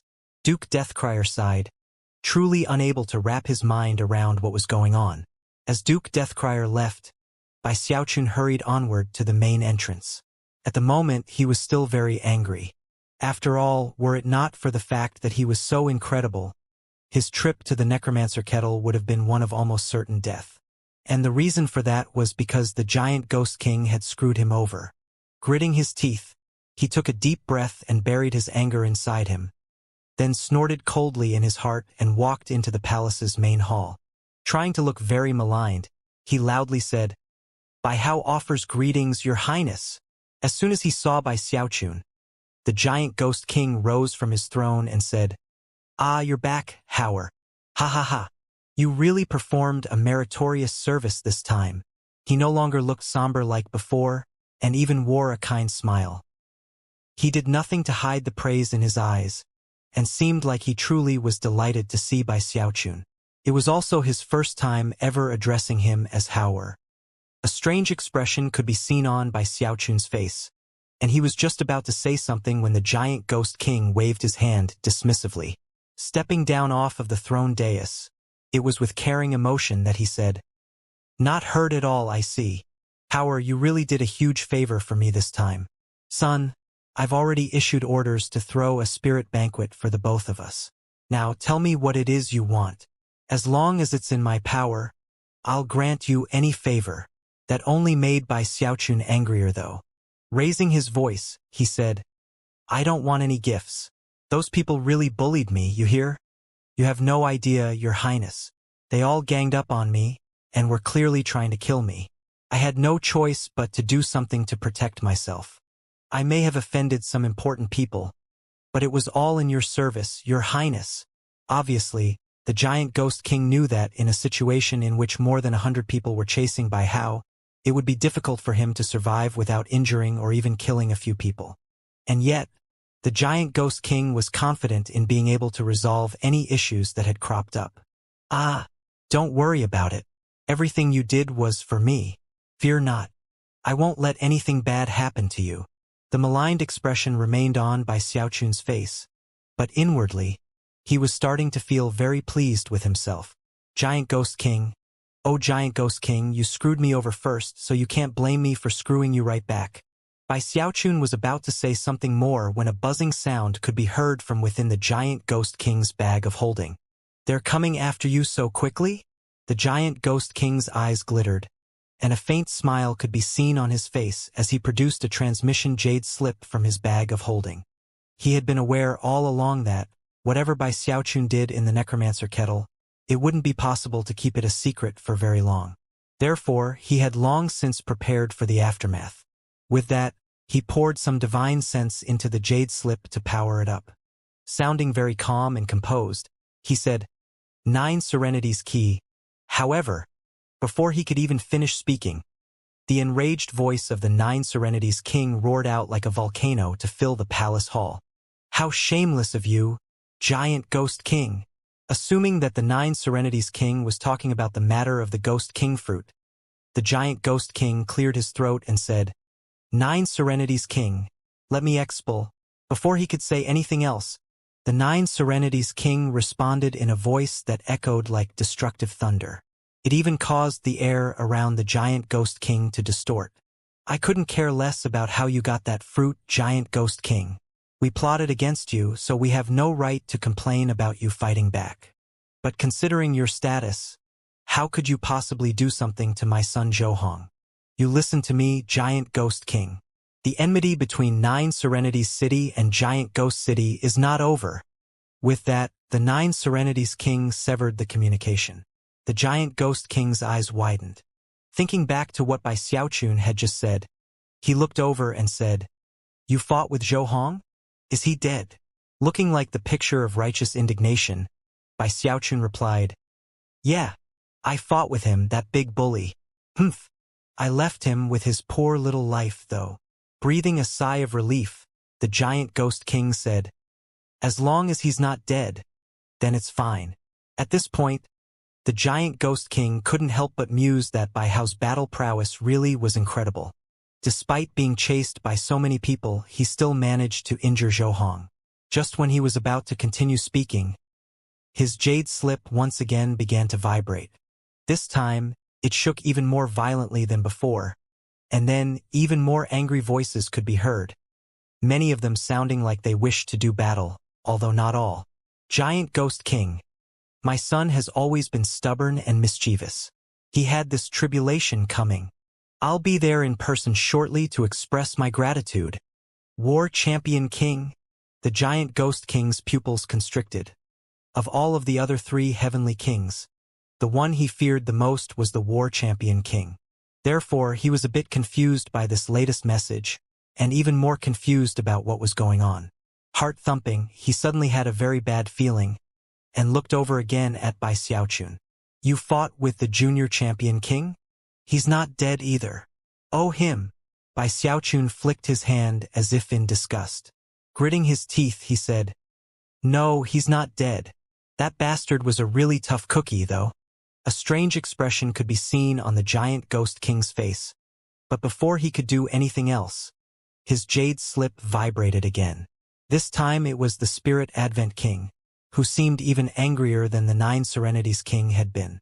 That mysterious daughter of yours is in Archemperor City. Isn't she Giant Ghost King? Nobody else knows, but I do. Well, I think I know where I'm going next. I need to be more like you old bastard. Bullying people younger and weaker than you. As the voice echoed out in the hall, the Giant Ghost King began to pant. Everything was happening too quickly, catching him completely unawares. Looking over at Bai Xiaochun, he was just about to ask a certain question when Bai Xiaochun took the initiative to say, Don't worry, Su Shan isn't dead. As the Giant Ghost King looked at Bai Xiaochun, his ill premonition grew more intense. And yet, before he could say anything, the jade slip in his hand began to vibrate over and over again. Countless messages poured in, some bitter, some pleading, some angry. The Giant Ghost King's mind began to spin. Despite being a demigod, the current turn of events had him reeling in shock. Although most of the people who were sending the messages weren't on the same level as him in terms of cultivation base, there were simply too many of them. It seemed like just about all of the nobility and aristocracy in the lands of the Archemperor were reaching out to him. And that wasn't even mentioning the fact that the other 3 heavenly kings were involved, and they were on the same level as him. Even the imperial clan messaged him, saying that the second prince was missing. The Giant Ghost King was dumbstruck by what was happening. Finally, he looked over at Bai Xiaochun and weakly asked, What exactly did you do in the necromancer kettle? Oh, I didn't do anything, Bai Xiaochun said, looking like the picture of innocence. Inside, he was feeling extremely pleased with himself and couldn't have been happier. The Giant Ghost King had screwed him, and therefore he had screwed him right back. Therefore, the more shocked the Giant Ghost King looked right now, the more worth it all was. Although, you know how loyal and devoted I am to you, Your Highness, and how much I worry about you constantly.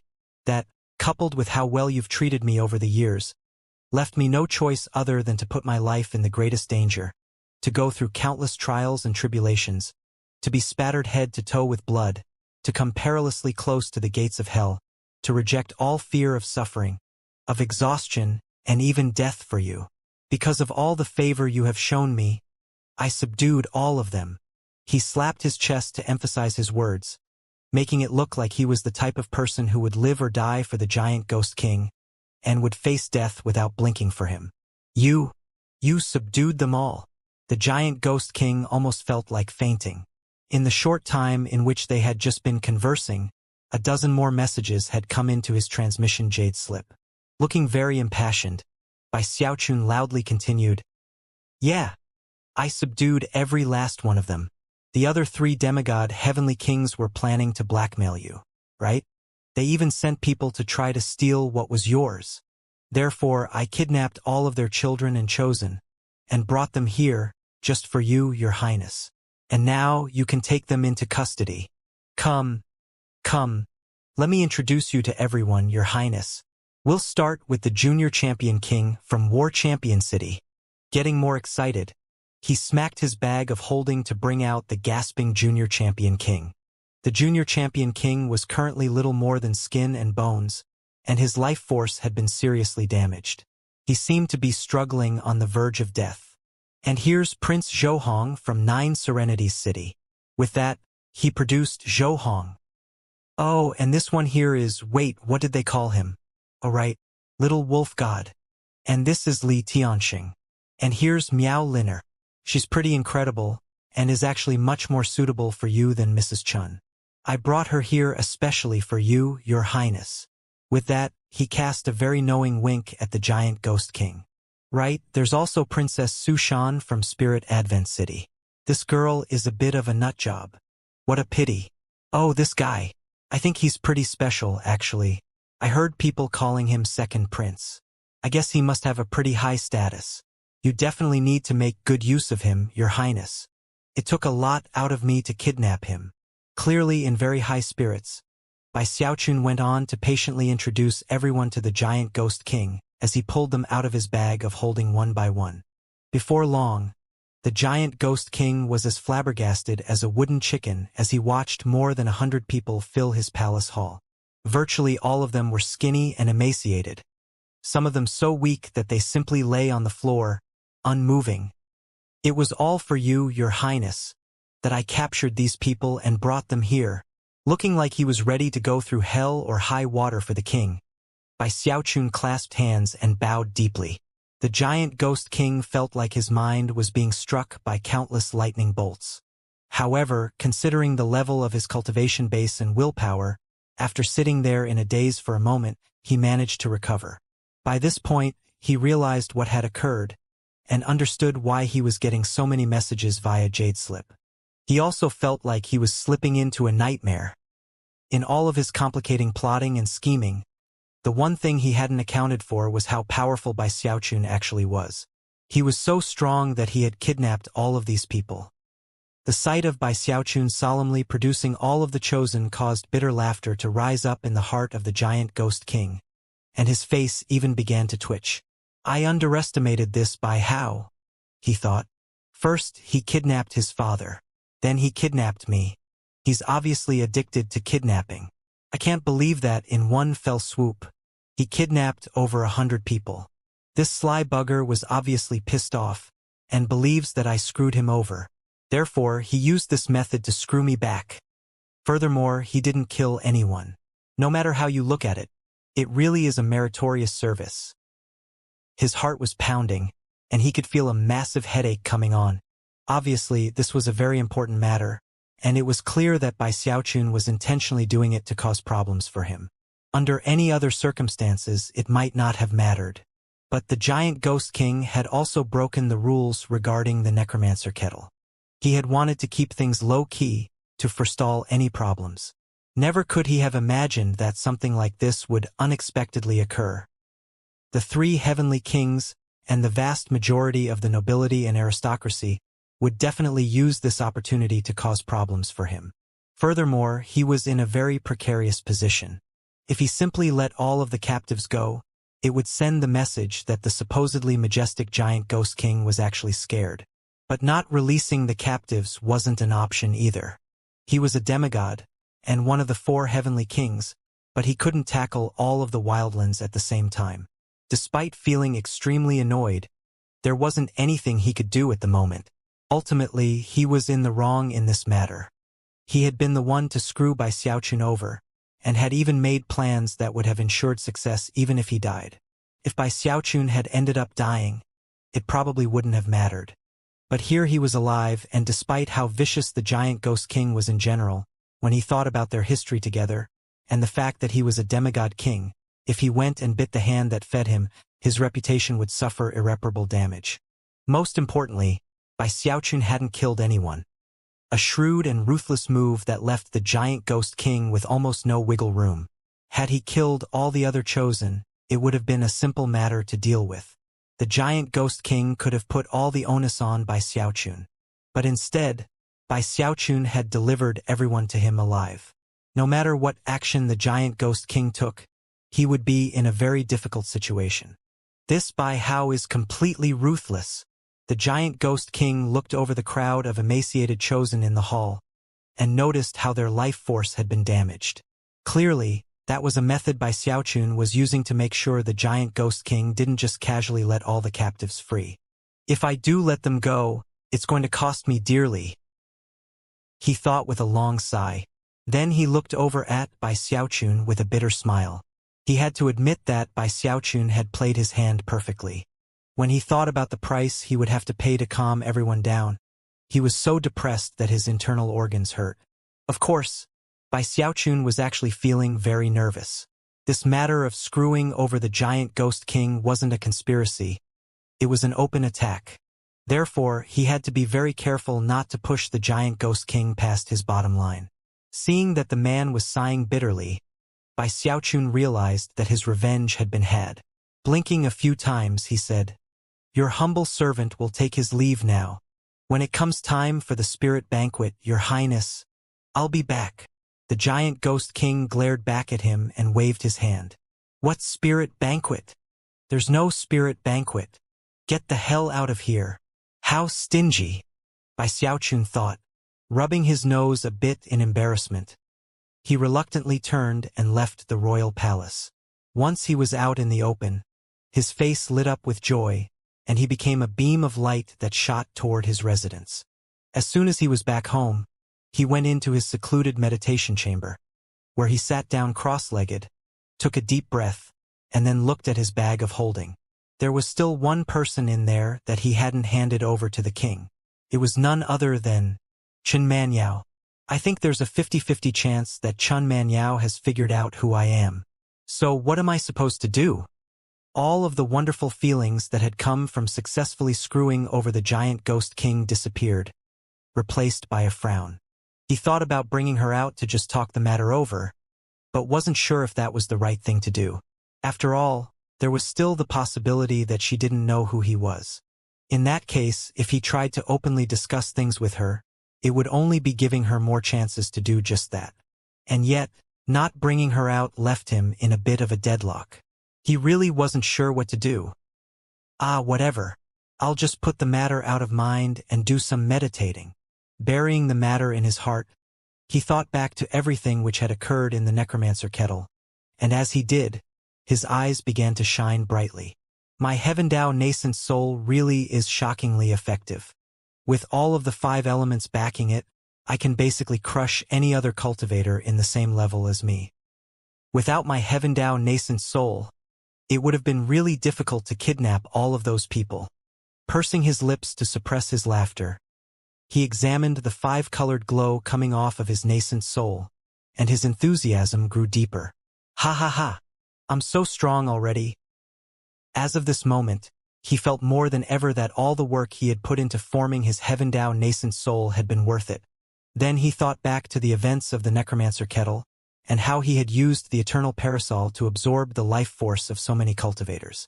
Although he hadn't absorbed Su Shan's life force, he had surreptitiously done so to the dozen or so captives she had given him. As a result, his undying bones were now in the 8th stratum of the tempered bones level.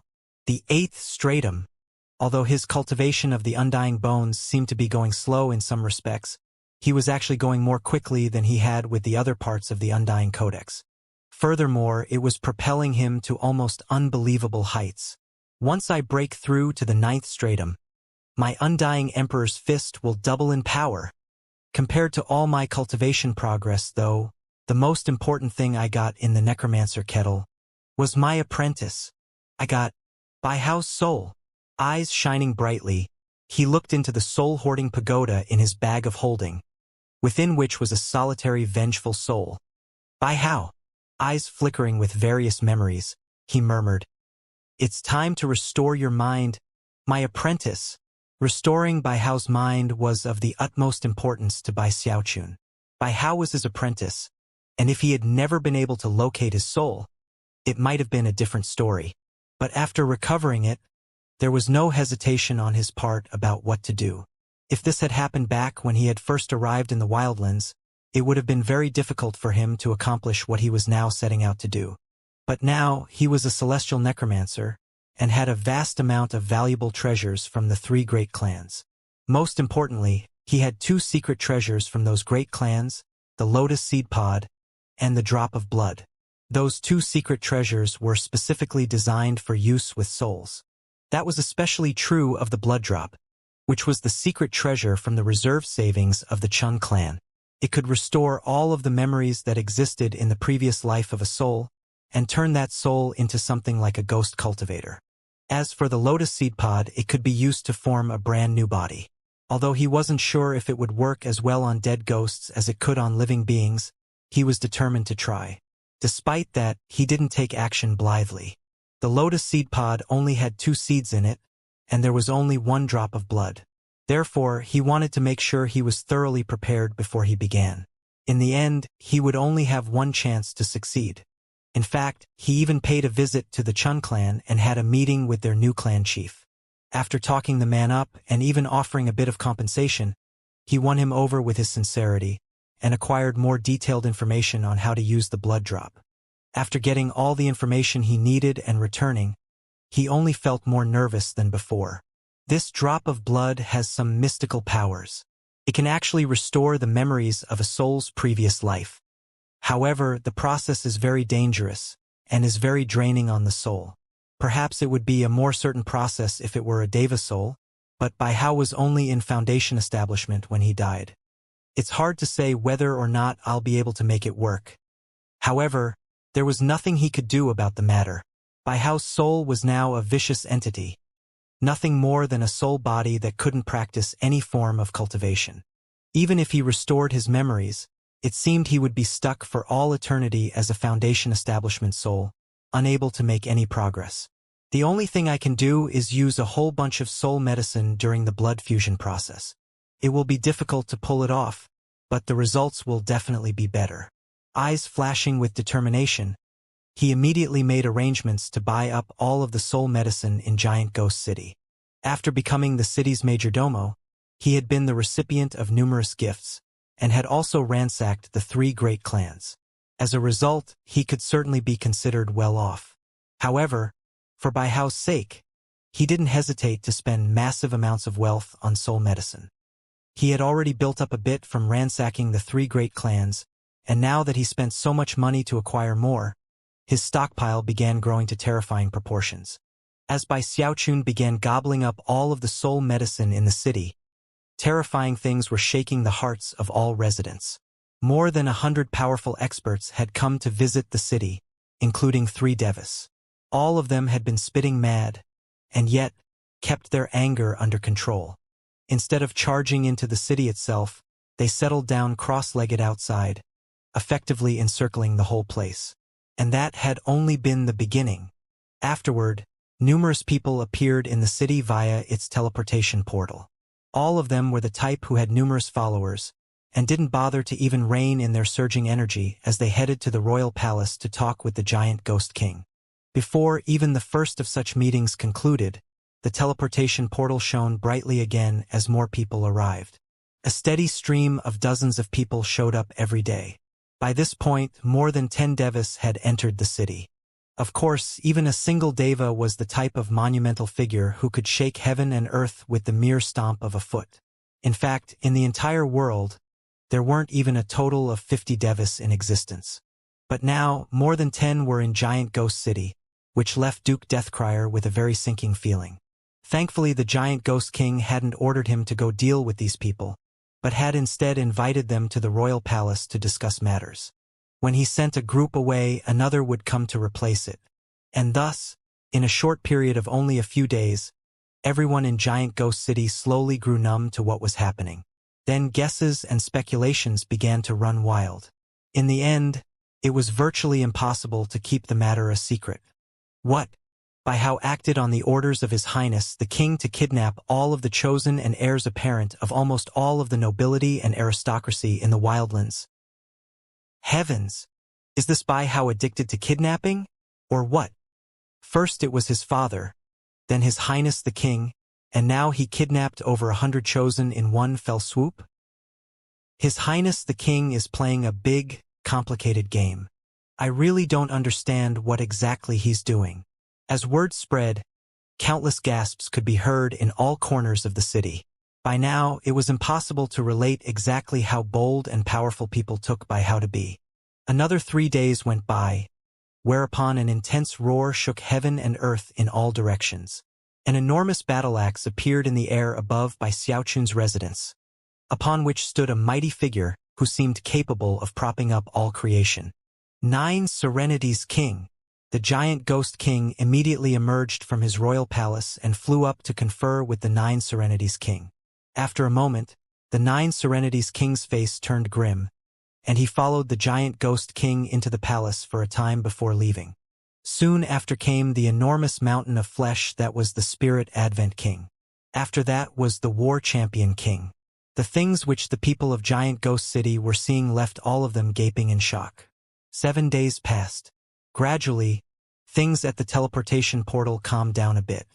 Of course, Bai Xiaochun tried to stay as out of sight as possible, and didn't even dare to make inquiries to find out exactly what had resulted. He knew that the giant ghost king was obviously in a horrific mood. Well, you can't blame me. If you hadn't screwed me, I wouldn't have screwed you. Despite feeling himself to be in the right, he knew who between the two of them was the most powerful. Muttering to himself, he remained in secluded meditation and continued to buy up soul medicine.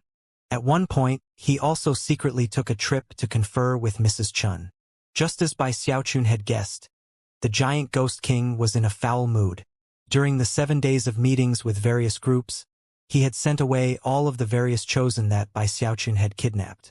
Some of the people who had come to retrieve their chosen were the type that the giant ghost king could completely disregard. There were even some he could intimidate with a mere look. But there were others who could force him to pay a bit of a price. For example, the Spirit Advent King and War Champion King. First, the giant ghost king broke the rules of the necromancer kettle, and then, due to a freak combination of other factors, had both of their heirs beaten half to death. The 9 Serenity's king was even harder to calm down. In fact, the smile on his face only grew colder as their discussion proceeded. The 9 Serenity's king had attacked the giant ghost king during his decay period, and had also broken certain rules himself which showed his attitude and what he was capable of. Therefore, they were not able to get anywhere in their negotiation. Eventually, the giant ghost king called in the War Champion King and the Spirit Advent King to join the discussion, and in the end, the 9 Serenity's king had no choice but to grit his teeth angrily and leave. The biggest headache of all came when dealing with the second prince. There was simply no way to work around the fact that he was part of the imperial clan. Although that clan was currently in decline, with most of the power being held by the Grand Heaven Master, the second prince was still a prince. The imperial clan was still not the kind who would brook humiliation, and thus, it was to the giant ghost king's great rancor that he paid a significant price to work everything out. The giant ghost king was currently standing in a pagoda in the royal palace. Kneading the bridge of his nose, he sighed and murmured, "Finally managed to send them all away." During the process, he had schemed, he had formed alliances, he had used every trick in his book to minimize his losses as much as possible. In the end, he was left feeling exhausted. It's all the fault of that bastard brat. The mere thought of Bai Xiaochun caused his eyes to widen angrily. However, it was at that point that he felt 2 warm arms wrapping around him from behind. It was none other than Mrs. Chun. The giant ghost king turned to look at her, and his gaze softened. She took the opportunity to say some nice things about Bai Hao, and as a result, the giant ghost king's anger faded a bit. He also began to think about all the good things Bai Hao had done for him. Well, it certainly cost me, but at least I got the ghost king fruit. I guess it was all worth it. Without Bai Hao on my side, the ghost king fruit would likely have been taken by one of the other 3 kings. If that had happened, I would have ended up paying 10 times the price that I did. In the end, things did seem to have worked out fairly. Snorting, the giant ghost king decided not to worry about the matter anymore. Bai Xiaochun waited for a few more days, and when it seemed that the giant ghost king wasn't going to be coming for him, he finally started to feel confident about the whole situation. With that, he put even more effort into buying soul medicine, and soon had the stockpile he needed. With that, he gritted his teeth and started his work to restore Bai Hao's mind. Of course, the matter was too sensitive, so he didn't dare to do his work in Giant Ghost City. If any mistakes occurred, the ramifications could be too severe. Therefore, he found a remote location outside of the city where he set up plenty of restrictive spells to make sure no one could see him. His preparations having been made, he settled his mind, pulled his soul-hoarding pagoda out of his bag of holding, and then took out Bai Hao's soul.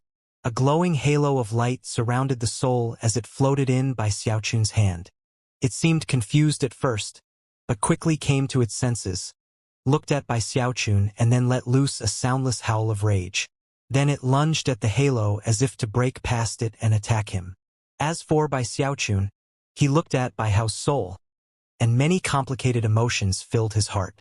Within moments, Bai Hao's eyes began to shine with madness and greed, until Bai Xiaochun finally sighed and unleashed some of the pressure of his cultivation base.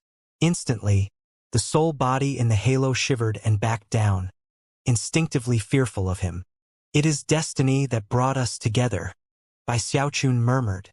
Eventually, the pressure rolling out from Bai Xiaochun onto Bai Hao's soul became so intense that the surface of the shield rippled. Then Bai Hao's soul let out a piercing scream, and he shied away. However, it was with vicious determination that Bai Xiaochun then waved his left index finger toward the shield. The shield distorted even more dramatically, and then Bai Hao's soul shivered as though it had been struck by a powerful attack. Then it collapsed and remained motionless. According to the information Bai Xiaochun had gained from the Chun clan, in order to use the blood drop, one had to render the soul body in question completely incapable of resistance. If it resisted in the least bit, the operation would fail, and the soul would be completely destroyed. In its state moments ago, Bai Hao's soul had been completely incapable of fighting against Bai Xiaochun. All it had taken was a bit of pressure to not only cow the soul, but to knock it unconscious. Now it was time to move on to the next step. Bai Xiaochun took a deep breath and looked a bit more closely at Bai Hao's soul. A moment later, his eyes began to shine with determination. "Well, Bai Hao, whether or not this works is all up to your own good fortune." With that, he waved his right hand, causing the shield of light to vanish. For the first time, Bai Hao's soul appeared out in the open. Next, Bai Xiaochun slapped his bag of holding, producing a jade bottle that he gingerly opened. Inside was a drop of blood that he let fall onto Bai Hao's soul. As soon as it touched the soul, it shattered to create a blood-colored mist that poured into the soul. In the blink of an eye, the soul began to shiver, as though it were about to regain consciousness because of the intense pain it was feeling. Thankfully, Bai Xiaochun was paying close attention and made sure to keep enough pressure on the soul to keep it unconscious. It was a delicate balance to maintain, but he succeeded. Soon, the blood mist was fully absorbed into Bai Hao's soul, which was beginning to thrash around so much it seemed it might begin to fade away. Apparently, there was some corrosive power within the drop of blood that was draining Bai Hao's soul, making it weak to the point where it might not be able to sustain the wastage. Bai Xiaochun knew that a critical moment had arrived. Maintaining full focus, he waved his left hand to produce a large quantity of soul medicine. He crushed it without hesitation, which caused numerous streams of soul power to spring out and then flow into Bai Hao's soul body, replenishing what was being drained away. However, the soul was being drained at a very rapid rate. Bai Xiaochun had just sent out 100 portions of soul medicine, but it was only able to counteract the wastage for a few breaths of time. Therefore, he produced more soul medicine. Time passed, and eventually he lost track of how much soul medicine he had used. With the soul medicine keeping him going, Bai Hao in soul form continued to merge with the blood. However, his soul body continued to twitch and distort as if in pain. Despite being unconscious, he could clearly feel what was happening. The process continued for a full 3 days. Despite the fact that Bai Xiaochun was in the Heavendao nascent soul stage, he was still starting to feel the exhaustion creeping up. During that time, he had to watch carefully every moment to make sure that Bai Hao didn't awaken at the wrong time.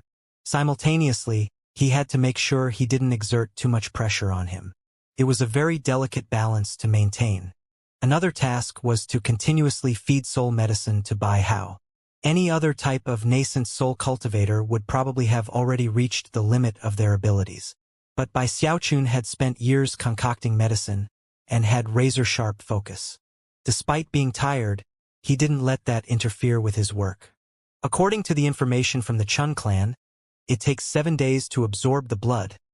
We're almost half done at this point. He didn't grow lax in the least bit. When the third day passed, and the fourth day arrived, a gold design suddenly appeared on Bai Hao's soul. The sight of that golden design instantly lifted Bai Xiaochun's spirits.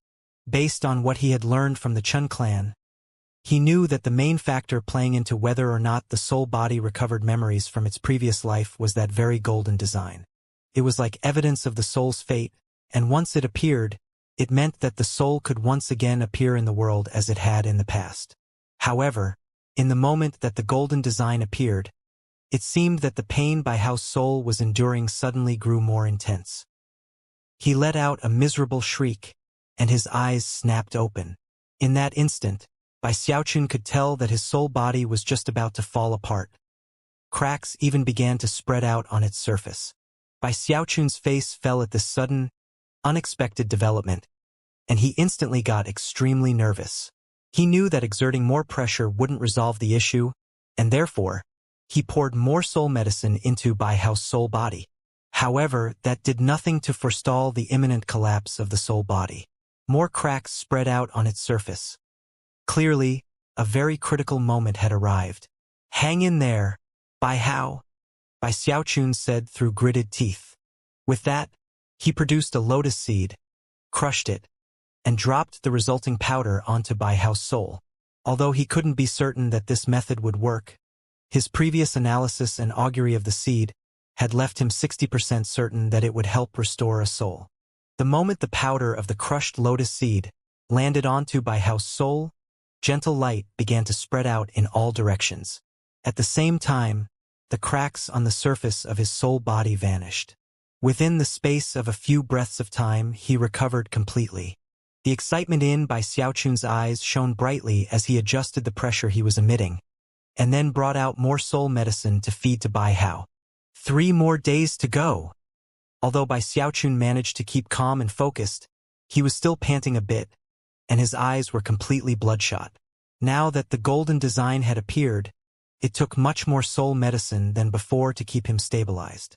But Bai Xiaochun was well prepared. He crushed soul medicine as if it were the least valuable thing in the world, spending amounts that would cause most people to stare in complete and utter shock. The wealth vanishing here was enough to drive entire clans bankrupt. And yet, Bai Xiaochun didn't feel the slightest prickle of pain in his heart. No material possessions were worth more to him than Bai Hao. Bai Hao was his apprentice, and the first person he had encountered after being teleported to the wildlands. Furthermore, he had used Bai Hao's identity to accomplish many, many things. The feelings that had built up for Bai Hao because of all that were not those which could be measured in terms of soul medicine. Soon the 4th day had passed, and the 5th day arrived. After that was the 6th day. As time marched on, Bai Xiaochun's eyes grew more and more bloodshot, and his exhaustion mounted. Because of the mounting pressure, his expression became one of pure vigilance and concentration. It lasted all the way until the 7th day came. "The final 24 hours, he murmured. By this point he was a bit wan, and his eyes were crimson. All of his energy was focused on maintaining balance. As time passed, Bai Hao's soul grew more and more stable, and the golden design that covered his soul body grew more and more dazzling. With every pulse of golden light, Bai Hao's soul seemed to grow more calm and thoughtful, and less violent. As these things occurred, Bai Xiaochun continued to sigh emotionally. "The final 2 hours, he murmured. In his excitement, he couldn't help but imagine what it would be like when he succeeded, and Bai Hao got all of his memories back. How would he tell him about everything that had occurred after his death? "I feel like I know you so well, but to you, I'm a complete stranger."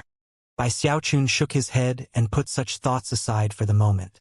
Instead, he focused fully on Bai Hao's soul. Soon, the final moments were ticking down, and Bai Hao's soul seemed to have lost all of its previous viciousness and violence, and was now completely calm. Eventually, he sat up in place, a blank look on his face. That was when the crackle of thunder could be heard in the sky above. Black clouds converged, and a violet bolt of lightning suddenly shot down toward Bai Xiaochun, catching him completely off guard. "Is that tribulation lightning? How could there be tribulation lightning?" The lighting instantly shot down through the mountain until it was right above Bai Xiaochun's head. As it did, he anxiously reached up with his right hand, drawing on the full power of his cultivation base to fight back. A boom could be heard, and blood sprayed out of his mouth as he was sent flying backward, where he slammed loudly into the rock wall of the cave. However, he wasn't significantly hurt. Unfortunately, he had only cut down the power of the lightning bolt by about half. The rest of it fell directly onto Bai Hao, who had just opened his eyes. Immediately, a tremor ran through him, and cracks spread out all over him.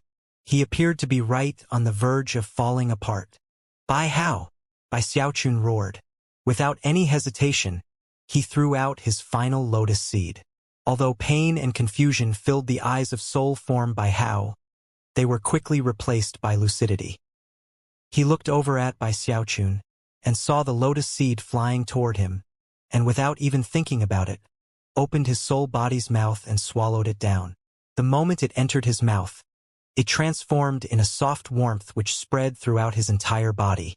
He closed his eyes, shivering a bit as the cracks all healed up.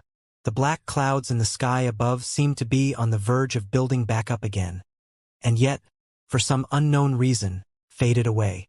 Took a very long moment for Bai Hao's soul form to restore balance. When all of the cracks on the surface of his body were healed, he slowly opened his eyes and looked around. Then, his eyes came to rest on a person who looked exactly like him in every aspect, and yet who wore a look of deep concern on his face. There was a sincerity to that concern that Bai Hao instantly recognized. It was something that, in his entire life, nobody had ever given to him except his mother. This person in front of him was the second person to ever look at him with an ounce of caring. "Who are you?" he asked softly. Bai Xiaochun's eyes flickered with excitement, and he took a deep breath. He had imagined this moment for a long time, and just as things had gone then, he assumed the mightiest pose he could think of. Lifting his chin slightly, he clasped his hands behind his back and, looking like the picture of a transcendent being, slowly said, "I'm your master, master," Bai Hao said, staring blankly at the person who looked exactly like himself. He was a bit confused about why this person would call himself his master. He didn't remember ever having a master before. If anything, the only masters he had ever had before his death were the handful of secret cultivation texts he had acquired back in his clan. He had all of his memories up to the moment of his death, but everything after that was mostly blank. All he remembered was a haze of violent madness in which he swam endlessly through blinding fog, consumed with the desire to eat any living thing he encountered. Those memories of madness caused him to gasp, and filled his heart with indescribable terror. It was almost as if the moment he closed his eyes in death, he had gone to sleep. Now he was awake, and yet, his heart was filled with more confusion than ever. Then he looked down at himself, and found that his own hands would pass through his body if he tried to touch himself. "I'm a soul body," he murmured, a glint of sadness appearing in his eyes. As of this moment, he realized that he really had died. But if I've become nothing more than a soul, then why do I still have all my memories? All of the things he was currently experiencing had Bai Hao feeling extremely confused. As for Bai Xiaochun, he stood there with his hands clasped behind his back, glancing down out of the corner of his eye at Bai Hao, trying to look as profound as possible. He was also secretly measuring him up, and when he realized that he was simply staring off into space and completely ignoring him, he started to feel a bit awkward and even a bit miffed. With that, he loudly cleared his throat to remind Bai Hao that he was standing there. In response, a strange expression appeared on Bai Hao's face, and he looked up again at Bai Xiaochun. Gradually, his eyes began to flicker thoughtfully, and he said, "Senior, are you the person who appeared beneath that tree right before I died?" From the way he spoke, it seemed as if he were putting the pieces of the puzzle together even as the words left his mouth. Each word struck Bai Xiaochun's like lightning, and his eyes flickered at how incredible Bai Hao was. Only a few words had been spoken since he woke up, and he had already deduced Bai Xiaochun's identity. "The reason you look like me, Senior, is that you must have assumed my identity after I died." As for why we are now able to meet again in person, though, I really can't wrap my mind around that. More confusion appeared in his eyes, as if he almost couldn't believe what was happening. Bai Xiaochun gave him a profound look. Although he had always known Bai Hao was intelligent, he could never have imagined that he would be this intelligent. That's correct. After you died, I looked through your bag of holding, and then took your place in the Bai clan. With that, he proceeded to explain to Bai Hao about how he had taken him as an apprentice. Then he went on to recount everything that had occurred during his time in the Bai clan, with the exception of a few points that were unnecessary to explain. As Bai Hao listened, it was impossible for him to hide the complex emotions he felt. He could almost visualize all the scenes Bai Xiaochun described, especially the incident in which his father had confronted him in the place where his mother had died. That was when his father had revealed that he was aware of how talented Bai Hao was in flame conjuring, and yet had gone on to talk about him submitting, and had even revealed open killing intent. At that point, hatred and anger began to burn brightly in Bai Hao's eyes. Bai Hao was familiar with his clan, especially Madame Kai and the clan chief. As such, he immediately realized that everything Bai Xiaochun was telling him was true.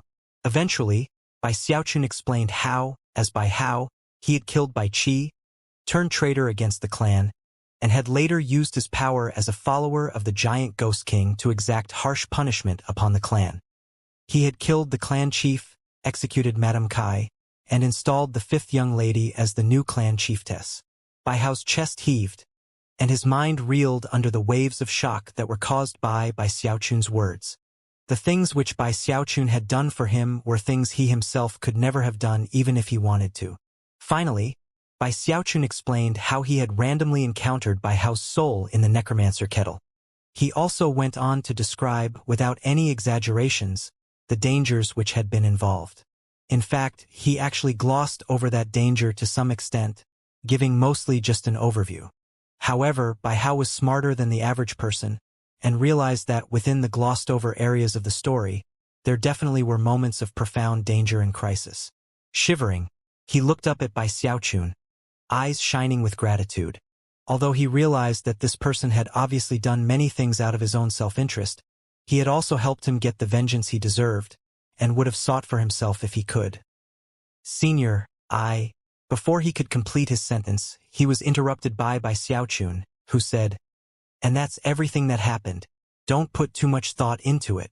You're my apprentice, and I'm your master. With me around, people can only dream of bullying you." He slapped his chest proudly to emphasize his words. "Do you want to know who your master is? I'm the majordomo of Giant Ghost City, and also the inspections commissioner. There is only one person who ranks higher than me, and tens upon tens of thousands who rank below me. I even kidnapped the giant Ghost King once. And in the necromancer kettle, I kidnapped the heirs apparent and chosen from almost all of the important clans and organizations in the wildlands. Crown princes, heirs apparent, princesses? Ha! I defeated each and every one of them. Oh right, there was also some guy everyone called the second prince." With that, he went on to brag a bit more about everything which had occurred in the necromancer kettle, and this time he didn't gloss over anything. He actually described everything in vivid detail the way he normally would. Bai Hao responded by looking at him with mute astonishment. "Just stick close to your master from now on. I already have formulas for everything from 1 to 17 colored flame. Considering your latent talent in flame conjuring, I want you to start researching the formula for 18 colored flame. Later on, when I'm powerful enough, I'll form a new body for you.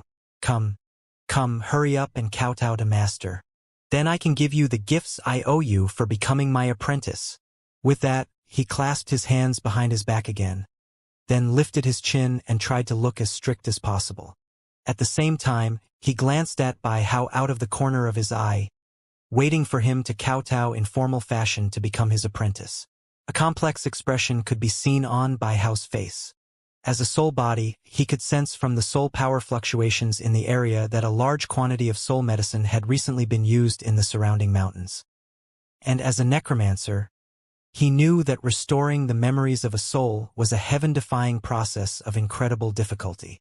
Clearly, this person who called himself his master had completely bloodshot eyes, and he was obviously working hard to appear to be in good condition. However, he couldn't cover up how one he was. It was obvious that he had worked very hard and paid a huge price to restore Bai Hao's memories. Does he really care about me? He thought, a warm feeling building up inside of him. At this point, he recalled how, upon first recovering his memories, this person who called himself his master had been looking at him with deep concern. That concern gave rise to emotions that Bai Hao had not felt for a very long time. No one in his life had ever cared about him other than his mother. As a young man in the Bai clan, he had often been humiliated. As he grew older, he had harbored a deep, if ignorant, hope that he could gain the approval of his father, and perhaps the entire clan. But in the end, he had been cruelly slaughtered. As of this point, it was all in the past. After a long moment, he rose to his feet, walked over to Bai Xiaochun, and dropped to his knees. His expression was serious and sincere. He didn't want to sit around thinking about the past. He knew that this master of his had already gained vengeance for him, a kindness which filled him with profound gratitude. From the bottom of his heart, he was absolutely willing to be his apprentice. Everything from the past ended with my death, he thought. Now that I'm awake again, my master is my only family. As he swore this oath in his heart, he thought about the sincere concern Bai Xiaochun had showed for him, and was convinced that he had finally found a second person in his life who cared about him. Taking a deep breath, he said, Bai Hao offers formal greetings, master. Then he kowtowed deeply 3 times. After that he rose to his feet, then dropped back down to kowtow again. 3 expressions of respect. 9 kowtows. Bai Xiaochun was moved by what he was seeing, and his heart trembled with emotion. After silently accepting the kowtows, his gaze softened, and a profound feeling filled him that was a mixture of joy and pity. Wrestling his emotions under control, he laughed heartily and said, Stick with master, my little apprentice, and you will eat the best food and drink the best alcohol. You can do anything your heart desires. With that, he waved his hand, sending Bai Hao into a soul-hoarding pagoda. Within that soul-hoarding pagoda, Bai Hao would have a large measure of freedom. He could come out into the open at any time he wished, and because of certain special aspects of his soul body, could take virtually any form he wished. After a moment, Bai Hao hesitated. Despite having taken this man as his master, he felt like there was something a bit unreliable about him. Master, would it be possible for me to know your honored name? Sounding extremely high and mighty, Bai Xiaochun responded, Ahem. Remember, your master's true name is one that cannot be divulged to anyone else in the wildlands. If it became public, it could lead to drastic events that would affect all creation. It would be a calamity for the wildlands. Your master's name is Bai Xiaochun. After taking Bai Hao back with him to Giant Ghost City, the 7 days of protracted exhaustion led Bai Xiaochun to go into secluded meditation to recover. Before closing the door of the meditation chamber, Bai Hao requested that he be allowed to go out and explore a bit. After all, he had been dead for quite some time, and felt like seeing Giant Ghost City and the rest of the outside world. It was a very natural thing. After a bit of thought, Bai Xiaochun decided there was no reason not to accommodate his wishes, although he did offer a whole slew of warnings before letting him go. After all, Bai Hao's soul body was unique in many ways. Now that his memories were back, he could take almost any form he wished. Furthermore, considering how intelligent he was, as long as he was careful, he shouldn't run into any trouble. However, just to be on the safe side, he left a branding mark on him. That way, if Bai Hao ran into any trouble, Bai Xiaochun would be able to track him down immediately. Having accomplished these things, he felt comfortable enough to go into secluded meditation. As for Bai Hao, he changed his appearance and then left. Bai Hao had long since burned Bai Xiaochun's name into his memory. He would never forget it for the rest of his life. However, even more unforgettable were the things he heard people talking about after leaving Bai Xiaochun's side. Virtually everything he heard caused his anxiety to build. Hey, keep your voice down. Don't let Bai Hao hear you. Bai Hao is completely shameless. He's vicious and merciless, to the point where he killed his own father and reviled his own clan. That's nothing. I have a good friend who's a guard at Devil Penitentiary. He told me that back when Bai Hao was a guard there, he was the #1 Dark Inquisitor in Devil Penitentiary. You don't know what Dark Inquisitors are? They're normal Inquisitors whose hearts have turned to darkness.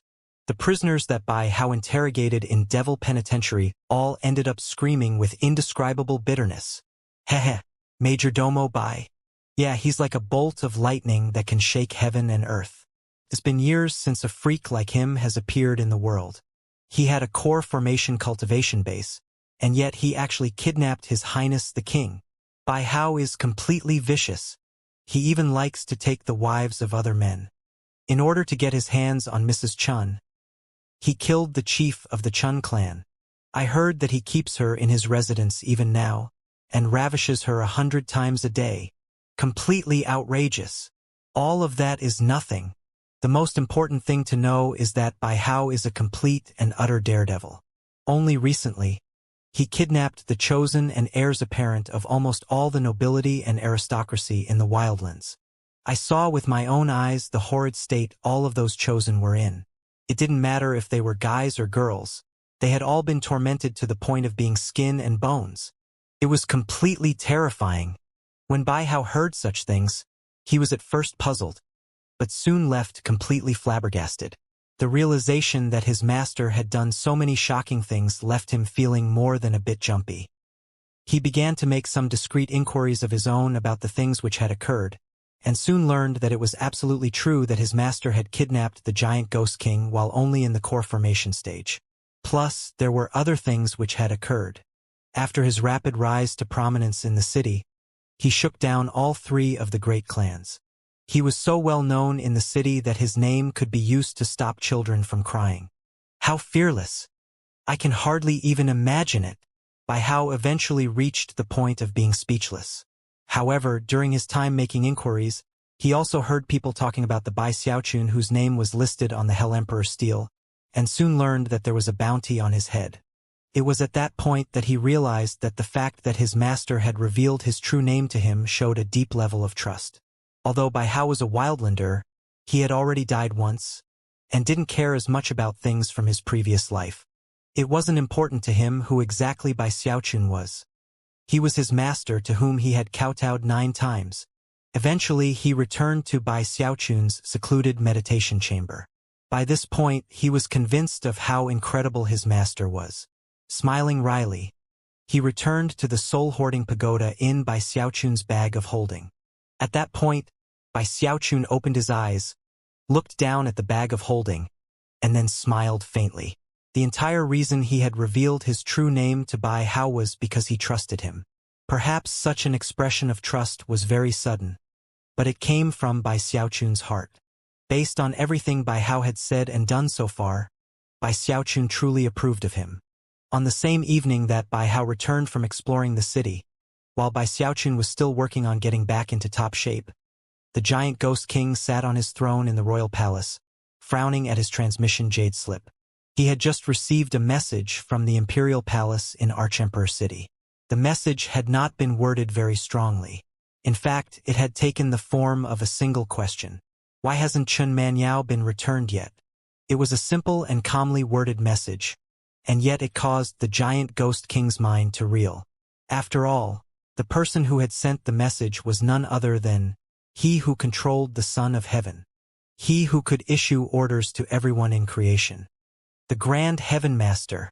The giant Ghost King would rather offend all 3 of the other kings than provoke the Grand Heaven Master. Part of that was because the Grand Heaven Master was in a far higher place in the demigod realm than any of the 4 heavenly kings. But the bigger reason was that the Grand Heaven Master was a profound schemer, the type that could strike dread into the heart of anyone with whom he dealt. Chun Manyao, the giant Ghost King murmured. He had heard that name before, and knew that she was one of the Grand Heaven Master's personal apprentices, and a top-rate beauty. However, Chun Manyao had not been among the chosen whom Bai Xiaochun had handed over to him. It only took the briefest of moments for the giant Ghost King to come to a conclusion about what was going on. Not sure whether to laugh or cry, he immediately began to curse. Brat bastard! I'd bet money that he's entranced with her good looks.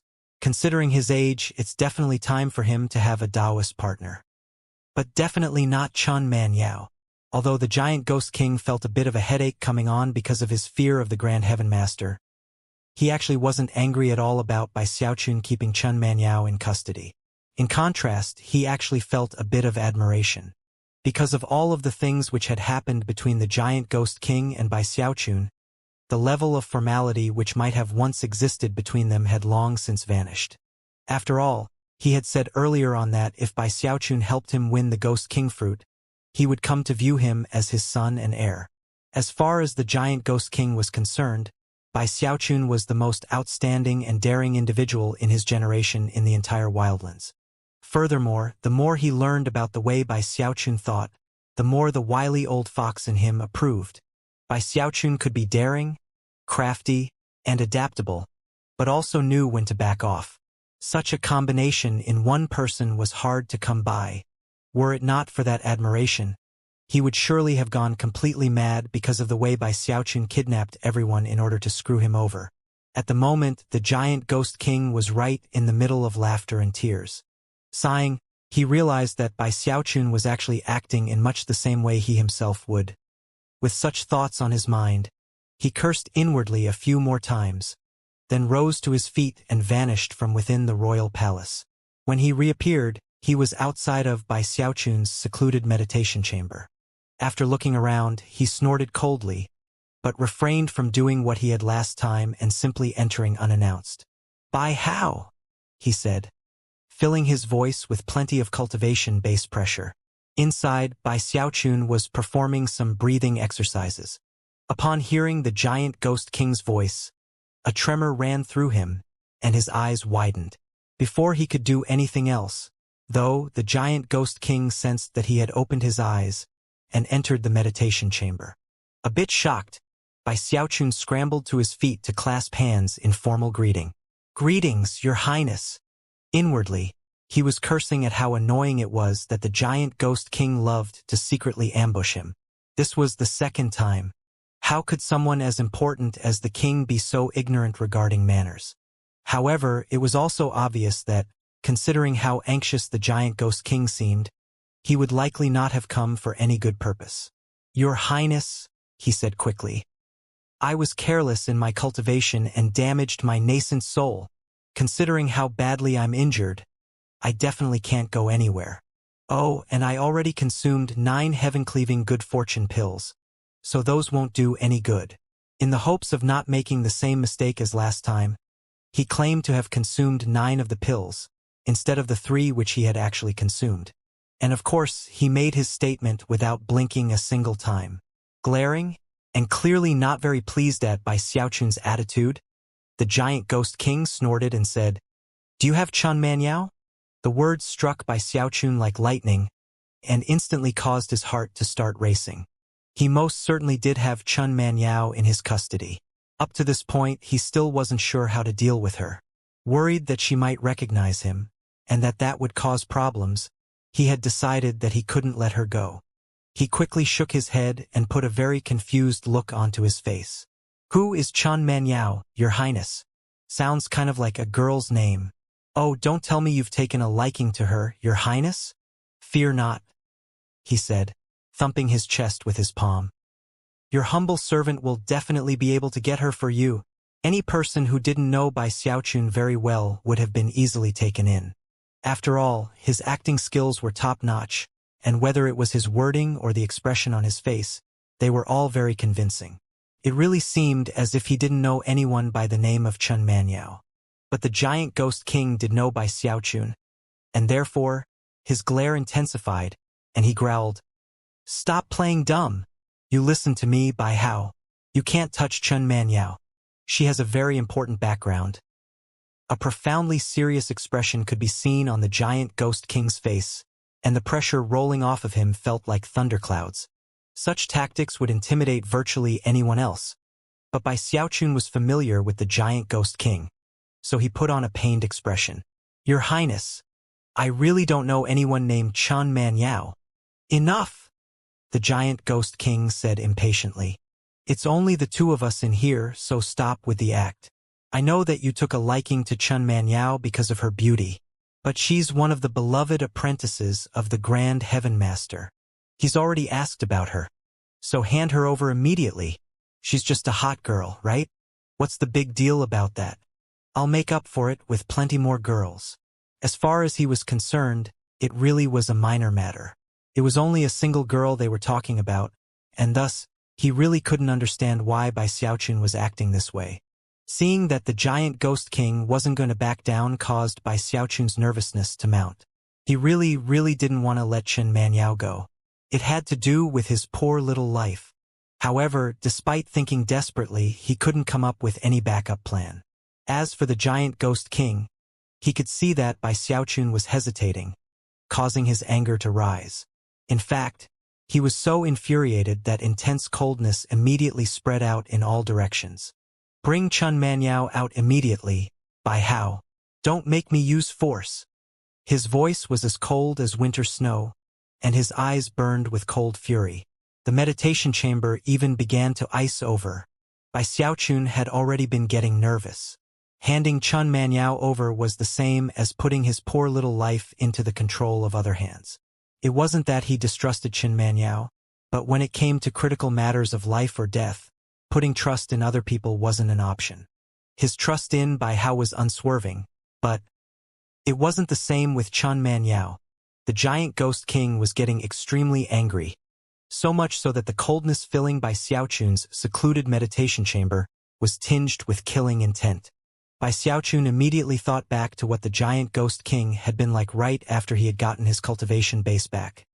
He had hovered there with a metal-type deva soul in hand, and had looked at Bai Xiaochun with utter imperiousness as he asked a single question.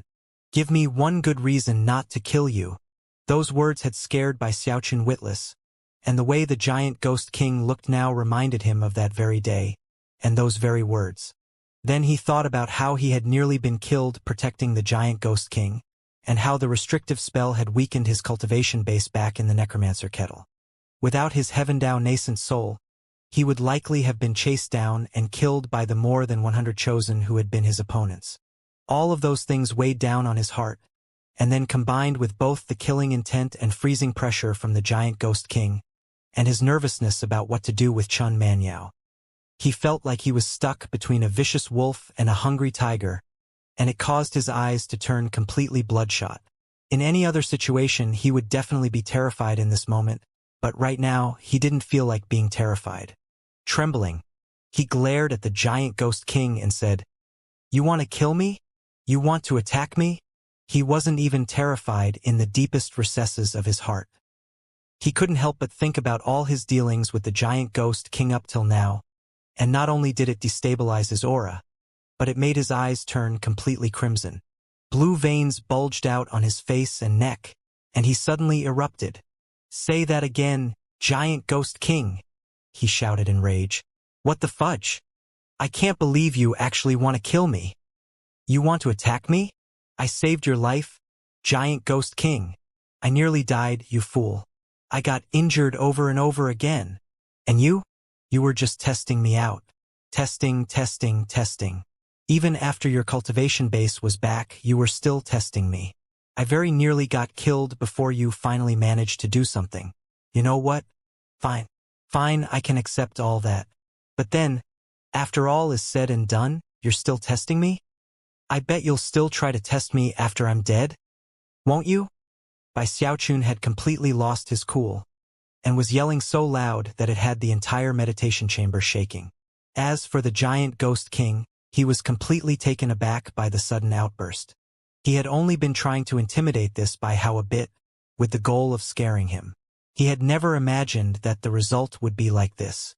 "What gall?" he said angrily, glaring at Bai Xiaochun and sending more pressure roiling out. "Gall? Actually, I usually don't have much gall, but today, you bet I do." Bai Xiaochun was so angry he was almost jumping up and down, and his voice only kept getting louder. "Ever since we got back to the city, my friend, it might have seemed like I was relaxing after a big victory. But the truth is that I did a lot important things for you. When I shook down the 3 great clans, the best item I recovered was that spirit jade statue. I knew it would help you in your cultivation, so I secretly delivered to you. But nobody knows that. They think I took everything for myself. Lots of people have been sitting around hoping I would mess up so that they could take the chance to kill me. And it's not like you didn't know. I told you about how worried I was." Bai Xiaochun's yelling had the giant ghost king's chest heaving in rage. And yet, there was nothing he could say by means of retort. Back when Bai Xiaochun had shaken down the 3 clans, the giant ghost king had merely reaped the benefits, and hadn't thought much about what pressure Bai Xiaochun might have come under because of it. "You liked Mrs. Chun, and I didn't hesitate to send her to you. You're the giant ghost king with a big reputation to maintain, and I'm Bai Hao, a nameless nobody. So I became the scapegoat. Do you know how badly people talk about Bai Hao nowadays? I might as well have the plague. People say that I'm a wife stealer and a husband killer. When I go out in the city, all of the men hide their wives so that I can't even see them. Pretty much everybody hates me. And it's not like you didn't know. I told you about how unfair it all was." Bai Xiaochun was physically shaking, not from fear, but because he had thrown caution to the wind. All of the rancor which had built up in him because of the various events connected to the giant ghost king had reached the point that he had no choice but to vent his feelings in one big eruption. The giant ghost king's rage was reduced again because of what had just been said, and he even started to feel slightly guilty. He had to admit that what Bai Xiaochun was saying was true. The giant ghost king did very much care about his reputation, and had also heard about the vile things people in the city were saying about Bai Hao. "I told you I didn't want to go to the necromancer kettle, but you said the ghost king fruit was of vital importance. So I went. And what happened with the fruit? Ha ha ha. Much to my surprise, the restrictive spell, and in fact my own trust in you, became a noose around my neck. Do you know how quickly my cultivation base dropped after that restrictive spell unraveled? Can you imagine the bitterness I felt when more than 100 chosen were all trying their best to kill me? The big bro who I had trusted in actually plotted against me. I almost died in that necromancer kettle. And it's not like you didn't know about that. I told you." The more Bai Xiaochun talked, the more worked up he got. That was especially true of the incident in the necromancer kettle, which continued to stab at his heart like a needle. If it weren't for the fact that he was in the Heaven Dao nascent soul stage, he would definitely have died in there. And there was only one ultimate culprit. The giant ghost king himself. The giant ghost king's mouth was hanging open as if he wanted to respond, and he was still clearly enraged, but at the same time had nothing to say. "Of course, I remember you said that the other 3 heavenly kings were working together against you, and were trying to blackmail you. So despite the bitterness in my heart, despite the grief, I captured all of those chosen so that you could vent some of your frustration. I handed them all over so that you could blackmail everyone else right back. And you think it was out of ill will that I did that? If I really had it out for you, I would just have killed all of them. Maybe it would have made things tough for me, but it would have made things really tough for you. And it's not like you didn't know. I explained it all to you." By this point, Bai Xiaochun's anger seemed to be tinged with despair, and had the giant ghost king hesitating as he thought back to everything that had gone on between the two of them. "Let me ask you, giant ghost king, have I ever asked anything of you? Which of the things that I've done have hurt you? And let's not even get into the devil penitentiary. I already risked my life to settle that account. Or was that not enough?" The more Bai Xiaochun yelled, the angrier he got. Even people in the tiniest little clans have multiple wives and multiple concubines. And I just want this one girl. Is that really such a big deal? One girl, that's all. And over that, you're actually willing to attack and kill me? The bitterness in Bai Xiaochun's words was such that even the giant ghost king was starting to feel that he really had gone a bit too far. After finishing his outburst, Bai Xiaochun started to recover his senses, whereupon he began to sweat all over. His heart was immediately gripped with anxiety, and he began to wail inwardly as his guts twisted in fear. "I'm finished," he thought. "Kaput. I lost control and got all impulsive." He already felt like he was about to collapse mentally, but realizing that he had already gotten himself into this situation, he couldn't stop now. Gritting his teeth, he put on the ultimate expression of bitterness. "I know," he said softly. "I know. You're the king, your highness, and a demigod too. I'm a nobody. You can discard me any time you wish. I guess what pains me the most is that I foolishly took you to be a true big bro to me." To see Bai Xiaochun standing in front of him trembling like he was caused a bit of a flush to rise up the giant ghost king's neck. If anybody else had spoken to him like this, he would have done nothing more than snort coldly. However, if there was one person in this heaven and earth who qualified to talk to him like this, and even prevent him from responding, it was Bai Xiaochun. And as he thought about the situation, he realized that it was exactly as Bai Xiaochun had said. Bai Xiaochun had served him with loyalty and integrity, and had accomplished all the tasks that he had been assigned. He was also very obedient. Although he tended to be a bit of a brown-noser, the giant ghost king actually liked that. In fact, most of the rewards he had bestowed upon him were honorary at best. He hadn't really given him anything substantive. Furthermore, he was a genius when it came to conjuring flame. He was so daring that he had single-handedly thrown his own clan into chaos, and then kidnapped the king. He had been completely on his own when he crushed virtually all of the top chosen in the wildlands. He was actually such an outstanding person that not even the giant ghost king had ever met anyone like him, not even his own daughter. She had a high cultivation base, but when it came to her strategies and tactics, she simply couldn't measure up.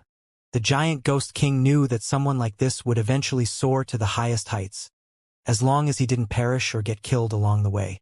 If the former happened, then the two of them would be inextricably linked in various ways. Finally, the giant ghost king sighed, and in a very calm and reasonable voice, said, "Howard, it's been a long time since I've come to view you as my own son." At this point, Bai Xiaochun sighed inwardly, and knew that the danger was past. "Giant Ghost King, I only have one question. After we got back to the city together, did I ever ask you for anything?" The giant ghost king didn't respond at first. Bai Xiaochun hadn't actually asked for anything other than this one girl. And if you didn't take into consideration her impressive background, then it really wasn't a very big deal. However, Chun Manyao was a personal apprentice of the Grand Heaven Master. The Grand Heaven Master had asked about her, and the giant ghost king couldn't ignore him. After a moment wrestling with the issue, determination filled his eyes, and he looked at Bai Xiaochun, convinced he had come up with a good idea. "Well, this Bai Hao is completely outstanding, so might as well do it." After a final moment of thought, the giant ghost king sighed and said, "Howard, you're right. I've never really given you anything. But I happen to have a daughter who has a higher cultivation base than Chen Manyao, and is even more beautiful than her. 10 times as beautiful. How about I give her hand to you in marriage?" "Huh," Bai Xiaochun said, stunned.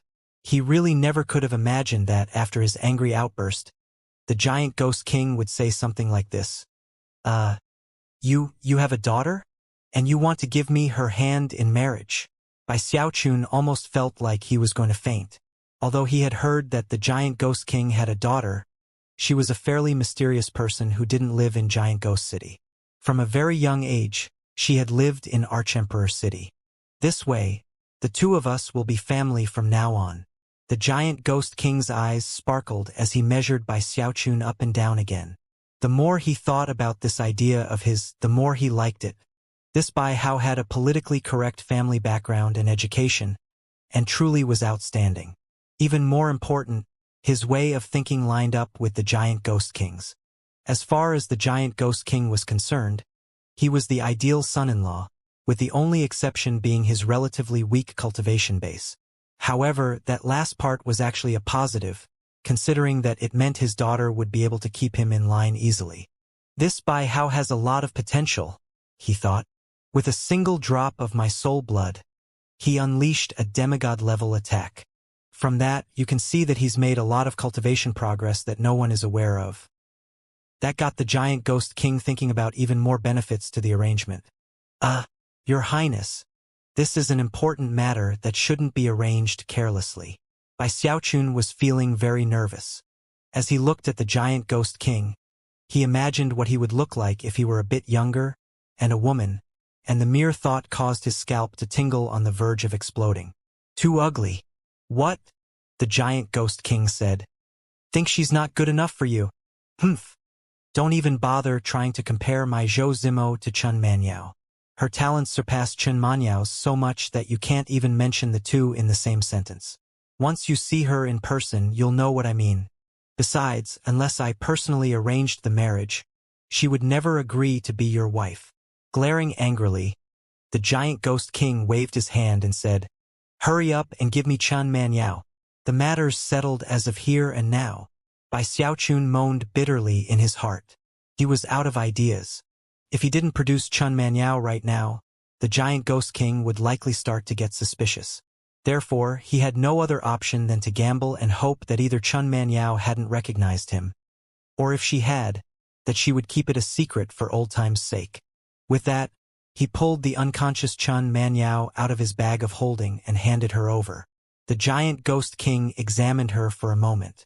Although he had heard that she was beautiful, this was his first time seeing her, and it caused a strange expression to appear in his eyes. All of a sudden, he understood why Bai Xiaochun had been so staunch in his refusal to hand her over. Wow, she really is a beauty, he thought. Clearing his throat, he glared at Bai Xiaochun again, then swished his sleeve to gather up Chun Manyao. All right, things are settled. Tomorrow you'll head to Archemperor City via the teleportation portal. Find my daughter in the Giant Ghost Legion. She's the sergeant major there, so you can start out by helping her with her duties there. As for romantic feelings, they will build up between the two of you naturally. Huh? What's the rush? Bai Xiaochun really had no interest in this Zhou Zimo. Grimacing, he considered refusing, but it was too late. Before he could say a thing, the giant ghost king had issued official orders.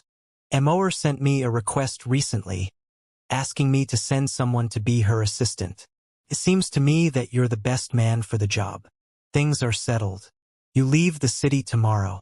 Oh, by the way, Emoer wants to become strong and powerful on her own merit, so not many people know who she actually is. As for the nobility who do know, there's a tacit understanding to keep things a secret. Don't go and stir up trouble. With that, he turned and vanished. Bai Xiaochun was scowling on the verge of tears. He didn't want to marry this Sergeant Major Zhou Zimo whom he didn't even know. Besides, he was already a major general. As if a sergeant major could compare to that. As far as the Giant Ghost Legion was concerned, Bai Xiaochun remembered capturing a soul cultivator by the Great Wall who had claimed to be the apprentice of one of the Giant Ghost King's marquises. It was a bit strange.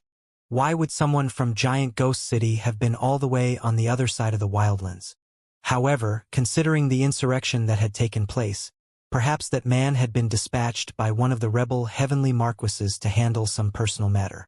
Of course, Bai Xiaochun had no desire at all to go to Archemperor City. The place seemed far too dangerous.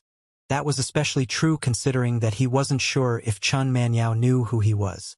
If she did, then he could be sending himself right to his own grave. And there was more, he had kidnapped many of the heirs apparent and other important chosen who came from Archemperor City.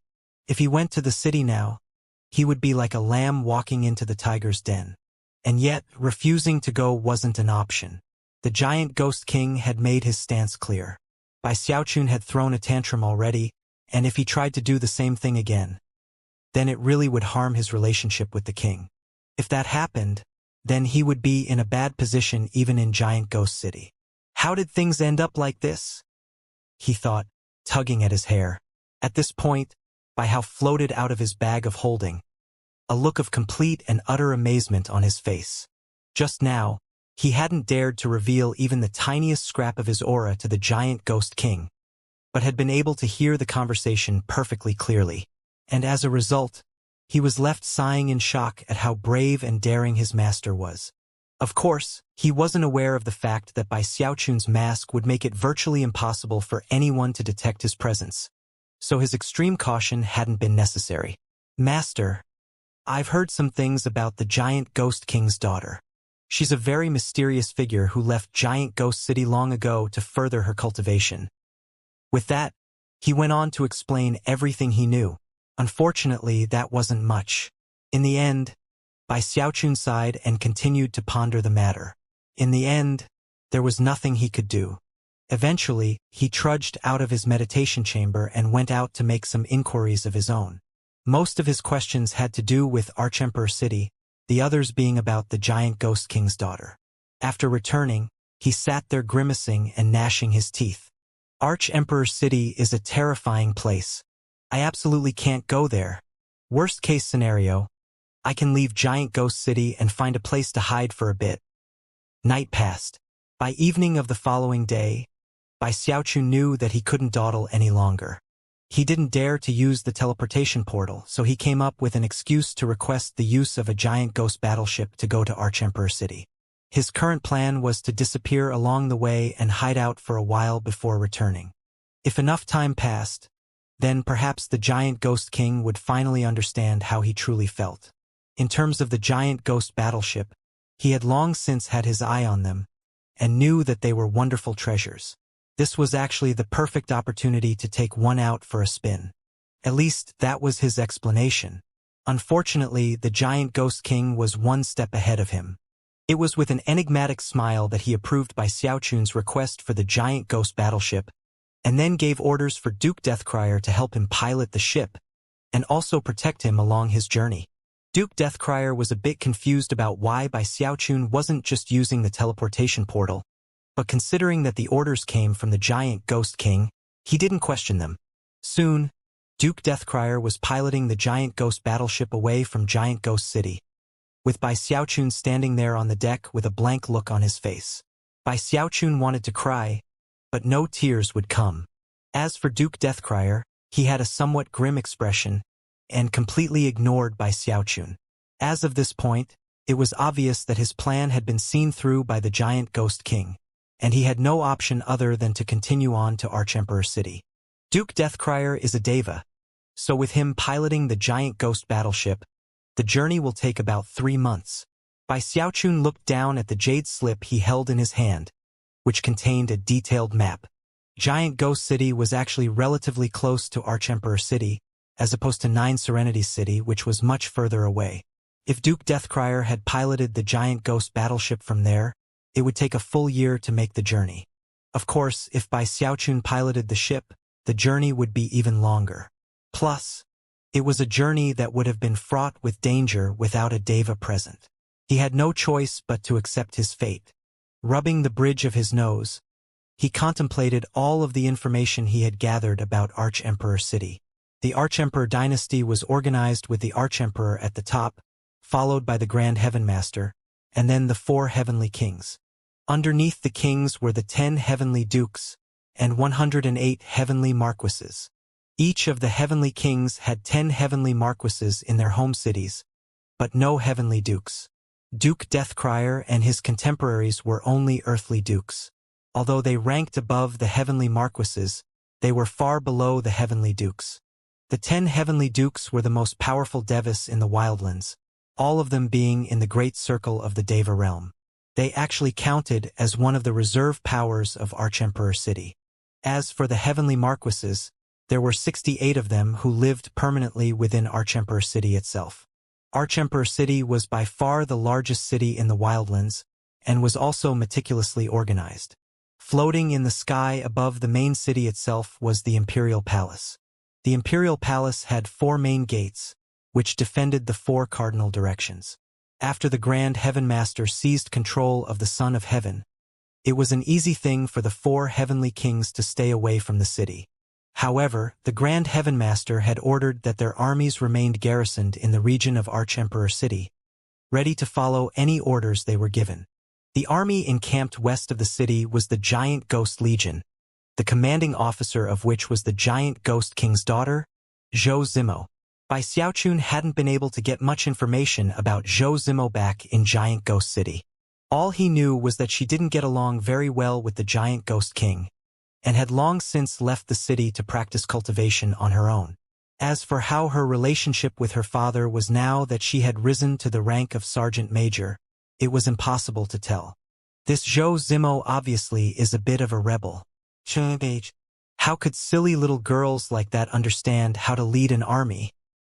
As a magnificent Major General, I guess I'll just have to go show her how it's done, he sighed, feeling quite bitter. He hadn't had enough time to gather much more information than that. Although Duke Deathcrier probably knew some information, he didn't seem too pleased about being forced to take by Xiaochun on this long journey, and completely ignored the questions he asked. Although Giant Ghost City wasn't extremely far away from Archemperor City, it still took Duke Deathcrier months of work to get them close. And he was a deva. If Bai Xiaochun had been piloting the ship alone, the spiritual power wastage would have been immense. Even by replenishing himself with soul medicine, it would have been difficult to keep going for very long. Most importantly of all, he would have faced 10 times the amount of danger. Whether it was the bizarre creatures that inhabited the wildlands, or the hordes of souls with their profound death auras, they were all things that left Bai Xiaochun trembling in fear. Of course, the souls would have been easier for him to deal with, but as for the beasts, they were shocking to the extreme. At one point along the way, he saw a towering tree that was so shriveled it looked dead. However, it could move and would consume anything that got too close to it. He saw an enormous beast that resembled a hippopotamus. It was sleeping, but its snores were so mighty that they caused the sky to vibrate, and shook the lands for hundreds of kilometers in every direction.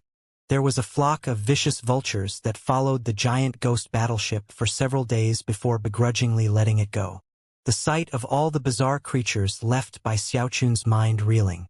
They encountered a few cloudgyres, which caused even Duke Deathcrier's face to flicker. Only by piloting the ship at full speed did he manage to evade them. At one point, Bai Xiaochun noticed that the ground down below was pitch white, and assumed it was snow. However, closer examination revealed that it was a sea of bones, covered with waves just like water. The powerful aura radiating up from the sea of bones caused Duke Deathcrier's face to turn pale. Drawing upon a taboo magic, he negated the aura of the giant ghost battleship, and then pushed forward at full speed for several days until the sea of bones vanished behind them. The sights changed, and the winds blew past. Thanks to this journey, Bai Xiaochun truly came to understand that crossing the wildlands without using a teleportation portal was something that only Devas could do. Duke Deathcrier's face grew more and more grim as they faced one danger after another. He was not happy at all about the situation. It was all because of a single order from the giant ghost king, and all because the damnable Bai Hao had refused to use the teleportation portal. Because of that, he, a mighty deva, was forced to be a bodyguard. It didn't matter that Bai Hao was favored by the king. Duke Deathcrier was still feeling very disgruntled. However, there was no way for him to vent his feelings, so he simply ignored Bai Xiaochun. Bai Xiaochun knew that he had dragged Duke Deathcrier into the matter, and therefore, took the initiative to try to smooth things out. Although he didn't completely succeed, his efforts were moderately successful. One day, as the giant ghost battleship streaked through the air in a beam of light, Bai Xiaochun was able to catch sight of a heaven-shaking, earth-shattering city up ahead. A city far more magnificent than Giant Ghost City. In terms of size, it could contain at least 10 giant ghost cities. The green city walls towered over the surrounding plains, casting immense pressure into the hearts of anyone who looked at them. There were countless restrictive spells locking the entire area down, taking the pressure of heaven and earth and using it to protect the city. The power of the 5 elements was harnessed to suppress even lightning and thunder. As a result, the city looked like an enormous beast of paragon-like power, resting but ready to erupt with power at a moment's notice. Countless towering green pagodas could be seen within the city walls, each one of which had an enormous crystal ball at its top. Each crystal ball had violet mist sealed inside of it which crackled with lightning, and occasionally transformed into huge eyes. It was difficult to put into words how much life force thrummed inside of the enormous city. However, the amount of qi and blood that Bai Xiaochun could sense was astonishing. How many people live there? He thought, shocked. As he examined the city, he couldn't help but look up to see another city floating in the air above the main city. It was smaller than the city below, and completely golden in color. There was something domineering about it that made it stand out from everything else in the area, as if it were something that could suppress the entire wildlands. Even the air around it seemed to be crushed by its presence, as if this city were something completely different than everything else in heaven and earth. Considering the golden light that shone out from it, it almost seemed like an enormous golden sun, or a gigantic golden castle in the clouds. It was none other than the imperial palace of the Arch-Emperor dynasty. 8 islands floated in the air around the imperial palace, each of them covered with clouds and rainbows. They appeared to be something like guard stations, there to protect the imperial palace against any outside forces. From what Bai Xiaochun could tell, the rainbows on those islands vastly surpassed those from the Starry Sky Dao polarity sect. After all, there was only one rainbow structure in the Starry Sky Dao polarity sect, but here each of the islands had one. Furthermore, those islands were only one part of the defensive network protecting the city. Countless soul cultivators in golden armor were on patrol, making Arch-Emperor City completely and utterly astonishing to behold. Bai Xiaochun had seen quite a few cities in his life, and Arch-Emperor City existed on a different level than all of them, and that included the Starry Sky Dao polarity sect. All of a sudden, Bai Xiaochun felt as if he understood the world a bit better. And that was before he even studied the 4 armies which were encamped in the 4 cardinal directions around the city, filled with countless wildlander cultivators. Above each army flew a banner identifying it. One of them featured a huge green battle axe, which showed that they were the forces from 9 Serenities City. There was a blood-colored banner without any symbol on it at all, which represented War Champion City. As for Spirit Advent City, their symbol was a vicious-looking eye that seemed to peer out at all heaven and earth as the banner rippled in the wind. Last was Giant Ghost City's banner, which was easily identifiable because of the giant ghost sigil on it. The giant ghost had its arms spread wide and wore a vicious expression, as if it wished to rip the heavens to shreds. So those are the 4 legions, Bai Xiaochun thought, mind spinning. All of a sudden, he felt the nervousness that came along with being in the headquarters of the enemy. What would happen if they found out that I'm Bai Xiaochun? He wondered. The mere thought caused his face to turn as ashen as death. It was at this point that he realized he had missed something, and looked up at the clouds in the sky. Suddenly, the enormous head of a dragon dipped down out of the clouds, its enormous whiskers floating in the air beside it as it stared coldly at Bai Xiaochun. A moment later, it lifted its head back up into the clouds. A dragon, he thought, his eyes widening.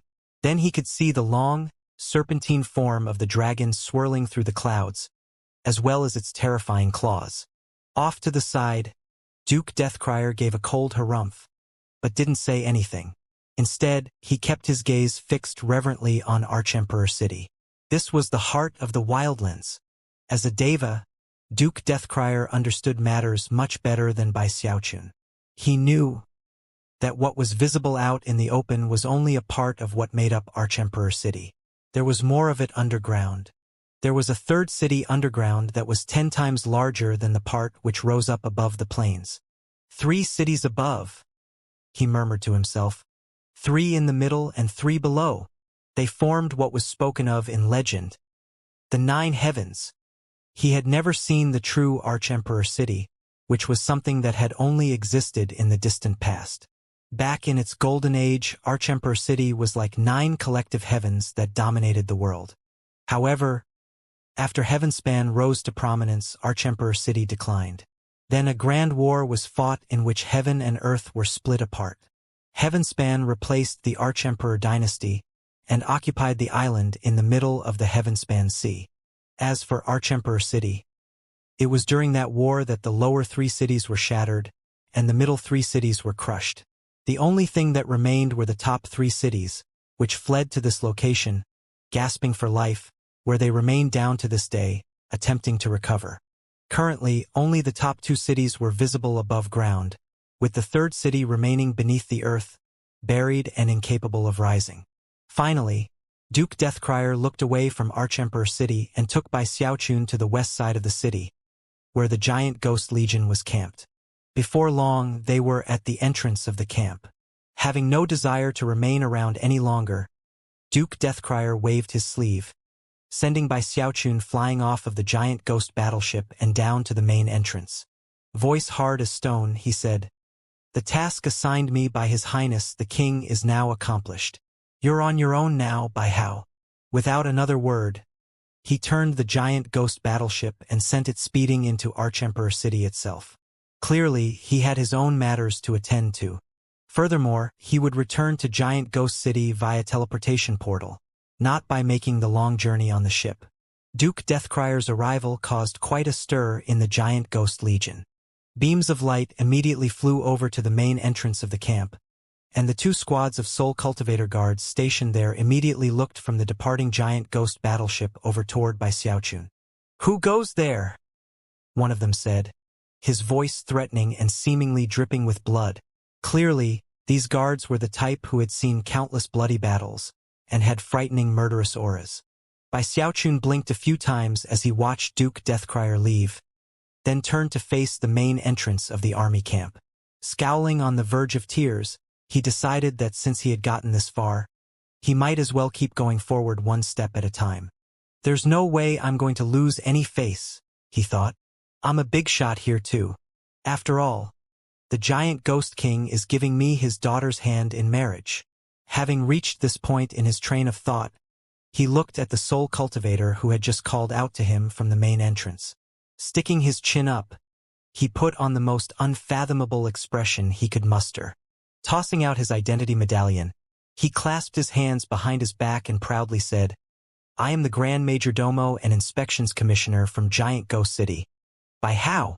And this is my identity medallion. Take me immediately to see your Sergeant Major. She is my fiancée." Bai Xiaochun stood there, pompous and haughty, clasping his hands the way a truly consummate chosen would, as if he could crush the entire army camp if he wanted to. The 2 squads of cultivators manning the main entrance were shocked, and didn't even know how to respond. They weren't particularly impressed with the first part of what he had said, but the last part left them gasping in astonishment.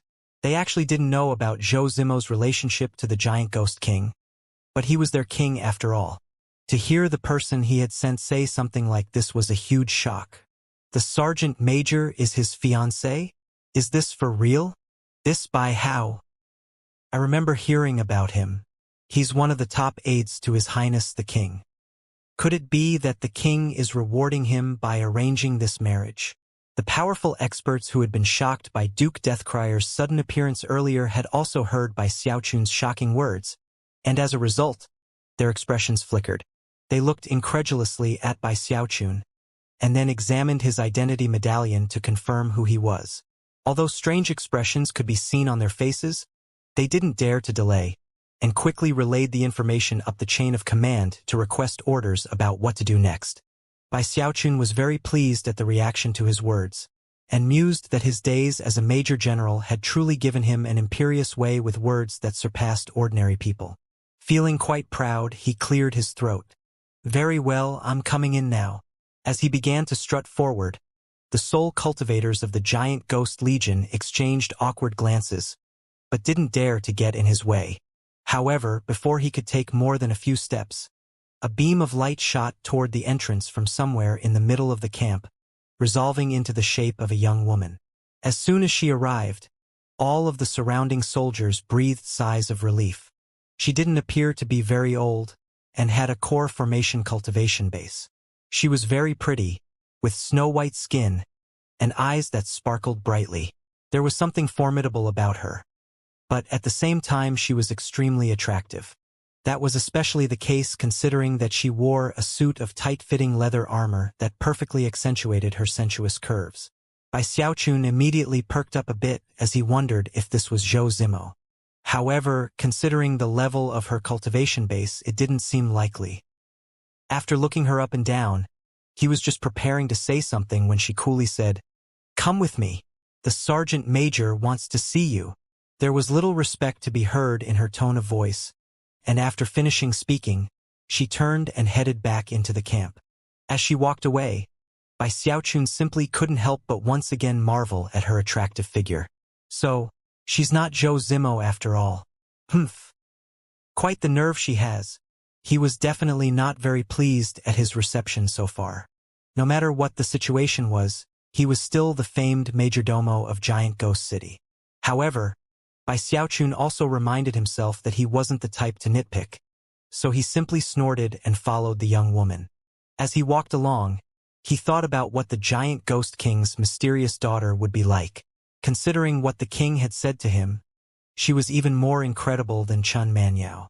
If he was lying to me, then I'll figure out some reason to leave Archemperor City and get back to Giant Ghost City. Having made up his mind, he swaggered after the young woman into the camp. As he looked around, he could see quite a few people looking over at him with quizzical expressions, occasionally leaning over to whisper to each other. "Who's that? I can't believe the Sergeant Major's personal guard is escorting him. I just heard some voices from outside. Supposedly this guy claims to be the Sergeant Major's fiancé." "What?" As the whispered conversations reached his ears, Bai Xiaochun felt prouder of himself than ever. As he made his way through the army camp, he realized that it was quite large. Based on his estimates, there were probably around 1 million troops garrisoned here. Tents stretched out in all directions, seemingly without end. There was something stern and harsh to the camp that made Bai Xiaochun think about the Great Wall. As the young woman hurried him through the camp, Bai Xiaochun got the strange sensation that some of the people around him seemed familiar. However, there was little time to ponder the situation as the female cultivator led him to a huge red tent in the middle of the camp. It was fully 300 meters wide, and considering that evening was falling, it was already lit by flickering torches. It was heavily guarded, and the entire area radiated a bleak and deadly air. All of the guards had completely expressionless faces. Even as Bai Xiaochun and the personal guard approached, their gazes remained completely icy, as if they didn't care who Bai Xiaochun was. If he showed the slightest errant behavior, they would all attack him immediately. It was at this point that his heart quivered a bit. Although he had been hurried through the camp, he could still sense that there were many powerful experts present. From what he could tell, some of them were even half a step into the Deva realm. However, he couldn't sense any aura at all coming from inside the bright red command tent. Even as he approached, he heard a cold snort echo out from inside. "You still haven't found him?" It was the voice of a woman, and it sounded like she was growling through clenched teeth. There was something incredibly shocking about her, as though she could surpass heaven and earth. The way the air vibrated sent a twinge of fear through Bai Xiaochun. "That aura, it's from a Deva." There was even something about the aura that seemed familiar. Before he could spend any time thinking about it though, a rumbling sound could be heard as a statue flew out from inside the tent. The statue depicted a person and was already shattering to pieces as it flew out of the tent. However, most of the head remained intact and it rolled across the ground until it came to a stop at Bai Xiaochun's feet. When he looked down at it, his eyes went wide, and all the hair on his body stood on end. The portion of the head that remained intact revealed a fact that looked much like his own. Not Bai Hao's face, but his true appearance. This, he muttered. Before he could collect his thoughts, the woman's voice could once again be heard inside the tent. "Keep looking. I refuse to believe that we can't find that damned Bai Xiaochun." Bai Xiaochun shivered, and a look of disbelief appeared on his face. Whether it was the aura he was sensing or the voice, there was something so familiar with it that if he couldn't place who it was by this point, it would mean he had memory problems.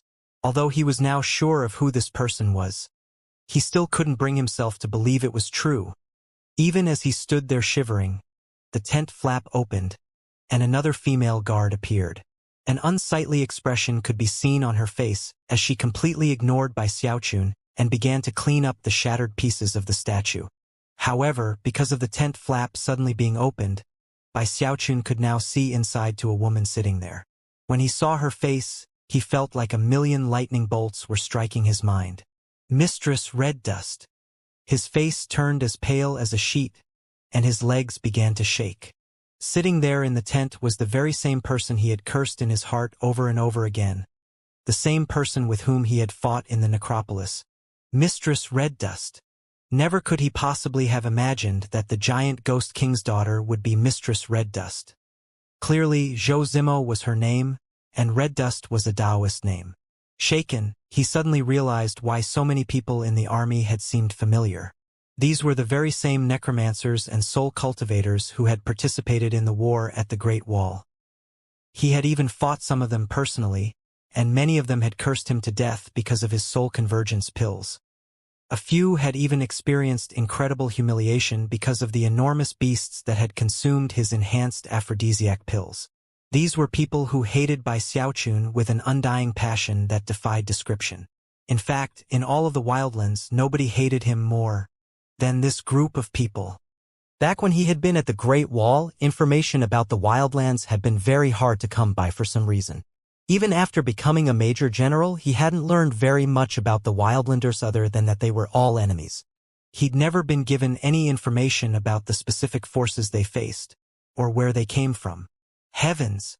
The giant ghost legion, Mistress Red Dust. Heavens! What am I doing here? I've been dropped into the lion's den. As he wailed in his heart, and as his mind reeled, he shivered and backed up a step. His first instinct was to flee from this place as quickly as possible. The mere idea of what would happen if his identity were revealed filled him with intense anxiety.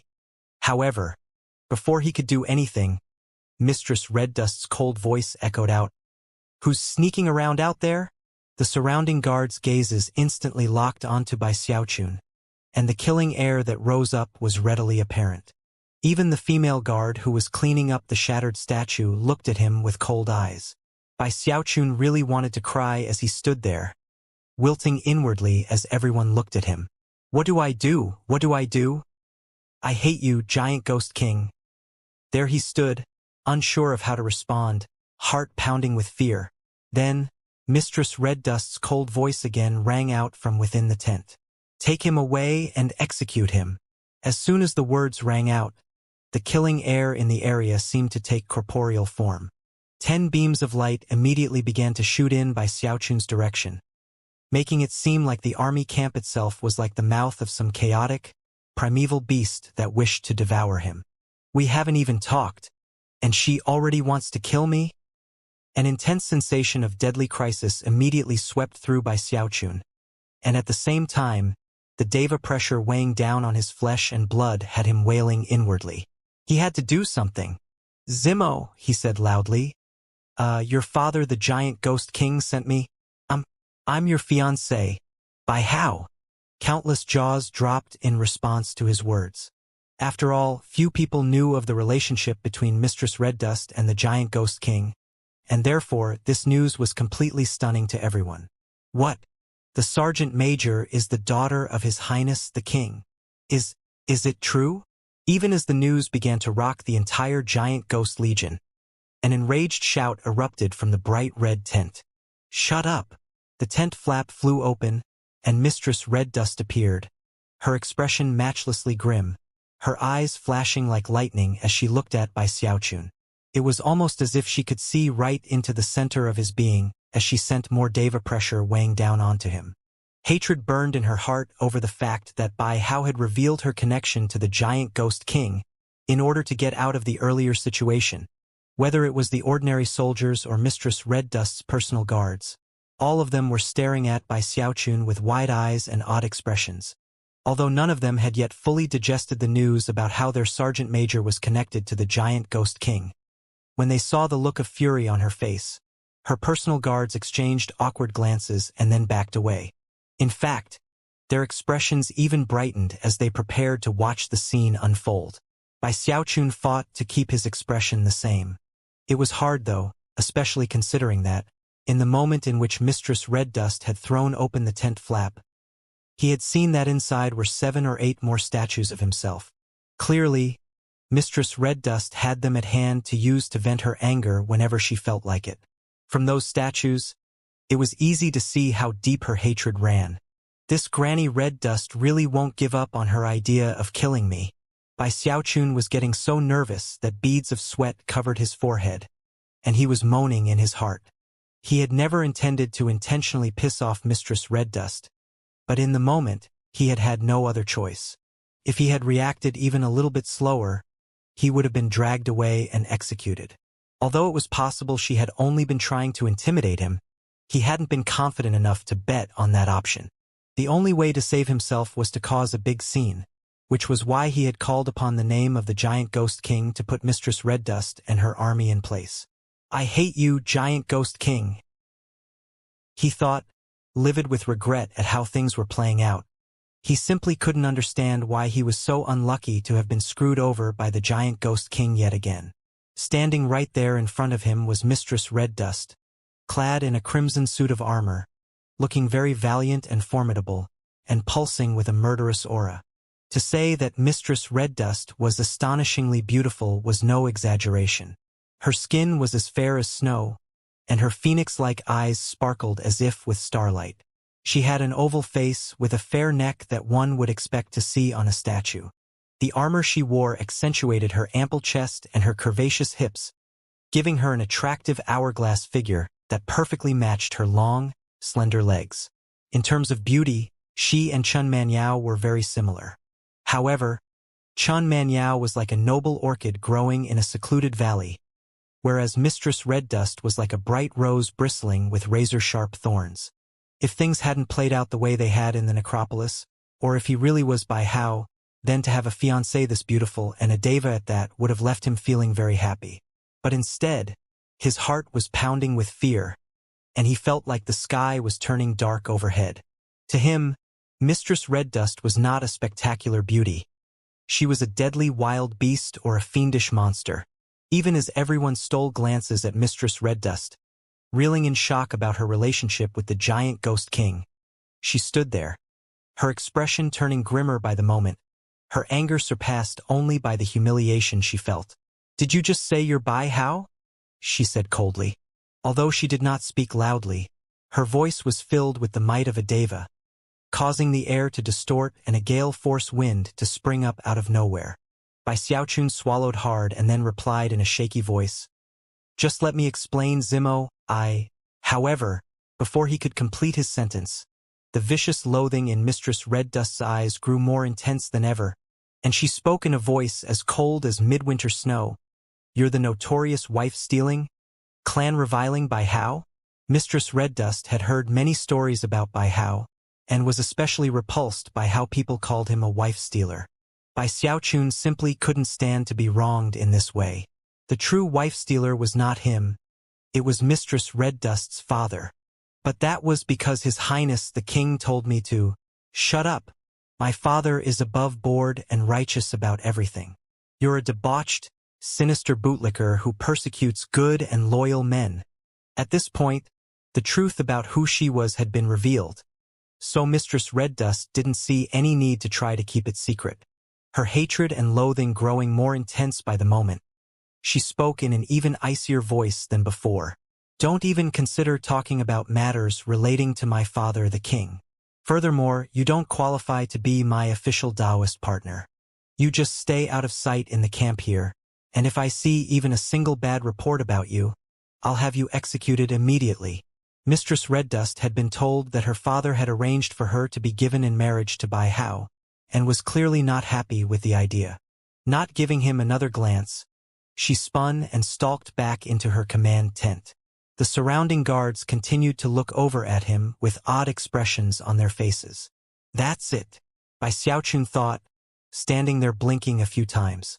However, considering what had just happened, he now knew that Mistress Red Dust had no idea who he really was, which led to him heaving a sigh of relief. Although he was still a bit nervous, there was also something a bit exciting about it all that had him trembling as he stood there. She really didn't recognize me, and now she's my fiancée. He was actually feeling so exhilarated that his throat felt dry. Then he thought back to the scene which had just played out, and the wheels in his head began to turn. It actually seems like she was just trying to scare me. Furthermore, she clearly wants to ruin her father's plans for the marriage. In that case, she definitely won't hurt me. After all, I'm backed by her own father. However, it's really impossible to say, so I still have to be careful. In any case, I definitely can't stick around in the Giant Ghost Legion. It might be exhilarating, but it's too dangerous. The slightest mistake on my part and my poor little life would be out the window. I really am in the middle of the lion's den here. With those thoughts on his mind, Bai Xiaochun turned and hurried away nervously, his heart pounding in his chest the entire time. Things had spun out of control so quickly that he still hadn't recovered, and was still racked with nervousness. Before he got very far, though, A whistling sound could be heard as one of Mistress Red Dust's personal guards flew over and blocked his path. "Majordomo, bye," she said coldly. "You're going the wrong way. Follow me to your quarters." Although her cultivation base wasn't very high, as one of the sergeant major's personal guards, she still carried herself in a very intimidating fashion. To see this young woman standing in his way caused by Xiaochun to immediately plaster a haughty and angry expression onto his face. "I'm not going anywhere," he said coolly. "Since the sergeant major doesn't approve of me, I'm leaving. It's beyond your control, Majordomo. Bye." The sergeant major said that she wants you to stay in the camp, so I advise you not to disobey her orders. As soon as the words left her mouth, other soul cultivators in the area turned to look at Bai Xiaochun.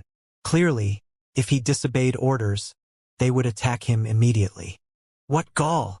Bai Xiaochun growled, his eyes widening into a glare. Of course, inwardly he was shivering in fear at the sensation of so many auras locking down onto him. Ignoring Bai Xiaochun's posturing, the young female guard said, "Please don't make me go hard on you, Majordomo Bai. Follow me." Inwardly, he was feeling very nervous. However, he really didn't want to stay in the camp, and furthermore, he knew that not only was he backed by the giant ghost king, he still had the restrictive spell inside of him. Although most of the restrictive spell was gone, it would still be partially effective. On top of all of that, he had come here on orders. Therefore, it was very unlikely that he would face any serious threat to his life. "She doesn't know that I'm Bai Xiaochun, but I was so nervous about it earlier that I immediately backed down. The more I back down, the stronger her position will be. In that case, it's time to stick to my guns. I don't care what they say. I'm leaving." However, he still didn't feel completely safe about everything, so he secretly took out a transmission jade slip and sent a voice message to the Giant Ghost King. "Giant Ghost King, your daughter wants to kill me. Is this the marriage you supposedly arranged? I'm about to die." Not even waiting for a response, he suddenly looked up, a vicious and fiendish look on his face. Eyes blazing with cruelty, he looked at the red command tent and yelled, "Sergeant Major! What's the meaning of this?" His voice echoed out like heavenly thunder, ringing out through the entire army camp, attracting the attention of all the soul cultivators. "If you don't want to acknowledge the marriage agreement put in place by the Giant Ghost King, then that's fine with me. But as the Majordomo of Giant Ghost City, do you really think you can prevent me from leaving this camp? If so, then you can't blame me for acting rashly." To accompany his angry words, he unleashed his nascent soul cultivation base, causing a killing air to fill the entire area. At the same time, he kept his eye on the tent to see what reaction would come. "I've dominated the field wherever I went for years now," he thought. "I created the wind charm and received countless love letters. Let's see how this measly granny red dust responds to this move." The surrounding soul cultivators were now starting to feel a bit hesitant. After all, Bai Xiaochun's words just now had revealed a lot more about the overall situation, and all the information was coming too abruptly. First, they had learned that their sergeant major was the daughter of His Highness the King, and now they learned that the king had arranged for her to marry someone, only to find that she didn't accept the arrangement. For her to refuse was one thing, but it was quite another for her to try to confine Bai Hao to the camp. The source of friction was now very clear. Is that really what the sergeant major is trying to do? Seems to me this Bai Hao is actually in the right. If she refuses to accept the arrangement, she should just let him go. Such were the types of words that people murmured inwardly. At the same time, the overall hostility toward Bai Xiaochun began to weaken. Bai Xiaochun was pleased to see that his tactic was working, and began to consider what to say next. On the one hand, he couldn't go too far in pissing off Mistress Red Dust, but on the other hand, he couldn't allow himself to come off too weak. His entire goal was to make a smooth exit from the camp. However, before he could say anything else, Mistress Red Dust's voice erupted from the red command tent, filled with icy cold killing intent. "I can try." Her voice was like a cruel and vicious whip, the strike of which caused all of the soul cultivators in the Giant Ghost Legion to unleash the power of their cultivation bases. Instantly, Indescribable pressure descended from all corners onto Bai Xiaochun's area. Bai Xiaochun's heart immediately began to race. He could feel not just Mistress Red Dust's cultivation base, but the cultivation bases of hundreds of thousands of soldiers. Furthermore, this was Archemperor City, the most important location within the wildlands. Bai Xiaochun was shaking inwardly, shocked at how unreasonable this Mistress Red Dust was being. In fact, she and her father seemed completely mulehead. All he wanted to do was leave, and she wasn't going to let him? Don't tell me she's trying to goad me into making a break for it, and then she'll use that as an excuse to kill me? If things played out that way, then I'm afraid even His Highness the King wouldn't be able to complain. His eyes widened, and his demeanor on the outside seemed just as stubborn as before. But inside, he was considering that he might need to just give in and spend a bit of time in the army camp. After all, as the saying went, a wise man knows when to back down when the odds are against him. Even as he stood there trying to decide what to do, the giant ghost king finally responded to the repeated messages he had been sending. He first offered a few words of comfort, and then said that it was all a big misunderstanding, and that he would talk things over with his daughter. Having received the response, Bai Xiaochun finally felt a bit more at ease, and decided that he couldn't let an ounce of fear show.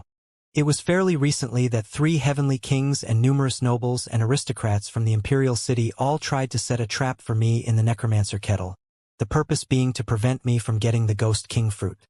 I went in alone and captured all of the heirs apparent and chosen, including the junior champion king, heir apparent of the war champion king, Prince Zhou Hong, heir of the 9 Serenities king, and Spirit Advent City's Princess Su Shan. I even did the same to the second prince. I completely dominated the necromancer kettle, and nobody could dare say a thing about it. Back in His Highness the King's decay period, the Deva patriarchs of the Chan, Bai and Kai clans all tried to chase me down and kill both me and His Highness the King. They were joined by a host of nascent soul experts, and yet with me to protect the king, he made it safely to the end of his decay period. I escaped every deadly situation I faced in Giant Ghost City, and not even 3 Devis could do anything about me. If you don't like me and want to kill me, Zhou Zimo, then say the word. There's no need for this disgraceful attempt to humiliate me, and there's even less need to try to keep me locked up in this camp. I, Bai Hao, am a force to be reckoned with wherever I go. In the big wide world out there, I am like a fish that can become a dragon at any moment. When I flap my wings, I soar to the highest heavens and beyond. Under no circumstances will I allow myself to be the subject of bullying. His words echoed out like thunder for everyone in the camp to hear, and made it clear that he was the type of person who was not to be trifled with. Inside of the red command tent, Mistress Red Dust could be seen frowning. The truth was that she really did want to see Bai Hao dead, but couldn't really do that because of her father. One reason for it all was the fact that the matter had been arranged without her knowledge, and another was the fact that she didn't believe that a lowly person like this deserved to have her father's ear. However, when it came to the arranged marriage, there was actually a reason why she did want to keep Bai Hao around.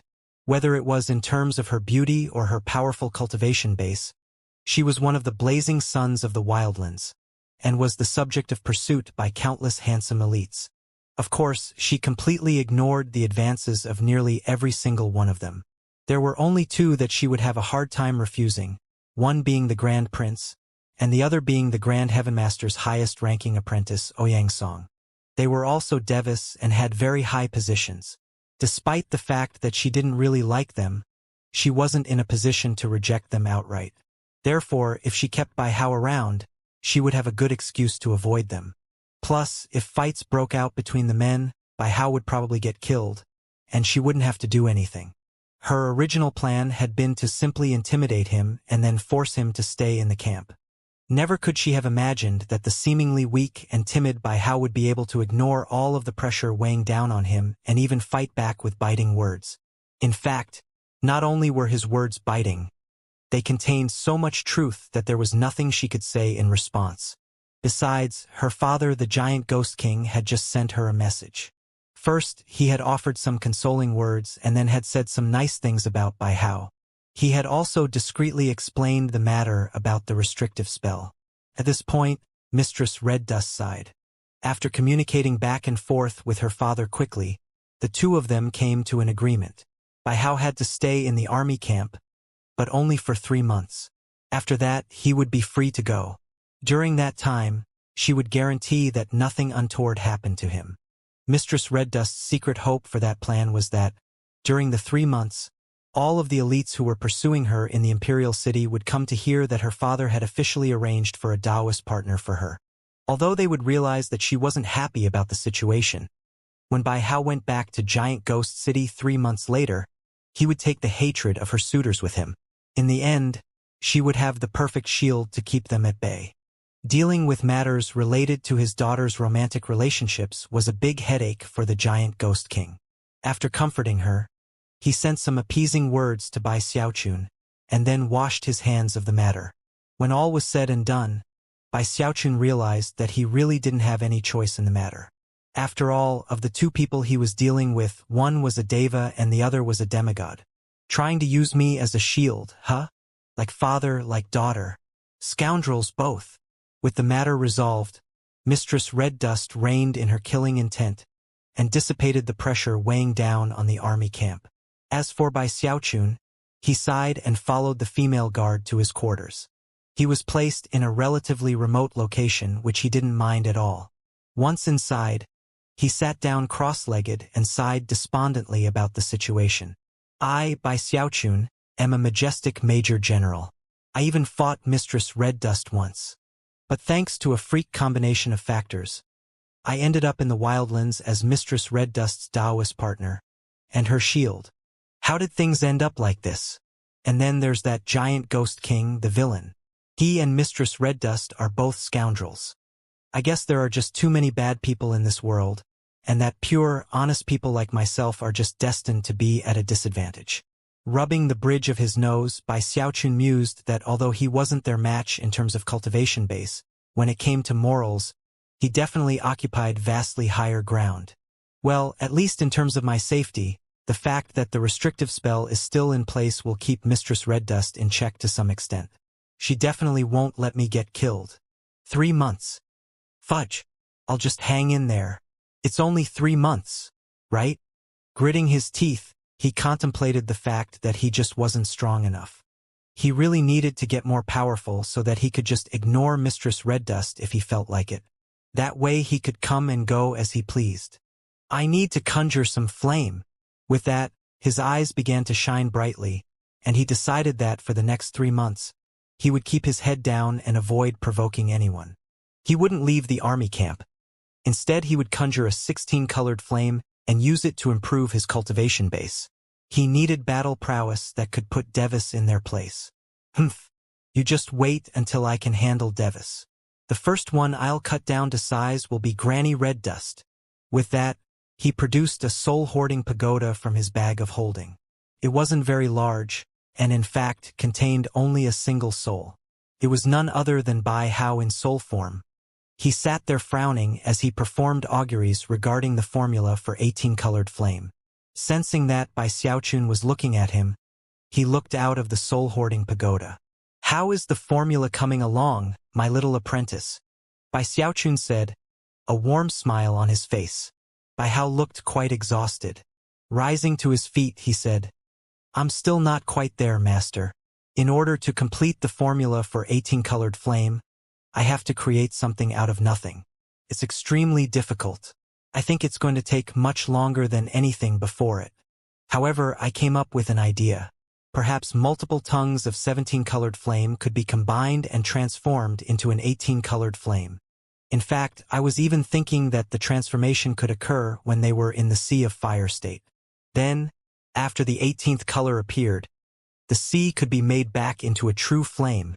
Well, no need to be anxious, Howard, Bai Xiaochun replied. Make sure to keep well rested. Master is planning to conjure a 16-colored flame right now. Why don't you assist me? Plus, I'd love to hear any suggestions you have as you watch.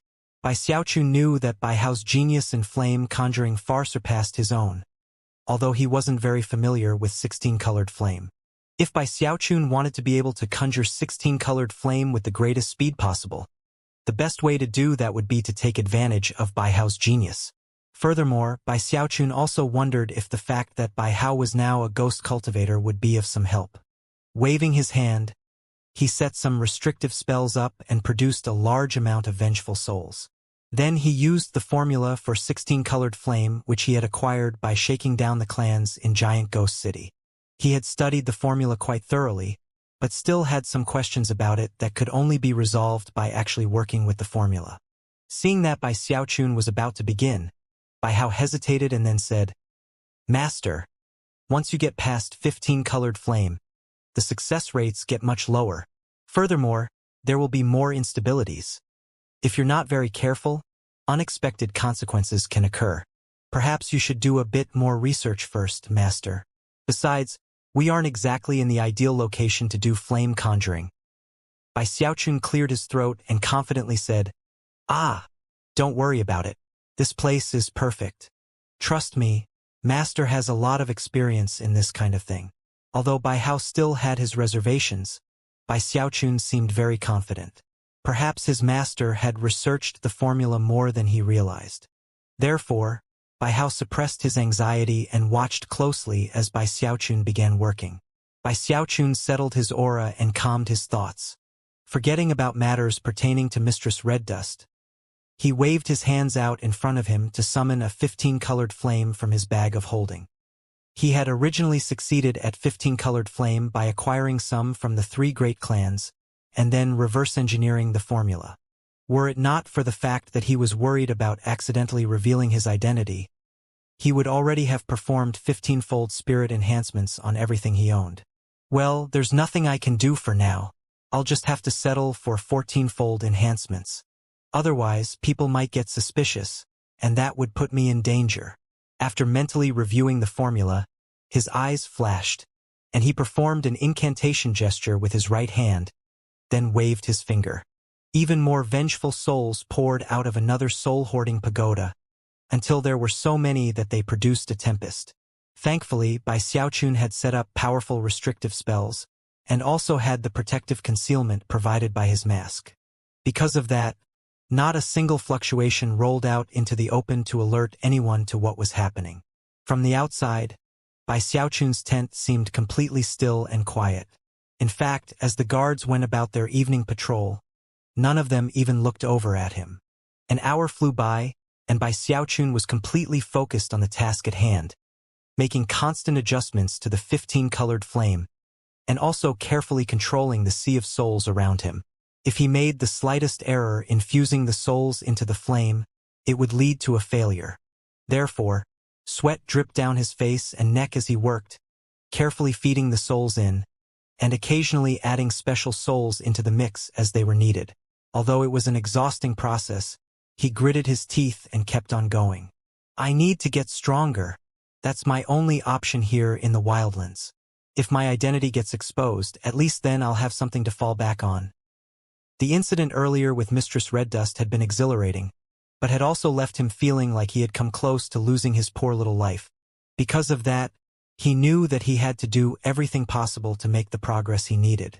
There was a stubborn focus within him, something that had first appeared way back in the Spirit Stream sect when he was concocting medicine. Now that his poor little life was on the line, it was even more fully on display.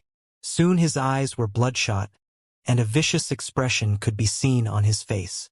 Off to the side, Bai Hao was getting nervous.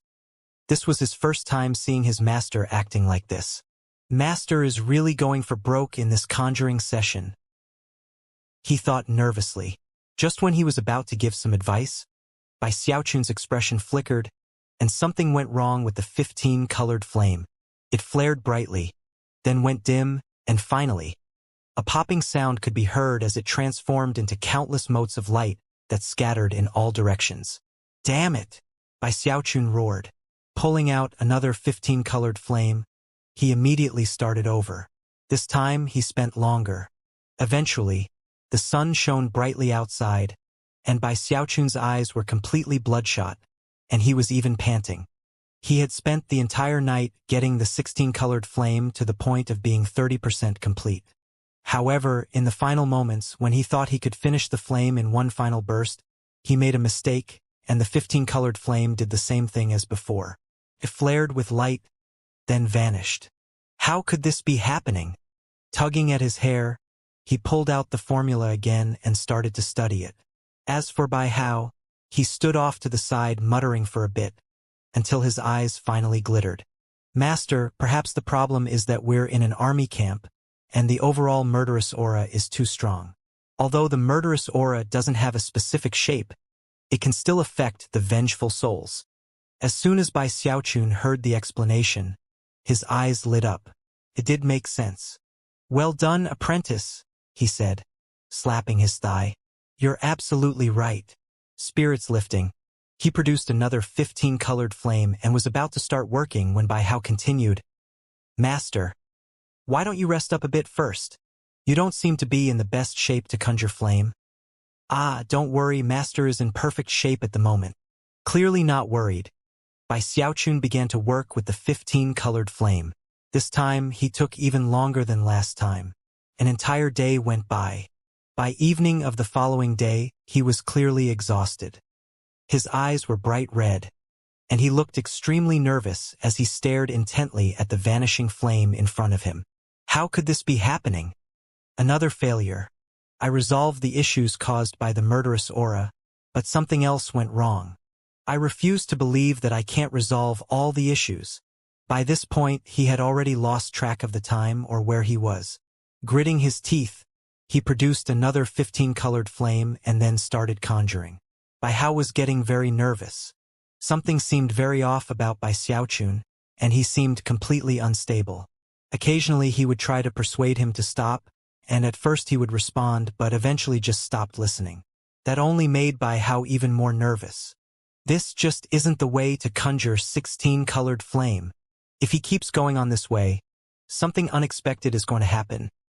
Bai Hao was extremely apprehensive as he watched his master work, and he felt a dangerous, pulsing aura building up. Meanwhile, Bai Xiaochun's expression turned fierce as he sent a huge group of vengeful souls into the 15-colored flame. In one fell swoop, he was 50% done with his work, and his excitement surged. However, it was in that moment when, all of a sudden, the flame flickered wildly, and a terrifying energy rolled out of it. Another color appeared within the flame, a 16th color, but then, just as quickly, that color disappeared, changing it back into 15-colored flame. As this unstable development occurred, the terrifying fluctuations rolling out of the flame became more obvious. Bai Xiaochun was going mad with anticipation and refused to give up, instead working as hard as he could to get the flame under control. Stop, Master! Bai Hao shrieked, terror written on his face. The flame is unstable. It's too horrible to contemplate what could happen if you lost control. However, even as the words left his mouth, Bai Xiaochun's face fell, and he lost control over the flame. Instantly, the terrifying fluctuations erupted out with full force. Fire and blinding light filled the tent. Bai Hao was trembling in despair. Even though his soul-hoarding pagoda would offer some protection, considering how close he was to the explosion, there was no way he would be able to escape unharmed. I'm finished. Finished. He wailed inwardly. However, even as the flames erupted out, Bai Xiaochun moved with blinding speed. He grabbed Bai Hao, and then a black flash of light could be seen, which was none other than his turtle walk. Then he dropped to the ground, curled up, and placed the walk over himself and Bai Hao. It happened with the fluid ease and indescribable speed that only came with a very familiar action. The instant the turtle walk thumped down, a deafening boom split the air. It was late in the night, and most of the soul cultivators in the camp were resting. The sudden sound of the explosion immediately awoke virtually all of them, and yet, before they could react, a massive sea of flames began to roll out. It was a gigantic mass of fire that was occasionally 15-colored and occasionally 16-colored. Furthermore, it didn't fall from the sky, but rather spread out from Bai Xiaochun's tent. Viewed from afar, it was possible to see countless tents being reduced to ash, and everything in the area being scorched black. Nearly half of the camp was affected. As the sea of flames spread out, countless shrieking sounds could be heard as the vengeful souls that Bai Xiaochun hadn't had time to collect back up were transformed into souls of fire that made the incident even more destructive. Countless structures were destroyed, and innumerable tents became ash. Anything that wasn't directly destroyed was instantly engulfed in flame. Furthermore, the fire was unique in that it could also burn armor, causing vast numbers of soul cultivators to throw their armor off, simultaneously screaming in pain. The entire army was thrown into chaos by the sudden explosion. What's going on? I'm on fire. Heavens, what's happening? Countless figures emerged into the open, some to fight the fire, others to search for the source of the explosion. It only took moments for the shouts and cries to reach a deafening level. Meanwhile, back where Bai Xiaochun's tent had once stood, a big black wok could be seen on the ground. Slowly, the bottom lifted up by just a crack, and an eye peered out. Bai Xiaochun blinked a few times, then stuck his head out to see everything around him on fire, and the camp in pandemonium. Next to him, Bai Hao also looked out tentatively. He was still shaking from the mere thought of the danger they had just been in. Clearing his throat guiltily, Bai Xiaochun said, "Don't worry. Like I said, Master has a lot of experience in these kinds of things. Look, not a thing happened to either of us." Stunned, and even more nervous than before, Bai Hao replied, "Master, we just caused a huge disaster." Although Bai Xiaochun was actually terrified, he had to put on a good front for his apprentice. So by way of comfort, he said, "It's fine. In terms of the aftermath to this kind of thing, Master has a lot of experience in that too. That's not ordinary fire. It's conjured flame. Damn it. Are we under attack? We're in the Imperial City. How could someone be attacking us here? Quick, put out this fire. This is definitely man-made. When I find out who did it, I'm going to chop him to pieces." The entire camp was in utter chaos, with people flying around looking for the source of the explosion. The shouting that filled the air had Bai Xiaochun completely jumpy. In fact, there were already soul cultivators in the area, and as they looked over, they could tell that his tent was the epicenter of the fire. Bai Hao was also feeling very nervous, and suddenly realized that his master wasn't very reliable after all. With that, his mind began to race as he tried to come up with a solution to the situation. However, even as the soul cultivators began to approach, and before Bai Hao could come up with any ideas, Bai Xiaochun grabbed Bai Hao's soul-hoarding pagoda and then flew up into the air. His face was a vicious mask of rage as he glanced around and shouted, "Who did it? Damn it! Who's responsible? Heaven damn you, whoever you are. I was sleeping and nearly got burned to death. Outrageous! Fellow soldiers, come with me to search for the culprit. Together, we can surely find who was responsible." The rage in his voice was clear as his words thundered out. As for the people who had been approaching, they were taken aback, and had no time to ponder the situation before Bai Xiaochun led them around to start searching. Bai Hao was in his soul-hoarding pagoda in soul form.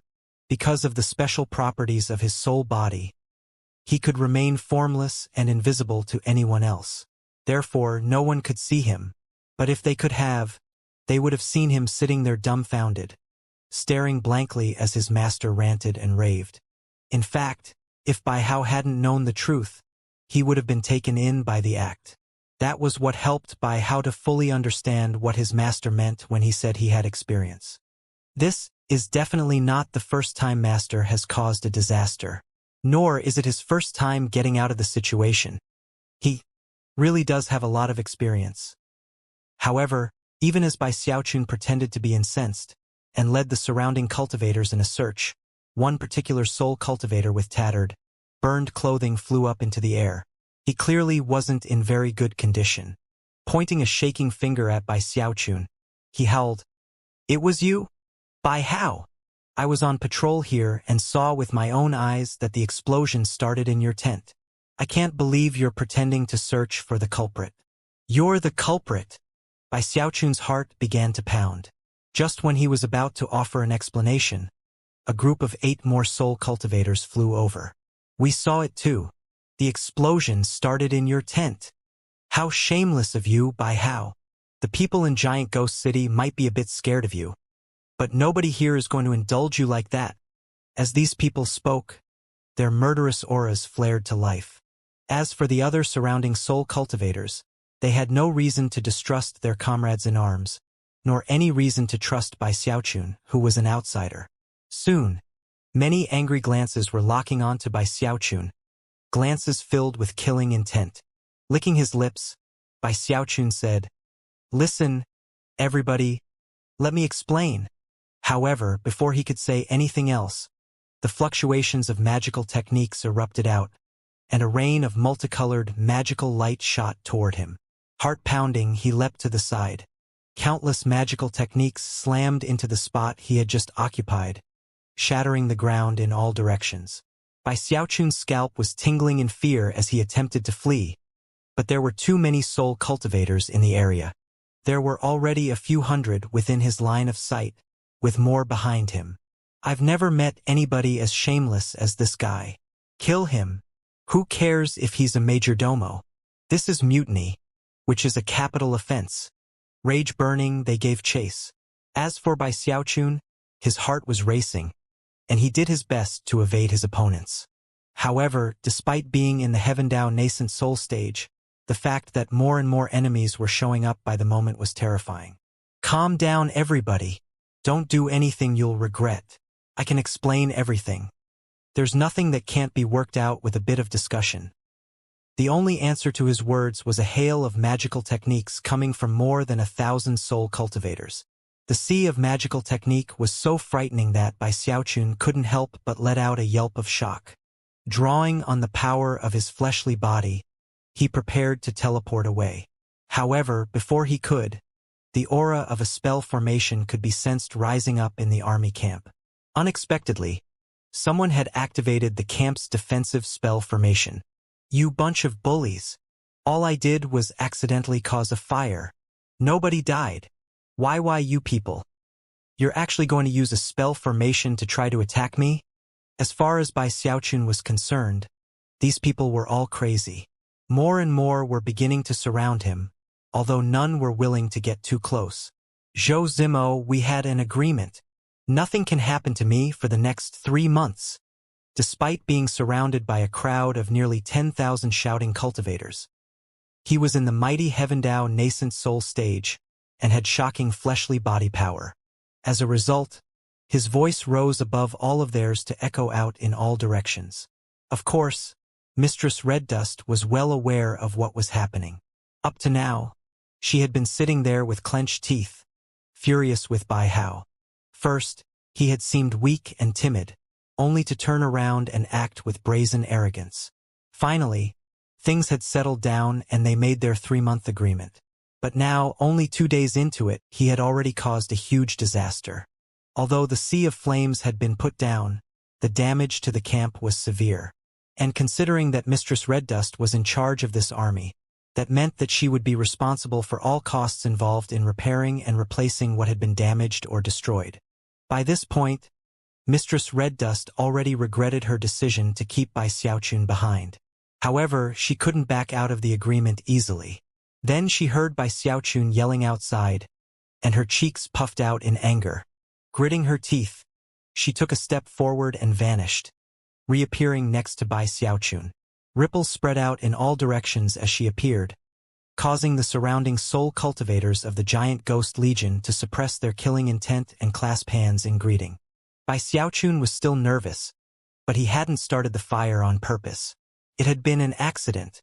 However, worried that Mistress Red Dust wouldn't honor the agreement, he quickly said, "We have an agreement, remember?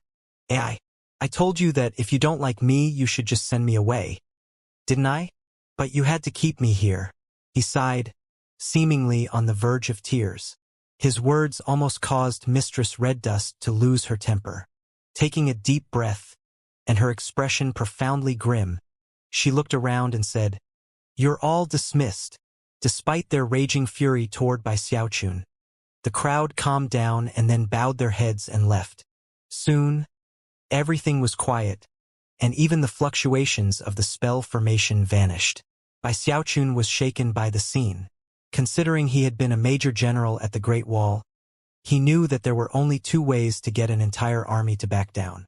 One was to use one's cultivation base, and the other was to have the trust of that army. Clearly, this army trusted Mistress Red Dust to the ultimate degree.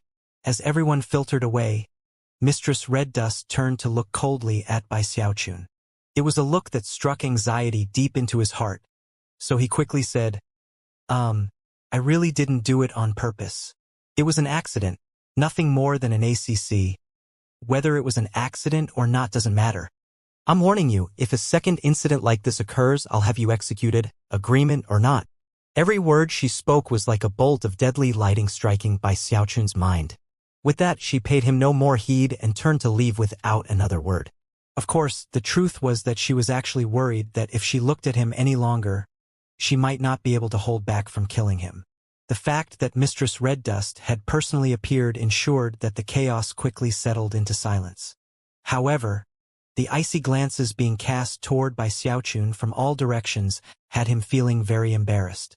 Most nerve-wracking of all was the thought of what could happen if he continued to try to conjure flame in the camp. If another sea of flame exploded out, then Mistress Red Dust would very likely do something very bad to him. However, not conjuring flame wasn't an option as far as he was concerned. He had already conjured 50% of a 16-colored flame, and with a bit more work, he was confident he could succeed. Whatever. As long as I don't provoke Granny Red Dust, I'll be fine. I just won't work in the middle of the camp. I'll go a bit outside the gates. That way, if there is a sea of flames, it won't affect the main part of the camp. Granny Red Dust won't have any reason to do anything to me because of something like that. Eyes flashing with determination, he flew out of the camp. As soon as he was out in the open, he could tell that some divine sense had locked down onto him. According to the agreement, he had to remain with the army for 3 months, but if he wanted to go out to handle some errand or other, he could. Soon, he was on a low-lying mountain a short distance away. Once he settled down there, the divine sense slowly faded away, as expected. Bai Xiaochun looked down at the army camp from his position on the mountain, and sighed. Too overbearing. All I'm doing is a bit of flame conjuring. Pulling out Bai Hao's soul-hoarding pagoda, he continued, They forced me to come all the way out here to work. What happened earlier was an accident. Isn't that right, my apprentice? Master is completely innocent. Bai Hao was about to respond, but after a moment, he simply shook his head and smiled wryly. He was beginning to understand this petty master of his a bit more. However, despite the fact that he seemed very unreliable, Bai Hao couldn't hold back from trying to offer some more advice. Master, why don't we just take a break for a bit? What happens? What happens if there's another explosion? Thumping himself on the chest, Bai Xiaochun said, Don't worry. Your master has a lot of experience. Almost immediately, Bai Hao began to get nervous, and was about to continue to try offer more persuasion when Bai Xiaochun pulled out a 15-colored flame and a horde of vengeful souls. Worried that further interruptions could cause problems, Bai Hao swallowed his words, sighed, and prayed that everything went smoothly. Before long, 3 days had passed. Bai Xiaochun was taking things very slowly. Apparently, he was also afraid of causing another explosion, so when even the slightest unexpected variation cropped up, he would stop. Sticking his chin up, he proudly said, Look, didn't I say we'd be fine? After 3 days, there hasn't been a single explosion. Despite how slowly he was working, he was already 70% finished. By this point, Bai Hao was feeling a bit less nervous, and also very grateful that Bai Xiaochun was listening to him and being more careful. Master, when conjuring 16-colored flame, the most difficult part is in the end.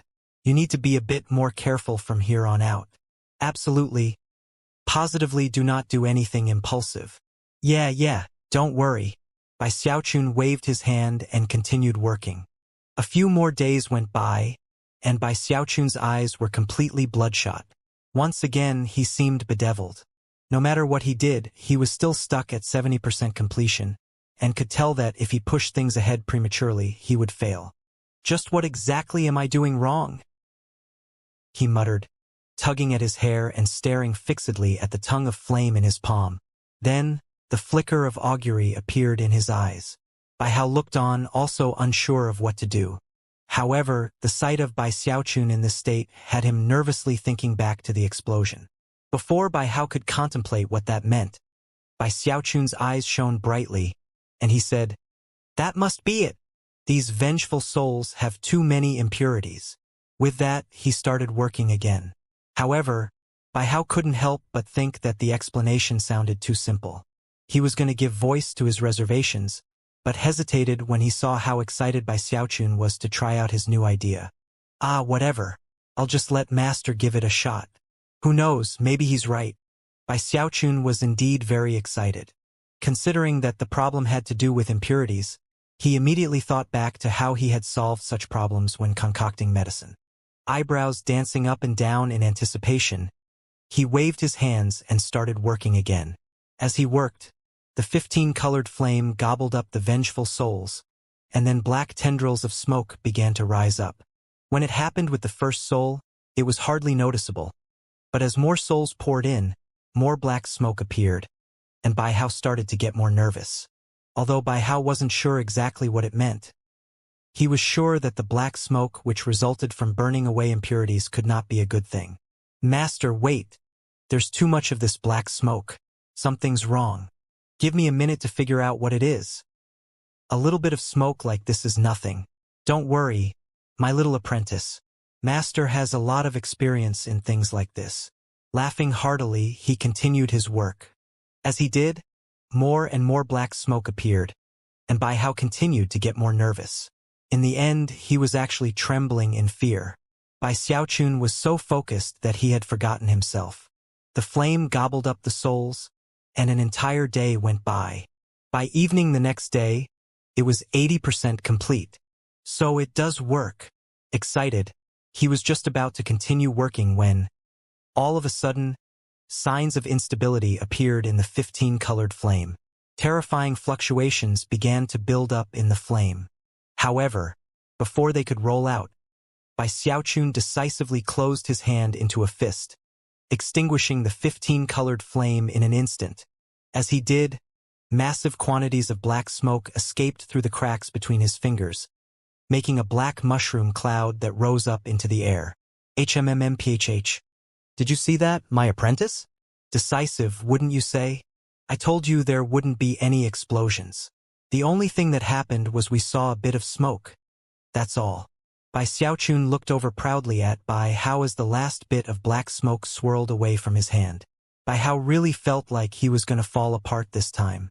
Sighing, he pointed up into the sky. "Master, we have to get out of here.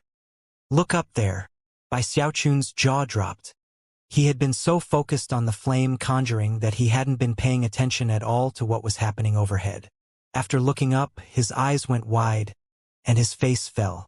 The black mushroom cloud overhead was growing bigger and bigger. In the blink of an eye, it had turned into something like an enormous thundercloud, floating slowly toward the army camp. It seemed extremely heavy, and was slowly sinking down toward the ground. Why does that black cloud look so familiar? Wait, no way. Black clouds appeared back when I used to concoct medicine. But conjuring flame shouldn't produce the same result. By this point, his heart was beginning to pound as he watched the black cloud slowly cover the entire army camp. It continued to sink until it was only about 300 meters above the camp itself. It almost looked like it would make ground fall soon. The soul cultivators in the camp noticed the cloud and began to fly up into the air and attack it with magical techniques in the hopes of driving it away. However, no attacks did anything to the cloud. In fact, it even began to drop down faster. To Bai Xiaochun's shock, the black cloud quickly enveloped the entire camp. Then coughs began to ring out, along with screams. Clearly, the camp was devolving into pandemonium. "Heaven damn you! Bai Hao! Cough cough! What is this? Cough cough! Bai Hao! You did this! Heavens, first was that explosion, and now this black cloud. Cough cough! My eyes! My throat! Bai Hao! I'm gonna kill you!"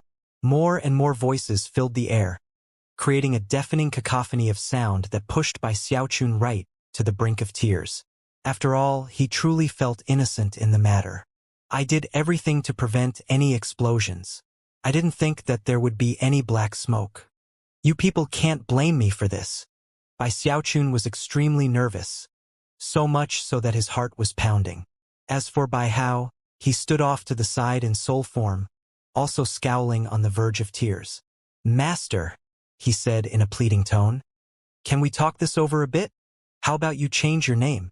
I wanted to bring this up in Giant Ghost City, but now you caused the disaster, but they're calling out my name, demanding that I die." Bai Xiaochun was in no mood to deal with Bai Hao at the moment. He was staring anxiously at the black cloud and listening to the increasingly ferocious shouting coming from inside. Soon, people emerged from within and began to fly toward them with murderous auras surging. "I'm finished. Kaput." He quickly pulled out a jade slip to send a request for help to the giant ghost king. More people were howling in rage and pouring out of the smoke in his direction. Then, Bai Xiaochun gasped as Mistress Red Dust appeared, shooting out of the smoke like a bright red arrow, right toward him. Mistress Red Dust felt like she was about to go crazy.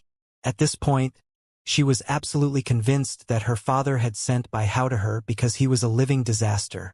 It hadn't even been half a month yet, and he had already instigated 2 mutinies within the camp. Mistress Red Dust almost couldn't believe it. In fact, even if she had intentionally set out to do the things that Bai Xiaochun had done, she wouldn't have been able to. "Feeling suicidal, Bai Hao?" she roared, flying toward Bai Xiaochun on the low-lying mountain. "I didn't set anything on fire this time," he blurted as he backed up, heart pounding with fear. It wasn't exactly the best explanation, and it immediately led Bai Hao to ponder what calamities would be forthcoming. Unfortunately, he had waited too long before interfering to forestall disaster. The soul cultivators from the giant ghost legion closed in, expressions of rage on their face. As they thought back to what had occurred with the explosion, it only got them angrier and angrier. Of course, Mistress Red Dust was the fastest of all. When she extended her hand toward Bai Xiaochun, her will instantly took control of the entire area, surpassing and replacing the will of the heavens. Right in front of her, the image of a huge palm appeared, which immediately began to rumble toward the low-lying mountain. When it hit, the ground quaked, and the mountain collapsed into pieces. By that point, though, Bai Xiaochun had vanished and reappeared some 3,000 meters away in midair. "Come on, be reasonable, Zhou Zimo. I didn't set anything on fire." Then he anxiously sent another message to the giant ghost king. Mistress Red Dust murmured. The fact that Bai Xiaochun had evaded her palm strike was actually quite surprising to her. After all, she was a deva, and had replaced the will of the heavens in the area. She had assumed that Bai Xiaochun would be killed, and yet, contrary to expectations, he evaded her. Seems father was right. His battle prowess really is beyond ordinary. Incredible, actually. With a cold snort, she prepared to keep fighting, when all of a sudden, she frowned. Looking down at her bag of holding, she realized that the giant ghost king was sending her an angry message. A grim expression overtook her face as she took out the jade slip and hovered there in midair, communicating with the giant ghost king.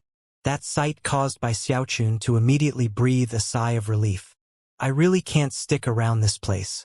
Mistress Red Dust is completely unreasonable. I mean, come on, I didn't start any fires this time." Feeling very unlucky, and at the same time a bit guilty, he furtively studied Mistress Red Dust. As for the other soul cultivators from the Giant Ghost Legion, the fact that their sergeant major was taking the lead in dealing with this Bai Hao meant that they couldn't do anything other than fan out to surround him and lock the area down. Then they stared at him with murderous auras surging, which of course only served to make him more nervous than before. Mistress Red Dust was not very pleased at all with how the discussion with her father went. In the end, she crushed the jade slip and looked over at Bai Xiaochun with an icy expression. Bai Xiaochun waited there nervously to see what she would say. "If you can survive one attack from me, then you can leave the army camp. And afterward, I don't ever want to see you again. Ever." Even as her words continued to echo out, she took a step forward and appeared right in front of Bai Xiaochun. There, she waved her hand through the air, causing a bright red wind to spring up and surround Bai Xiaochun. That wind contained Mistress Red Dust's will, and was a Deva-level attack that could easily crush any nascent soul cultivator. As soon as the wind appeared, It spun into a huge red tornado that rose up high into the sky. It was as if Mistress Red Dust had called upon all of the power of heaven and earth and fused it with her will. It became a deadly attack so powerful that her face appeared within the tornado itself. The surrounding soul cultivators looked on excitedly, just waiting to see how would handle a blow backed by the power of a deva. Bai Xiaochun could instantly sense an incredible pressure weighing down on him. His aura slowed to a crawl and his face fell.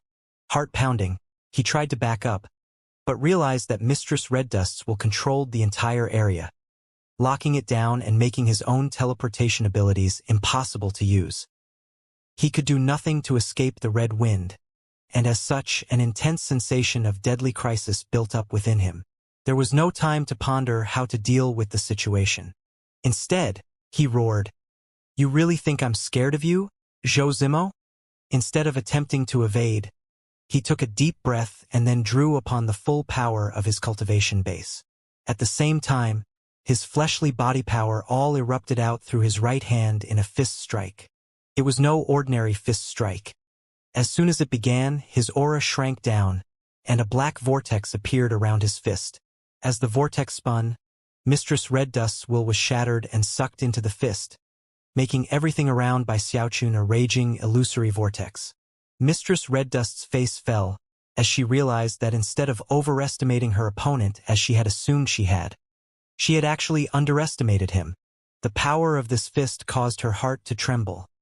Clearly this was not a magical technique from the nascent soul stage. Furthermore, she could sense a bit of Bai Xiaochun's will within the fist. That was a hallmark of the Taoist magic of Devis. In the same moment that Bai Xiaochun's will appeared, the image of a person appeared behind him, wearing imperial robes and an imperial crown. Almost as soon as that image appeared, it was also sucked into the fist strike. This was the Undying Emperor's fist.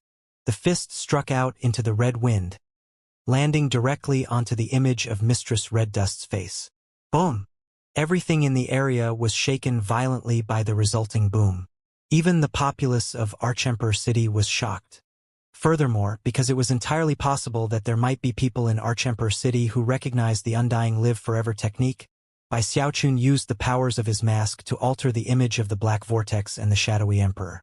What everyone else saw was a domineering fist strike that could shake heaven and earth. Ru Yuyuumble. The contact between these two opponents caused heaven to shake and the earth to tremble. The enormous face shattered, and the wild wind began to disperse. As for Bai Xiaochun, despite the fact that he was physically tough, and was fully clad in 14-fold spirit-enhanced items, he was still sent flying backward 3,000 meters. As he did, he coughed up 2 successive mouthfuls of blood. And yet, he was still at peak battle prowess. Mistress Red Dust had not used all of the Deva power at her disposal. Furthermore, the subsequent counterattack was far more stunning and spectacular than she could ever have imagined. Despite making a hasty attempt to defend herself, she was still sent staggering backward 300 meters, blood oozing out of her mouth, and her internal organs quivering painfully. After coming to a stop, she looked up in shock at Bai Xiaochun, her face ashen. In her entire life, there had only ever been 2 people who were not Devis that could fight her in this way. One was Bai Xiaochun and the other was this Bai Hao. Furthermore, based on what she remembered, there was no way that Bai Xiaochun could pull off a fist strike like this. Despite the fact that a twinge of suspicion appeared in her heart, and she even knew that Bai Xiaochun had a mask of disguise, she still didn't believe them to be the same person. The main reason being the fact that this Bai Hao had been sent to her by her father. She refused to believe that Bai Xiaochun could fool the divine sense of a demigod. Therefore, the fact that the giant Ghost King had approved of this Bai Hao made everything clear. As for the tiny suspicion that had just been born, she quickly buried it. I beat Granny Red Dust half to death last time we fought, Bai Xiaochun thought. And I'm a lot stronger now than I was then. How could I possibly be afraid of her now? Maybe I can't beat her, but I'm definitely not going to let her stomp me like she did last time. However, based on the expression on her face, it's possible she might be suspicious of my identity now. At the moment, his cultivation base was quivering a bit. He had just attacked with 90% of the power of the fist strike, and had held 10% in reserve. The truth was that he wasn't quite capable of unleashing the entire, fully powered version at the moment. In this brief interchange with Mistress Red Dust, he could already tell how much more powerful he was than before. In their previous fight in the necropolis, it had only been because of Mistress Red Dust being weakened by the curse that he made it out alive. He had sacrificed his clones and used every technique at his disposal before managing to flee. But now, things were different. Having reached this point in his train of thought, he realized that Mistress Red Dust wasn't actually as terrifying as he had taken her to be. There he hovered in midair, looking at her, not saying a word. Meanwhile, all of the surrounding soldiers of the giant ghost legion were looking on in complete shock. As their eyes came to rest on by Xiaochun, their minds filled with unprecedented levels of astonishment. A nascent soul cultivator who can fight a deva? Heavens! Was I seeing things just now? This Baihao is so strong. I heard the rumor that he kidnapped all of the other chosen in the necromancer kettle, but I thought that was only because he had the help of the giant ghost king. Now I can see how shocking he really is. That fist strike is definitely his trump card. As everyone reeled in shock, something else happened in the Imperial City high in the air above. Somewhere in the Imperial Palace in Heavenmaster Hall, the Grand Heavenmaster suddenly opened his eyes and looked out in the direction of the giant ghost legion. Soon, his vision pierced through all obstacles to come to rest on by Xiaochun. Was that the Hell Emperor fist? The Grand Heavenmaster was clearly moved. Based on what he could tell, the fist strike which had been unleashed was definitely very similar to the legendary Hell Emperor fist. The Hell Emperor fist is part of the legacy of the Hell Emperor. Only someone approved by the Hell Emperor would be able to use it. When it came to the legendary Hell Emperor, even the Grand Heavenmaster, someone who was very near to the peak of the demigod realm, someone who controlled the Son of Heaven and issued commands to all creation, was still shaken and fearful.